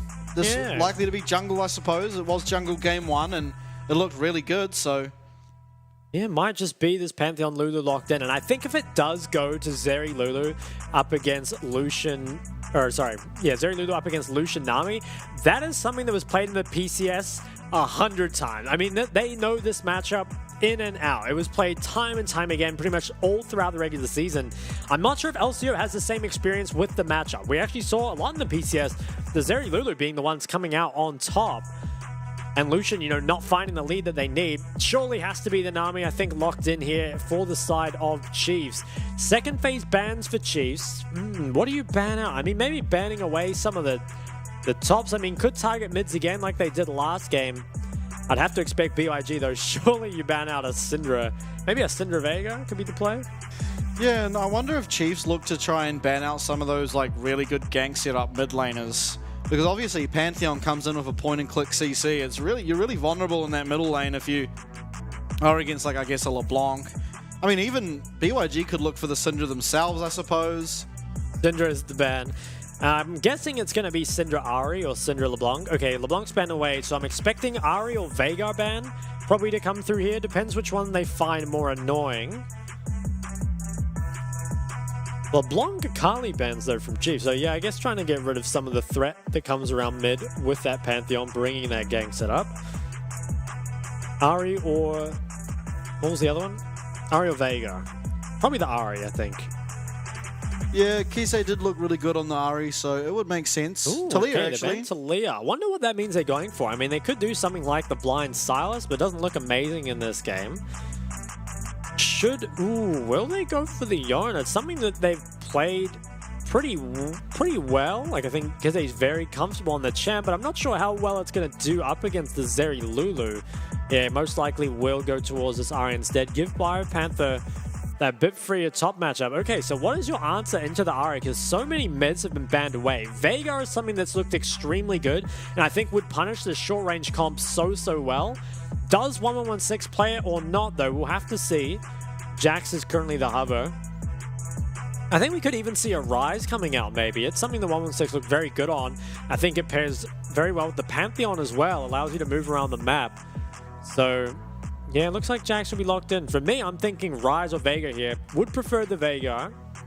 I'll have to see what he's going to go for, though. I guess they could... No, they can't go for the Syndra. It's banned away. I mean, yeah, there's just so many mids banned. Aurelion Sol's interesting.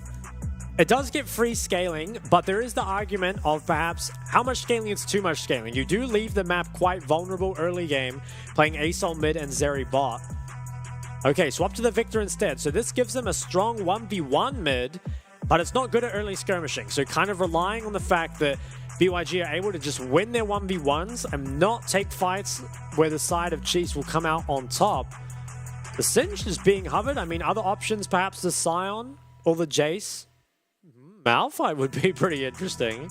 Yeah, Malphite does fairly well into the Jax. It will be locked in here, so... I mean, a massive team fight comp here out of Chiefs. They have Tidal Wave, Cyclone, Unstoppable Force. You have to position extremely well. I mean, oftentimes you see the Lulu and Zeri sort of grouped together, so they are able to buff one and each other up, but you have to be super careful about doing that against the likes of Malphite and Wukong, because you can really quickly find both of you just going down immediately. Definitely can. And I think I'm really surprised by that Taliyah ban not being an Ahri ban. Not too sure what was that about. I mean, I guess maybe just respecting the Taliyah rocks up against the Zeri can be annoying.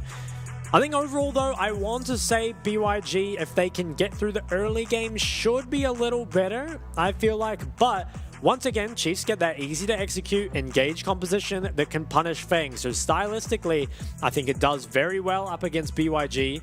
Kind of running back the same comp, but it's not quite as easy as the first time, right? You don't have that Vi. You do have the Malphite instead, though. So I think Chiefs, they managed to get their red side. They managed to get a draft that I think works for them. Whether or not they'll come out ahead, I think a lot of it will come down to the bot lane. This matchup, despite being a lot about, scaling, often does end up very volatile. And Kongyue, the king of kill participation, probably will be looking down there. Yeah, you'd have to think so. And early game as well, you have to feel like top lane will actually favor the Malphite a lot of the time, because he is able to just slowly grind away at you with that Q. I mean, it does depend a little bit on runes, actually. But yeah, I expect sort of a lot of priority being put towards this bot lane, especially Chiefs kind of need their Lucian Nami to be a little bit ahead to keep up in these team fights with the Zeri. See where jungle start, it has traditionally been sort of mirrored starting. Okay, so it's the grass picked up by the Malphite. It does make sense. One thing I want to bring up real quick is that Raze has gone for the Ignite. Obviously very good for that 2v2, but having no cleanse up against Pantheon and Jax can be pretty scary, I think, as a short-range ADC. If you can find a big enough lead, then I don't think it matters a whole lot, but does need to be careful. Also, the Victor opting for the Aerie. Is this going to be a bubble? I'm actually not too sure what this is about. Yeah, exciting. Okay, they get the ward. Get a little poke there as well. First strike gold, but Feng will pick up that ward. Oh, it doesn't go down, he actually. didn't. Yeah, it wasn't quite in time, but... Yeah, the Victor picking up the Aerie, definitely going to try play to win out in that 1v1. Doesn't want to get involved in any skirmishes, but for sure wins that 1v1 matchup. Wave is pulled here by Lakai. Babip's going to start on the top side and will be pathing down. Anyway, I wonder if he's going to look for a flash gang as BioPanther. He's getting traded on just a little bit, but not a whole lot of damage. Yeah, he start Malphite, so respecting the trades out of Lakai. Okay, yeah, trades coming out on bot side. We've seen this pretty often. Zeri Lulu kind of bullying the Lucian Nami, at least for the first couple of levels. But after that, comes a bit more even, and especially at one item is that kind of advantage for the Lucian army. Also can depend on if Lucian goes for the Dirk or not. Yeah, a lot of damage traded over here. But I don't think anything will come of it. Looks like Kongyue will path towards top side, you'd have to think. Unless he wants to kind of do some sort of gank bomb. I don't think it's really possible. Yeah, he's pathing towards that top side. Babbitt will now be going back into the bot side though. And BYG, the waves should bounce back to them. And they'll have to be a little careful with the fact that their jungler's not nearby. Yeah, and I want to say, I feel like in the past couple of days, Aladoric really played like an instrumental role in sort of setting up these team fights. Sorry, last couple of games. And now he's on the Nami, he won't be able to do that so much. So I guess the onus is more on Biopanther to be doing it. But Aladoric looks so good at that. And it does kind of make me concerned that he's on the Nami.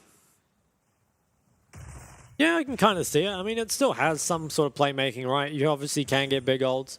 Bubbles as well. I think he's looked good on it in the past, but you're right, maybe without having that reliable follow-up of, you know, the Leona Nautilus Thresh, might not be the same Chiefs that we see. He's going to poke his head into the top side, but nothing will come of it. Can just look towards that Scuttle Crab instead. And despite Victor, you know, should kind of be winning this out, Kize, he's getting priority, is trading a lot of HP for it, but it is going to kind of prevent anything kind of coming of the early mid priority. And it's actually a nice CS lead that he's found for himself. Honestly, just CSing a little bit better than his opponent here. There's something being looked towards top. Biopanther. Oh, Biopanther has to be careful. It will be flashed away. Doesn't land the stun, importantly, but flash stun from Kongyue.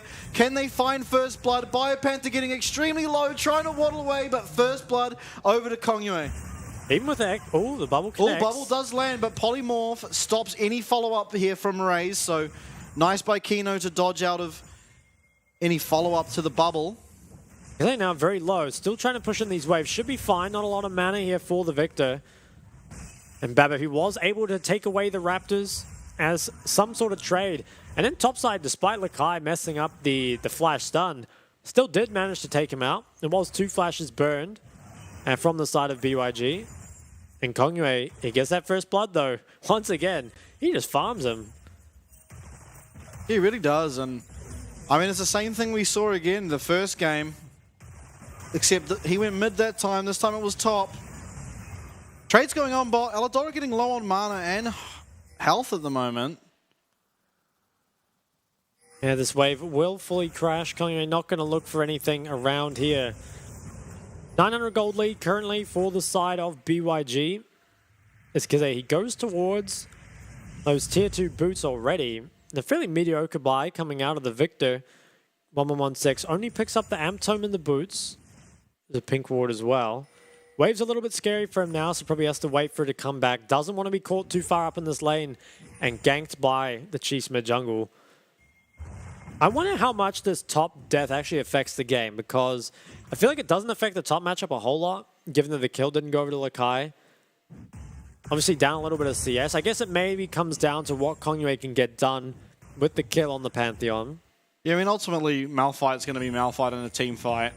As Kongyue is looking here again. Are they looking for a dive, perhaps? I feel like diving Malphite. He spotted out. Yeah, Redive seems tough. They're going to try, though. It's a big wave. Ult available for Lakai here. Kongyue will back off, though, so they're not actually going to look for it. And just one plate given over. Yeah, wise decision, I think. Yeah, Lakai getting a bit of a lead for himself here, though. That can be problematic. I mean, Malphite never going to do so well in the side lane against him, really. Maybe going to look again. I'm surprised so much pressure has been put toward it. Has to go, I think, before Bio hits 6. Does go in now. Stunned up and follow-up stun here. Does hit 6. Will be able to ult away, but that's a lot of pressure lost out at top here. He does have teleport available, as Babbitt will pick up this dragon down on the bottom side as a trade.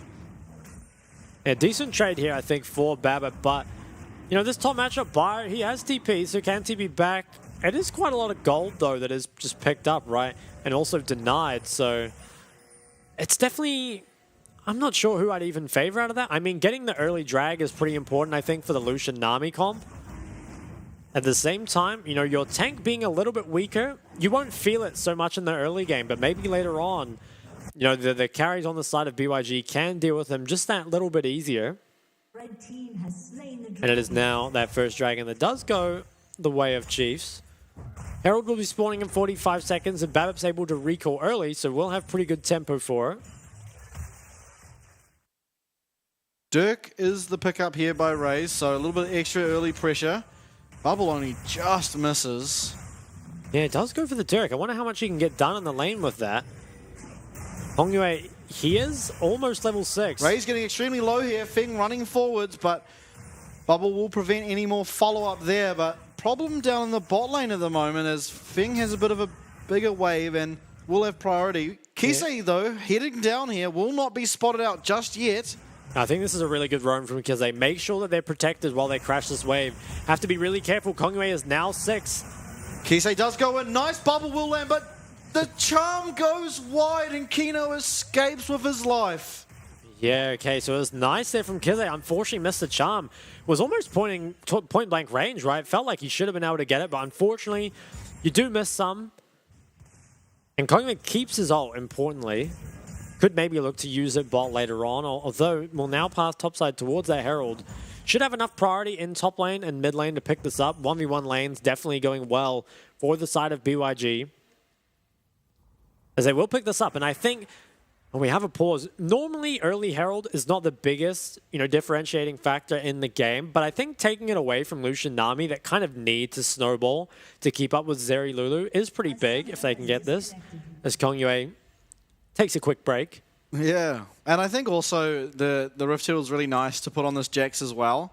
I feel like if you do get it for BYG, you do put it top because at the moment he has had a lot of free time with that tower. I imagine it's fairly low, and he at the moment is the furthest ahead by quite a bit. So maybe getting him more and more ahead, he'll become more of a threat on the back line of the Chiefs. It'll become really hard to deal with, even for the likes of Lucian Nami. And in the side lane, I mean, Malphite's never going to be able to match him. So I feel like that is definitely probably the angle if Beyond do pick up that Rift Herald. Yeah, breaking that top tower early could be good, right? I think that Jax Malphite's kind of a matchup that often stalemates, but if you can get ahead enough, then you can start to kind of, even if you can't actually hit the tower, generate enough priority for yourself that you can accelerate further, right? Either by taking camps, kind of warding out the enemy jungle, even kind of moving your priority down towards that mid lane and just making it a little bit more difficult for Kisei to play. Hopefully the pause does not go on for too long because our excitement, I don't want it to be stopped here. It looks like it is a client issue though, so hopefully it won't take too long to fix.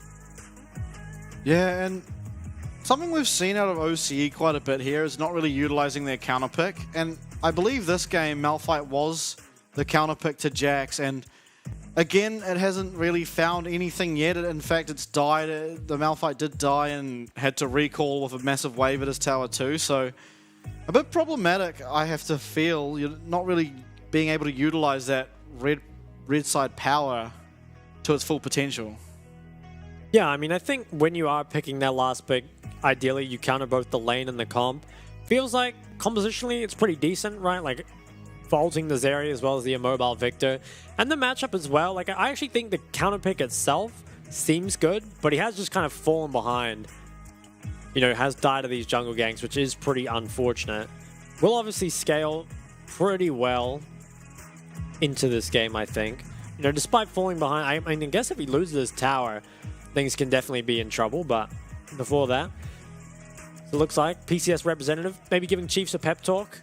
Hyping them up. You're only down 1k gold, fellas.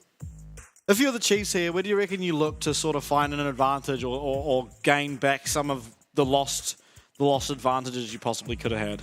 I think you have to find some way to accelerate the Lucian Nami. I feel like if they don't enter the mid game at least on par with Zeri Lulu, they're definitely in trouble. It's kind of like Lucian Nami doesn't necessarily scale bad, but it just plays so much better from ahead when they're allowed to just dash forward and there really isn't the punish that can come out.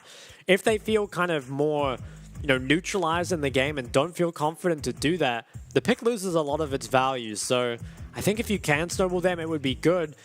It's kind of difficult though, because the lingering presence of Hongyue, who has that Pantheon ult at all times to pressure some sort of counter gank, it makes it pretty difficult to go down there. Especially when your top laner, isn't going to have TP for any sort of response. It's kind of pinned to his tower. Definitely having a lot of difficulties up there. Yeah, maybe on sort of what you're touching on about the Lucian Nami. It might just be that the Chiefs want to, or even maybe have to, contest these early dragons and give themselves that win con going forward. Because, I mean, that is definitely... They've got the first one already, and it was fairly early. And Lucian... I mean, it's the top side that's behind, right? So Lucian at the moment is even with Zeri, and I feel like at this stage of the game, you are going to get a lot more power out of the bot lane of Chiefs, so definitely can look towards that dragon, and I do think that that's probably where they find their advantage. Just try and get the dragon as early as possible and start using that as a snowball.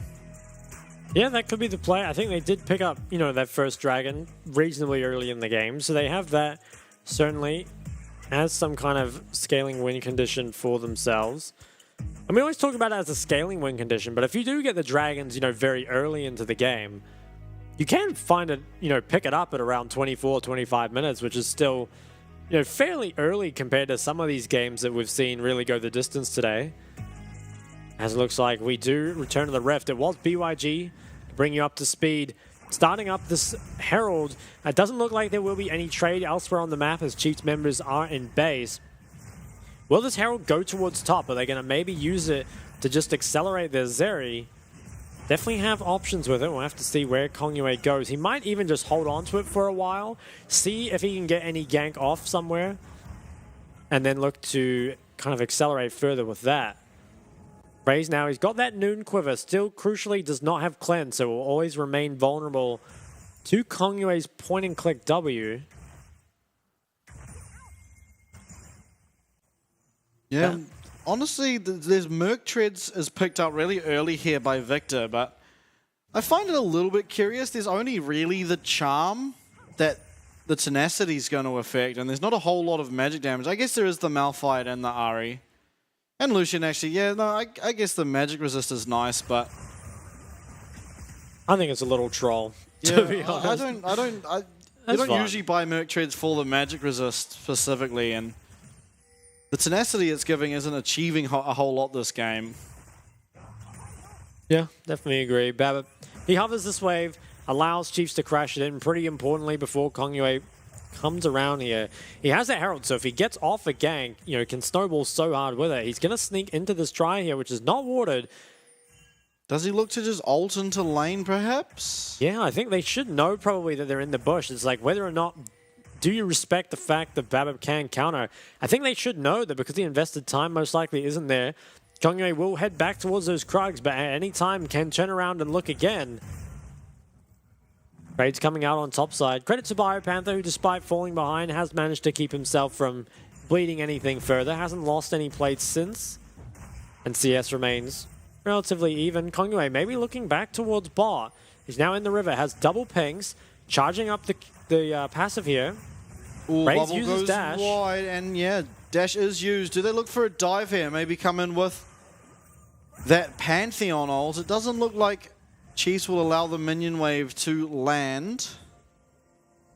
Okay, yeah, gonna go back. Maybe Kize is the place to try next. Does have the Ariel, so it can be quite hard to lock down. Kongyue should be spotted, I believe, on a ward here as he passed towards his Raptors.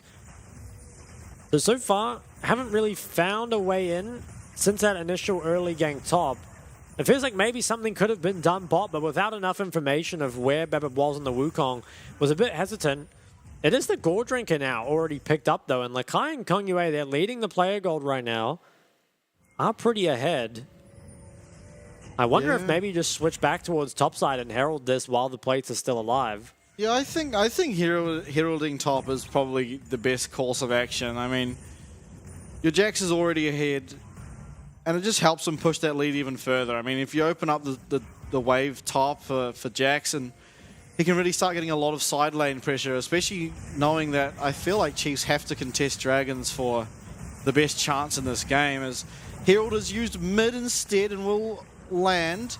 That's gold there over to Kongyue, and he is already really accelerated. As it looks like we will have a 5v5 on our hands for the Dragon.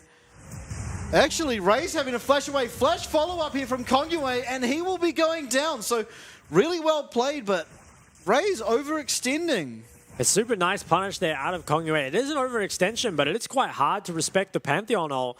That is perhaps the price you pay, though, when you pick up that Ignite and don't find anything with it in the 1v1. You then don't have Cleanse, and even with committing the flash, ends up going down.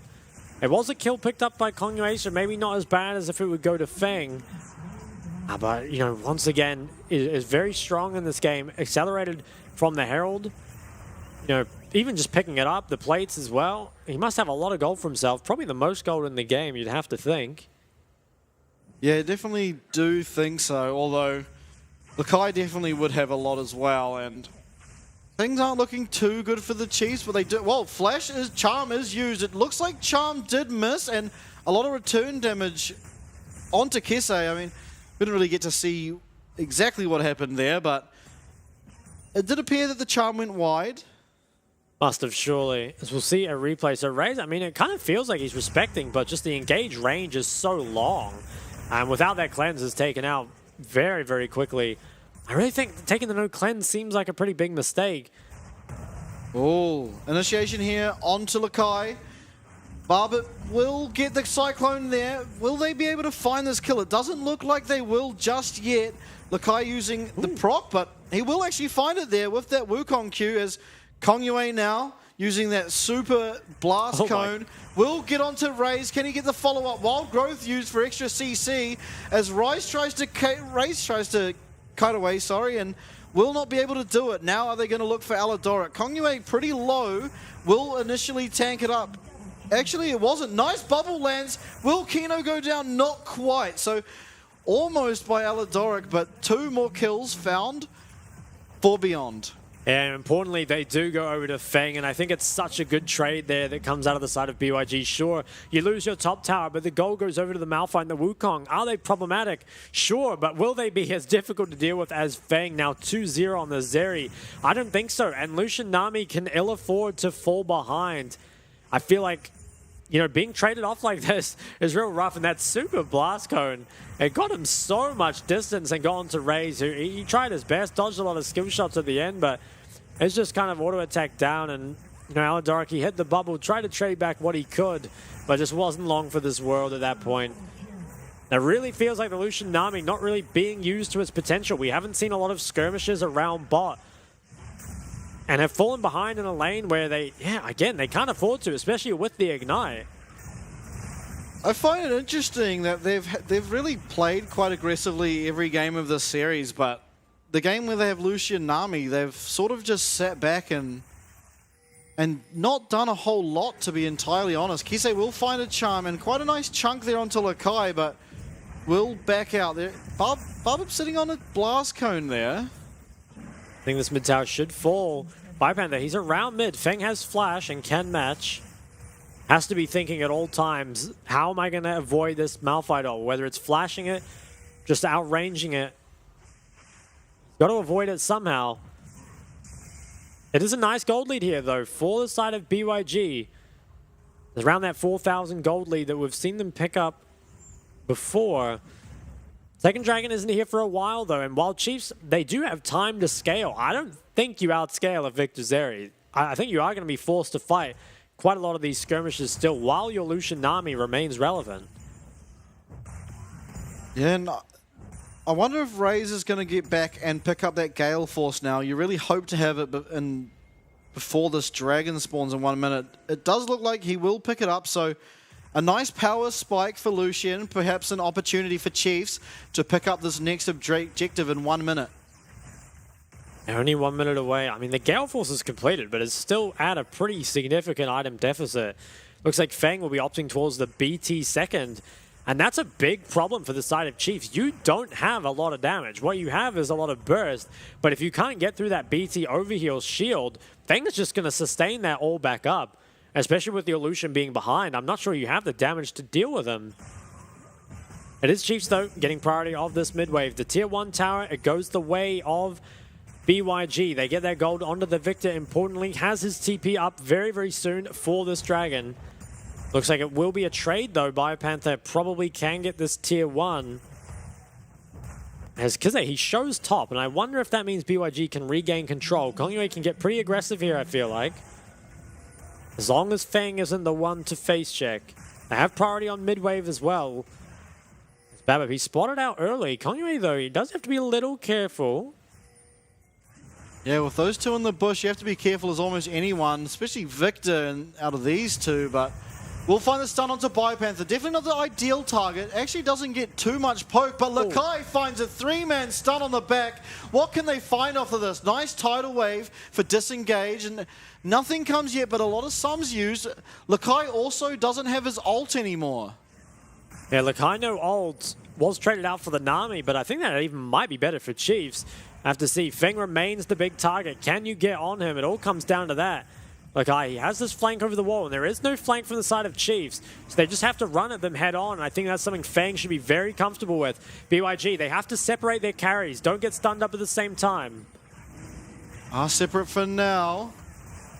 Will look to turn onto Lakai, but with that counter-strike, he should be fine. It will be smited away by BABIP, so Dragon, importantly, picked up by Chiefs as Bubble will land here onto Lakai. What follow-up is there? Pantheon ult goes in. What can Kongyue find? Looks like BABIP will be going down. Gold goes over to 1116. And that'll be all for now. So Dragon in exchange for BABIP's life. It's not the worst trade, but definitely more gold going over to Victor as well as stacks. Getting up that passive isn't ideal. Yeah, I think the drag, it doesn't feel like a very realistic win condition at the moment. I feel like this doesn't go that well because Chiefs need some sort of flank. You need to find like either Ahri, Wukong, or Malphite some sort of access to the backline. If you're just facing them head on, it feels so hard to find that initial engage. And Malphite goes in, but there's no follow-up available for him. The members are just too low and kind of forced out of the fight already. I think that is pretty bad there for Chiefs. While they get that drag win condition is still so far away, and you can't afford to fall any further behind in gold, especially now that it's going over to the Victor, that solo AP threat. The Malphite can't really itemize against, at least not yet. It's going to be very, very difficult, I think, for Chiefs to come back into this game.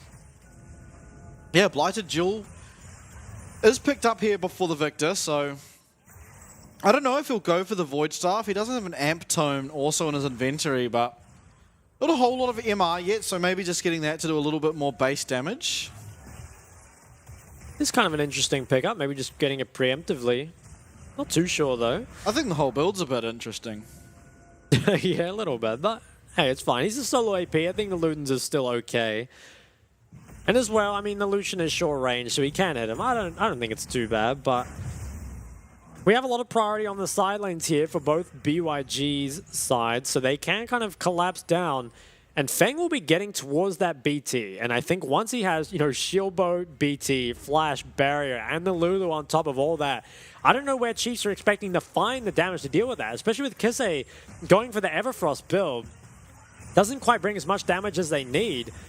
I feel like time is sort of running out for Chiefs to find a way back into this game. Yeah, Kongyue looking, will not find anything just yet, but a fairly decent chunk off onto BABIP on the side there. Biopanther now getting jumped on by Lakai. Won't take a whole lot of damage, but marking the... Well, we didn't even see what happened there, but BABIP does go down on the top side. Do BYG look towards Baron? I think they probably could. They can tank it up for so long, and they have a lot of sustained DPS. And especially without the Wukong, I mean, ooh, engage. Oh, Feng will be going in. He finds a massive amount of damage onto Aladoric. Kongyue tries to follow up, will not find anything just yet, but huge amount of damage onto the backline of Chiefs as they continue to sit in this bush and wait for Chiefs to overextend. Biopanther, he's been looked at. Kisei on the side will land Charm there onto Lakai. And it looks like, honestly, not bad from Chiefs. They definitely delay this Baron, but I have to see what happened to Bev. So I guess he used his clone already, and then was what, flashed on? Yeah, okay, so he got flashed on by Kongyue. So much damage comes out so early. It was 116 who actually invested flash as well, and they didn't get anything off it other than the kills, so it actually could be decent there for Chiefs. No flash on the Victor, and no Zonius for him as well. Makes him vulnerable at this next dragon fight. And if Chiefs can pick up the third dragon, perhaps can find themselves a win condition in this game. Bloodthirster, importantly, though, is now picked up by Feng, so he will be really difficult to deal with in these fights. Thornmail is also on Biopanther, so reducing a little bit of that healing. We'll see how much that plays into these team fights, but I'm worried for Chiefs here. They're just a minute away now. Lucian Nami, I don't even think they get priority on the mid-wave, which is, you know, Lucian Nami normally so strong at controlling mid-waves, can force that engage on you at any time. Yeah, no rapid fire cannon yet for the Lucian, so his power is not where it possibly could have been. Clearing vision around Baron, so if Beyond want to head towards that, they will have to go through the process of setting that all up again. Yeah, lots of push coming out here as well as the control. And it feels like the Lucian Nami just hasn't found anything at all. I mean, it was immediately picked up after it wasn't banned in that first 3 from the side of BYG, but hasn't found anything at all. And as I kind of said before, PCS are so comfortable playing this matchup, right? I don't know how many times we saw this matchup earlier on in the split, but Feng finds himself with such a huge lead, and I don't know if anyone can deal with them anymore. BYG, they have the control around this dragon. I don't even think Chiefs can trade anything for it, so probably forced to fight. As Raze, he tries to get aggressive, but Feng can just heal it all back. He's just not got the damage he needs to at this stage, where his entire combo with Nami buff only took out the Bloodthirster shield, really. Positioning towards this third dragon. Kongyue will be charmed up, but nice use of that E to dodge damage, and massive engage by Lakai. Actually, Babbitt will go down immediately. Biopanther stuck in the middle of 4 people will also be going down as Feng jumps into the team, will blast Cone away, but that is 3 kills now found for BYG. Only the bottom lane of Chiefs survive. Second dragon for BYG. I wonder if they instead just go towards the Baron. I mean, the dragon, I don't think really matters in this game. And I think there you really saw the problem for Chiefs. We'll probably see it in the replay, but the engage comes out from Malphite, and Zeri never dips below full HP and never has to use either of his sums. So we'll kind of see here. I mean, a nice charm on a Kongyue, though, who has the E. Lakai looks for some sort of re-engage, but I guess just pay attention to Feng. You know, there's this engage comes out with the tidal wave and the knockup. Feng, he's not hit by it. He doesn't lose any health, maintains both of his sums, and if you can't kill Feng, you know, actually real nice by Raze. Oh, he did blast Cone Kizé to his death. I didn't notice that. But if you can't kill Feng, you have no chance at winning this fight. And I don't see how Chiefs can do it. They are starting up this third dragon, and it should go to them. I don't think BYG can get here in time. But should you be allowed to pick up this fourth dragon? I'm not sure you ever should.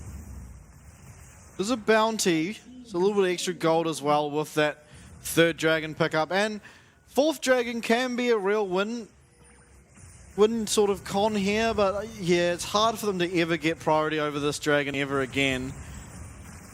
We have seen time and time again, though, these Oceanic teams do find miracles in team fights, and if you are a fan of the OCE and Chiefs, this is where you really need one. I mean, Malphite and Wukong, if they can find their ideal target in Feng as well as follow up from the Ahri, it can be possible, but it's just extremely difficult. Really is, yeah. I wonder how much can BYG get done. Kongyue, he's working on the mid tower. I wonder if Chiefs can maybe find something in the 4v5. It still feels like 4v5 you might not even win. A lot of damage comes out from that Chaos Storm, forces him away from that tier 2. And I think BYG looks like they're going to back off, try and spend all that gold. They know they have themselves a massive gold lead here. As long as they don't end up giving over any bounties and giving over this fourth drag, it should be their game. Yeah, 2 stopwatches now. Lakai, actually 3. Lakai, Kongyue, and 1116 all picking up stopwatches. So honestly, that's quite a lot of power going into the next fight. It's so hard to deal with that item. And I mean, we're almost at a 10k gold deficit for the Chiefs, but they do have a pretty crazy wombo that they could possibly pull off. And you really do hope to see it, but as time goes down, it looks less and less likely. Yeah, it does feel that way. I'm not sure what Chiefs can find. Somehow have to get Feng, you know, caught heavily out of position, because I think the problem is even if you kill 1116 on the Victor, there's still so much damage left. You have to somehow catch both the carries together. This top tower is being sieged. Only 38 seconds left on the Baron.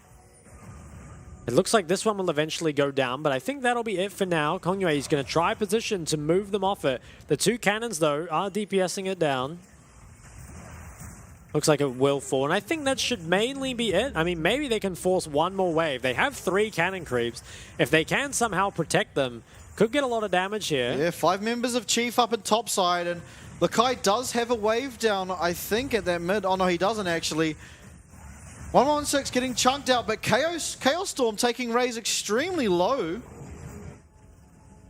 Resets will just come in again. Looks like the next fight will just be on that 4th dragon in 2 minutes and 20 seconds. I think for Chiefs, you have to try contest this. This is your way back into the game, but it's so hard. Down 10,000 gold, and with all those stopwatches coming through, I'm not sure how you're meant to be able to win this fight. Yeah, it's very difficult. I wonder what Raze is trying to build here. Was it the Eclipse, or is it? I guess he might just sell the Dirk and it's going to be Navori. Yeah, I think it is just Navori. Yeah. Maybe just sit on the Dirk. Probably don't even need to sell it. Although it is pretty useless at this point in the game. Just a minute 45. I feel like for Chiefs, maybe the way you contest this is you just, give up the mid wave and try enter from the bot side. It feels pretty difficult to try enter through mid because you just get no control. But maybe just try and get some sort of 5v5 going for yourselves. As Babib, he's got some sort of flank, but Lakai is not the member you want. Yeah, Lakai will get chunked out but quite a lot by Kisei, so a nice start, but still 1 minute 20 on that Baron. He'll be sustained back to full by then. And initiation here, they will find Kino on the bottom, but how important is that at the moment? You don't feel like it gets that much, but it is nice gold to pick up.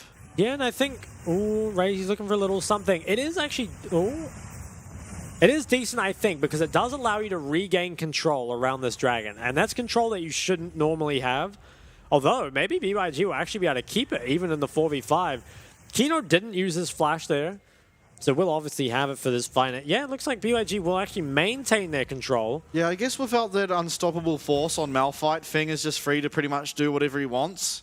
So, I guess that's probably why. I guess Unstoppable Force will be back up by Dragons, so hopefully we see a massive team fight out of Chiefs. I know they have it in them, it's just going to be so hard and they have to execute it so well to be able to find Feng. Yeah, it's going to be so tough. Looking at Kize maybe to try find some Miracle Charm. He's found them before, but the mid-wave, it's so pushed up here for BYG. The culling coming out doesn't dent Feng's health bar at all. And having no culling for the drag, I think that should just go over Chiefs. I don't think you have any chance of contesting this anymore. Maybe you just try and hope that BYG make a mistake when they're sieging with Baron or something. Yeah, it looks like going to make no effort at all to contest this. Instead, yeah, going to try counteract, I guess, when the Baron siege comes through. It's going to be pretty tough to contest Baron as well. I think BYG can just start it up. They're looking like they're going to trade this tier 2 tower, which is nice gold into the pockets of Kisei and Babib. But I'm still not sure it's going to be enough. Kisei, I don't think he can finish Rabadons before the next fight. I think he's still pretty far away from it. Would have got a lot of gold there, but yeah, almost certainly not enough for the Rabadons. Does get a second needlessly large rod. So a little bit of extra damage, but definitely not the spike you'd really want to have. Zonyuas is actually going to be a purchase here on Lakai. Yeah, okay, looks good. They're going to regain control here around the top side. I think should look to start up the Baron once they've kind of completed the proper steps. Do just want to clear out this vision, make sure that there's no chance of Babib stealing a Baron and somehow pulling Chiefs back into this game, because if they could steal a Baron and get a 4th drag, they would have a chance, but you're really relying on BYG to not have the proper setup and to let Babib kind of slip through the gaps. And I think BYG, they're a bit too strong to allow that. Likai has an amazing flank. Yeah, Raze has to be so careful here. Shirelli is forward. It will be a nice stun lock up onto Aladoric. He does go down. Raze now getting really low. Double kill for the victor as Konue just dives into the base. Babib now getting chased. Feng will catch up to him. Actually flashes away. But with that speed up of Kino, you have to feel like eventually, although Jungle Item is giving him infinite move speed, and Kisei picks up a tower mid. Yeah. Honestly, Babib running them around the map is being really nice for Chiefs, but eventually Baron will be started up. Babib still in the area, potentially looking for that steal. Oh, wow. A bit too early. He's just going to get taken out, and now it will be Baron going over to the side of Beyond. As mid lane, we see 116 getting taken down, and a 700 gold shutdown goes on to Kisei. So a little bit of hope given and extra damage to that Ari. Yeah, the Baron's picked up. It is a nice pickup as well by Kisei, though. Oh, do they cancel? I think they do. Oh, yeah, they do, got him. yeah. Yeah, he is. Panther has flash, but I think you save it. yeah, almost certainly. Kisei here does land the charm, but he should run away. Tidal wave coming in, actually. Lakai might be in trouble. Has to use the stopwatch as Kino's getting quite low.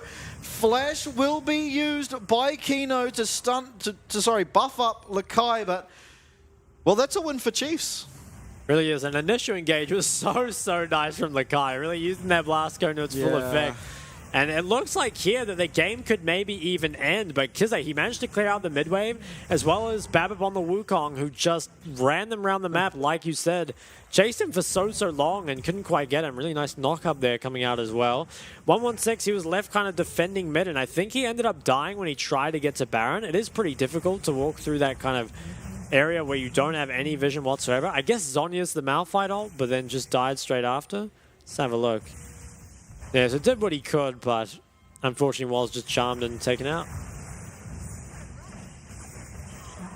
Well, that gold going on to Kisei certainly is... He's got his rabbit on. Something you want to see, yeah. So massive spike and the blighted jewel, so a bit of magic pen coming through as well. So this Ari will be hitting really hard if he can find the correct angle and follow up on a Malphite ult. There is hope yet for Chiefs. Okay, TP flank. Comes in from Bio. They're looking to engage. Yeah, this could be massive. Feng really far forward. Does use that dash importantly. No flash available either. Lakai, though, does immediately kill Raze as Feng just chases him through the base. It looks like Oceania's hopes will be gone for Chiefs. And it will be the game picked up from Beyond. Yeah, dominating game 4 here from Beyond, 17-3 in only 34 minutes. And Chiefs, I felt like they put up some really good performances this series, but unfortunately it wasn't enough to get them the win overall. They are going to fall 1-3 to Beyond, and Beyond will advance in the playoffs. Ooh. I mean, it was a 3-1, but I think it was closer than that. Like, game 2 and 3 were both very close. Yeah, absolutely. Game 2, I think, very close. Chiefs could have absolutely won that one. Game 3, obviously, they did win. Was another close one. And honestly, this one, it could have been a lot closer if not for... I mean, Kongyue's Pantheon has done so well in both Game 1 and 4 at setting up early leads. I mean, first game, it was for mid. This game, it was for Lakai. And the team seems to just be able to take that and just run away with it. Yeah, it is unfortunate for Chiefs here. Obviously have been knocked out. We'll have a lot to reflect on before the next split. Hopefully we'll see them back in the PCS playoffs for that next split. I do think they were pretty competitive when they had good drafts, right? Like, it felt like that first game on blue side was kind of a wash. But games 2 and 3 looked very good, especially game 3. I think their draft came out really well. Yeah. But then in game 4, I think the Lucian Nami priority... It's just not really it. Honestly, I think the Lucian Nami is quite hard to execute. Even in the PCS, I think we kind of saw it go more towards the Zeri Lulu most of the time. And so, yeah, I mean, with the Lucian left up, immediately taken kind of saying, you know, you obviously fear this enough that if we pick it, it's a problem for you. But it didn't look like a problem at all, and it just never found a way into this game. Yeah, it definitely didn't. And I mean, as you sort of said, the Lucian Nami, I mean, even Wako, he's got 3 losses this split, all 3 of them, Lucian Nami. No. So if he can't do it, no one can. That's right. That's right, yeah. Honestly, though, on a serious note, I think Raze played pretty well this series. He had a few mistakes in that game too, which kind of led to Feng getting a bit out of control, but for the most part, he really performed his job. I mean, game 3, sat back, let Kisei do a lot, and then took over when he had that IE completed. And then Kisei, I think, was the standout performer, however, for the Chiefs. Yeah, did obviously very well to bring his team to a victory in game number 3. I think was a bit hit and miss in game 2, but ultimately did land some very good charms that kept him in it for a lot of that time. And I think even then in game 4, I swear he did pretty well. Questionable. I think game 4, it was pretty tough for anyone on that team to do anything. I really feel like if you fall that far behind, it's so hard to kill Feng, right? That's the thing with the Zeri Lulu, is it feels almost like when Yuumi was in the meta, it feels like, you know, if you make a few mistakes and let them get ahead, there's just no coming back because they just end up so tanky and they can just kind of face tank your whole team. So I was really surprised to see the Gragas banned over the Zeri. I think honestly giving over the Gragas would have been completely fine. So perhaps something that Chiefs will have to think about, but unfortunately, yeah, are eliminated from the playoffs. Who did BYG take on? I guess it's the winner of tomorrow's series, right? I believe so. No, it might be the loser of either Frank yeah, I think you're right. and I don't even know who's playing each other. I think it's Frank's up against PSG from what I remember. I mean, we'll look at the bracket later. No. It'll be Frank versus CFO or something like that. But here we go. Have a look at the replay. As Kongyue getting this game started there. Kill onto Raze. It was taken out. This last fight, I mean, Biopanther, he got the long flank, but his team engaged maybe just a bit too early. And once again, all the engage comes out on the Feng, who comes out pretty much full HP anyway. And Bio, he can't really get in this fight before it's over. And honestly, there wasn't much I don't think Chiefs could have done at this point. We're just too far behind as a comp that honestly doesn't function from behind. As we see the damage there. Wow, a lot of damage put out from the Victor. Kind of went under the radar, but certainly had a good game for himself there. And we see the Lucian really kind of, failing to find its way in. Even in some of the games where Lucian Nami lost, you bring up Wako, he still did monstrous amounts of damage. And I think here, really just never really got its feet off the ground. Yeah, absolutely. And I guess part of that is because of Kongyue. That kill we did just see costed Lucian both sums, or at least his flash, and just really set Zeri up for success. And we saw it in game one, right? You can't really let Feng get ahead on this Zeri. He takes over the game completely. I mean, game 3, they managed to deal with it, but their entire comp was built to deal with the Zeri. Whereas in this case, it certainly wasn't. The comp from the Chiefs here was more about getting ahead early, and they just couldn't do it. And against this man who does receive MVP in Kongyue. I think Kongyue must have got first blood in, 3 out of the 4 games here? Or first blood participation, at least. He was definitely very instrumental in getting his fight started. Yeah, I definitely know it was the 2 Pantheon games he did. And I think he did also do it on Wukong, but I could be wrong about that.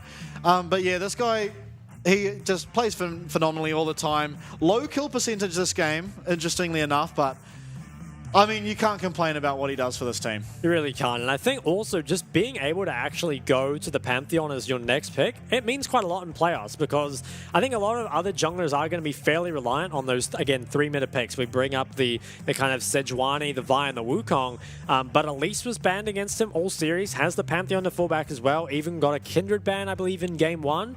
So his deep champion pool, I think, definitely helps kind of extend Beyond's capabilities in the draft, which is so important for those best of 5s. One thing that's interesting, though, is that he's played 1 game of Sejuani, they lost it, and since then they just ban it every game.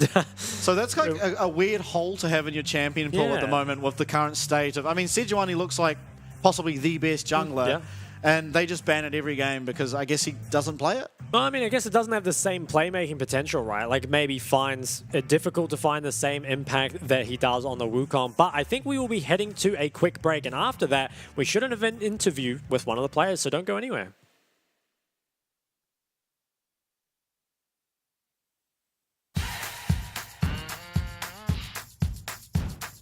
Never seen nothing like this before. Never seen nothing like this. Never seen nothing like this before. Never seen nothing like this. Never seen nothing like this before. Never seen nothing like this. Never seen nothing like this before. Never seen nothing like this. Feast your eyes, grab your shades, hit the lights and take the stage. Light the fire, strike a match. This is where the party's at. It don't matter where you're from. Can you feel it heating up? 3, 2, 1, let's go. Never seen nothing like this before. Never seen nothing like this. Never seen nothing like this before. Never seen nothing like this. Never seen nothing like this before. Never seen nothing like this. Never seen nothing like this before.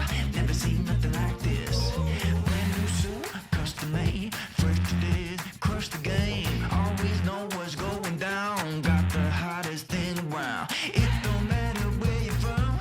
Come on, come on, come on. 3,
You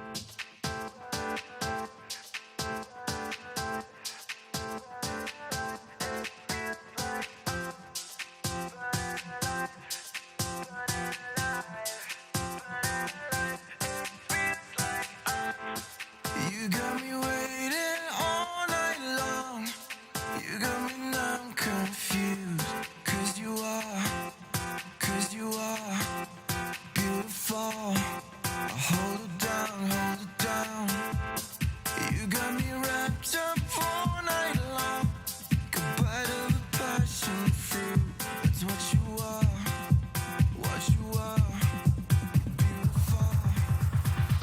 It feels like I'm running life.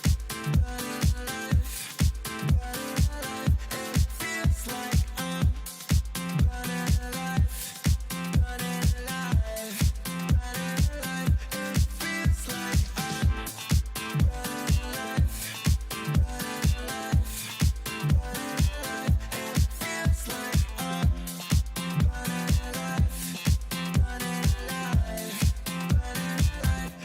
Feels like you got me moving all night long. You got me mesmerized. Cause you are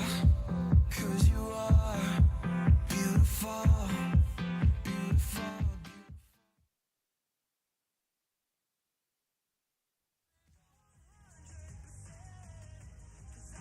Everyone, welcome to the post-match interview. I'm your interviewer tonight, Vincent Lee, and joined here with BYG's bot-lane AD carry player Fan. Welcome.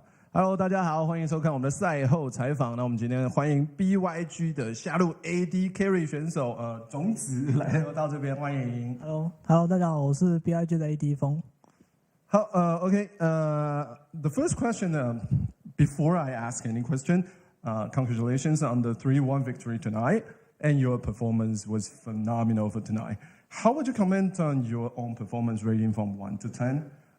就是先恭喜你今天晚上赢下了3-1的胜利。那你今天晚上的表现是非常非常亮眼的。我这边不是很确定你拿了几个 MVP， 你自己知道吗？不知道，我没有注意看。那你能帮自己打个分数吗？就是1到10分，你能帮自己打个分数吗？我觉得8分吧。第3盘很多表现都玩得不是很好，不够满意。I'll rate myself 8 point because out of 10 because I think I failed a lot of play during game 3. Okay, actually, BYG before the game, BYG isn't famous of your bot lane carry play style, and Chief relies heavily on Raze, their bot lane player. Was there any pressure before the game, and how did you turn the table? 就是在打这局之前，其实就我个人看的资料来说，还有网上的风评，就其实 BYG 不是一个非常偏重下路的队伍。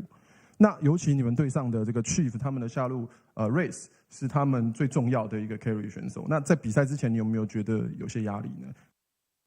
有吧，因为其实网上也有看过蛮多关于 Race 的这位选手的介绍，我以为他是一个打线压力会给我很大压力的选手。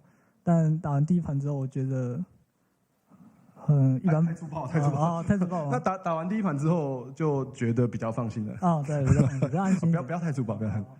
Actually, yes. Before we played this series, because I read a lot of comments and I watched some replay, I think Raze would give me a lot of pressure during laning phase. But after the first game, the pressure I felt was kind of okay. So, yeah, only before the game starts. Okay, my next question. What actually happened during game 3? Because did the confirmed kill competition with Vi and Syndra really gave you so much pressure that you can't achieve any great play like in game 1 and game 2? 就是第3局的时候到底发生什么事情了？是他们的那个2个就是锁头硬抓的菲艾跟辛德拉，是不是给你太多压力让你打不出来？对，团战的时候我都要花很多时间去注意到辛德拉的大跟菲艾的大到底还在不在，我才可以去输出，其实压力算蛮大的。So yes, because Vi and Syndra's ult really could give me a lot of pressure, and I have to be frequently on the move to try to avoid them. So that's why I play less effective in game 3. 那但是还是恭喜啦，虽然说今天 sorry, I should have say it in English first. I'm still congratulations on your performance today, but you actually gave LCO their first victory tonight, and a lot of audience, PCS audience, are flaming you guys. How do you feel about that? 就今天其实是 LCO 第一场从 PCS 手上拿到胜利，那网络上也有很多的观众就是可能会骂你们，那对此就是你会觉得有压力吗？有什么想说的？我觉得比较遗憾吧。确实，第三盘玩好一点，我们可以拿下的。It's really a pity. If we could play well back in Game 3, we could have a clean 3-0. So I feel pity. Yeah. Okay. My last question. In the next round, you are going to play against either PSG or Impunity. So I will have to ask you, which team do you prefer to play? 就下一轮的话，你们要面对的对手应该是 PSG 跟 IMP 中间的，看是谁败者。那对你个人而言，就是你有没有比较想要打哪一队？我比较想遇到 Imp 吧，因为我觉得 PSG 比较强一点。还是很粗暴。I prefer Impunity because I think PSG is a better team. That's a little bit rough, but thank you very much. And that's it for tonight. We're tossing back to the casters. 好，那非常谢谢你的回答。那我们今天的采访就到这里，我们把镜头交还给主播们。Thank you, of course, to Vincent for the interview. And man, Feng, you only rated his performance an 8 out of 10, so I'd hate to have to verse him on a 10 because he had such a good game. And like he kind of brought up that third game, it made stuff really difficult for him. I mean, I wouldn't feel too bad about that one. It was kind of made how to... are you supposed to play AD carry in that game, man? Yeah. That's what the people on Reddit complain about, is those sort of comps, but... Yeah, also kind of funny that they mentioned getting flamed for giving LCO their first win. I mean, dude, anyone that loses to LCO must be terrible, am I right? Yeah, imagine, I don't know exactly what's going on, but I imagine like the LCO people are like proud to get their win. Yeah. Over the PCS, they're getting flamed for one loss, man. It's so sad. I think they both teams played pretty well, though. As we take a look at the playoff brackets, unfortunately, it is Chiefs eliminated, falling 1-3 to BYG. Tomorrow's match is Team Bliss taking on DCG, and I think this might be the first game that is not only winnable for Oceania, but might even be favored. Yeah, I do think that Team Bliss stand a good chance to win this one here. It does kind of, in my opinion, come down to how well Chris Carter's playing. That guy he went toe-to-toe with Waku one game and almost came out on top. So if he's playing well, it will be a hard series for Team Bliss. But I do genuinely think that Team Bliss have a good shot here. Yeah, definitely going to be looking a lot towards that matchup tomorrow. Like you mentioned, kind of Chris Carter being, you know, kind of hit and miss throughout the season, but found very good form on stuff like the Caitlyn and was looking good towards the end of the season for sure. I think as well, like mid lane is something that has to be looked at because Nessie is a very peculiar champion pool. Like stuff like the Gragas, the Lysandra, the Talia. Kind of reminds me of Doinby in a lot of ways, of like moving around the map, tries to impact stuff for his team, which I think is always interesting to play against, right? And we'll have to see. I think Bliss have shown pretty good drafting, so they might be able to do well up against them. I actually predicted Bliss to win that series 3-1, I think it was. Yeah, I don't remember what I said. I said Bliss to win it as well, but I don't remember the numbers. I think it might have been 3-2.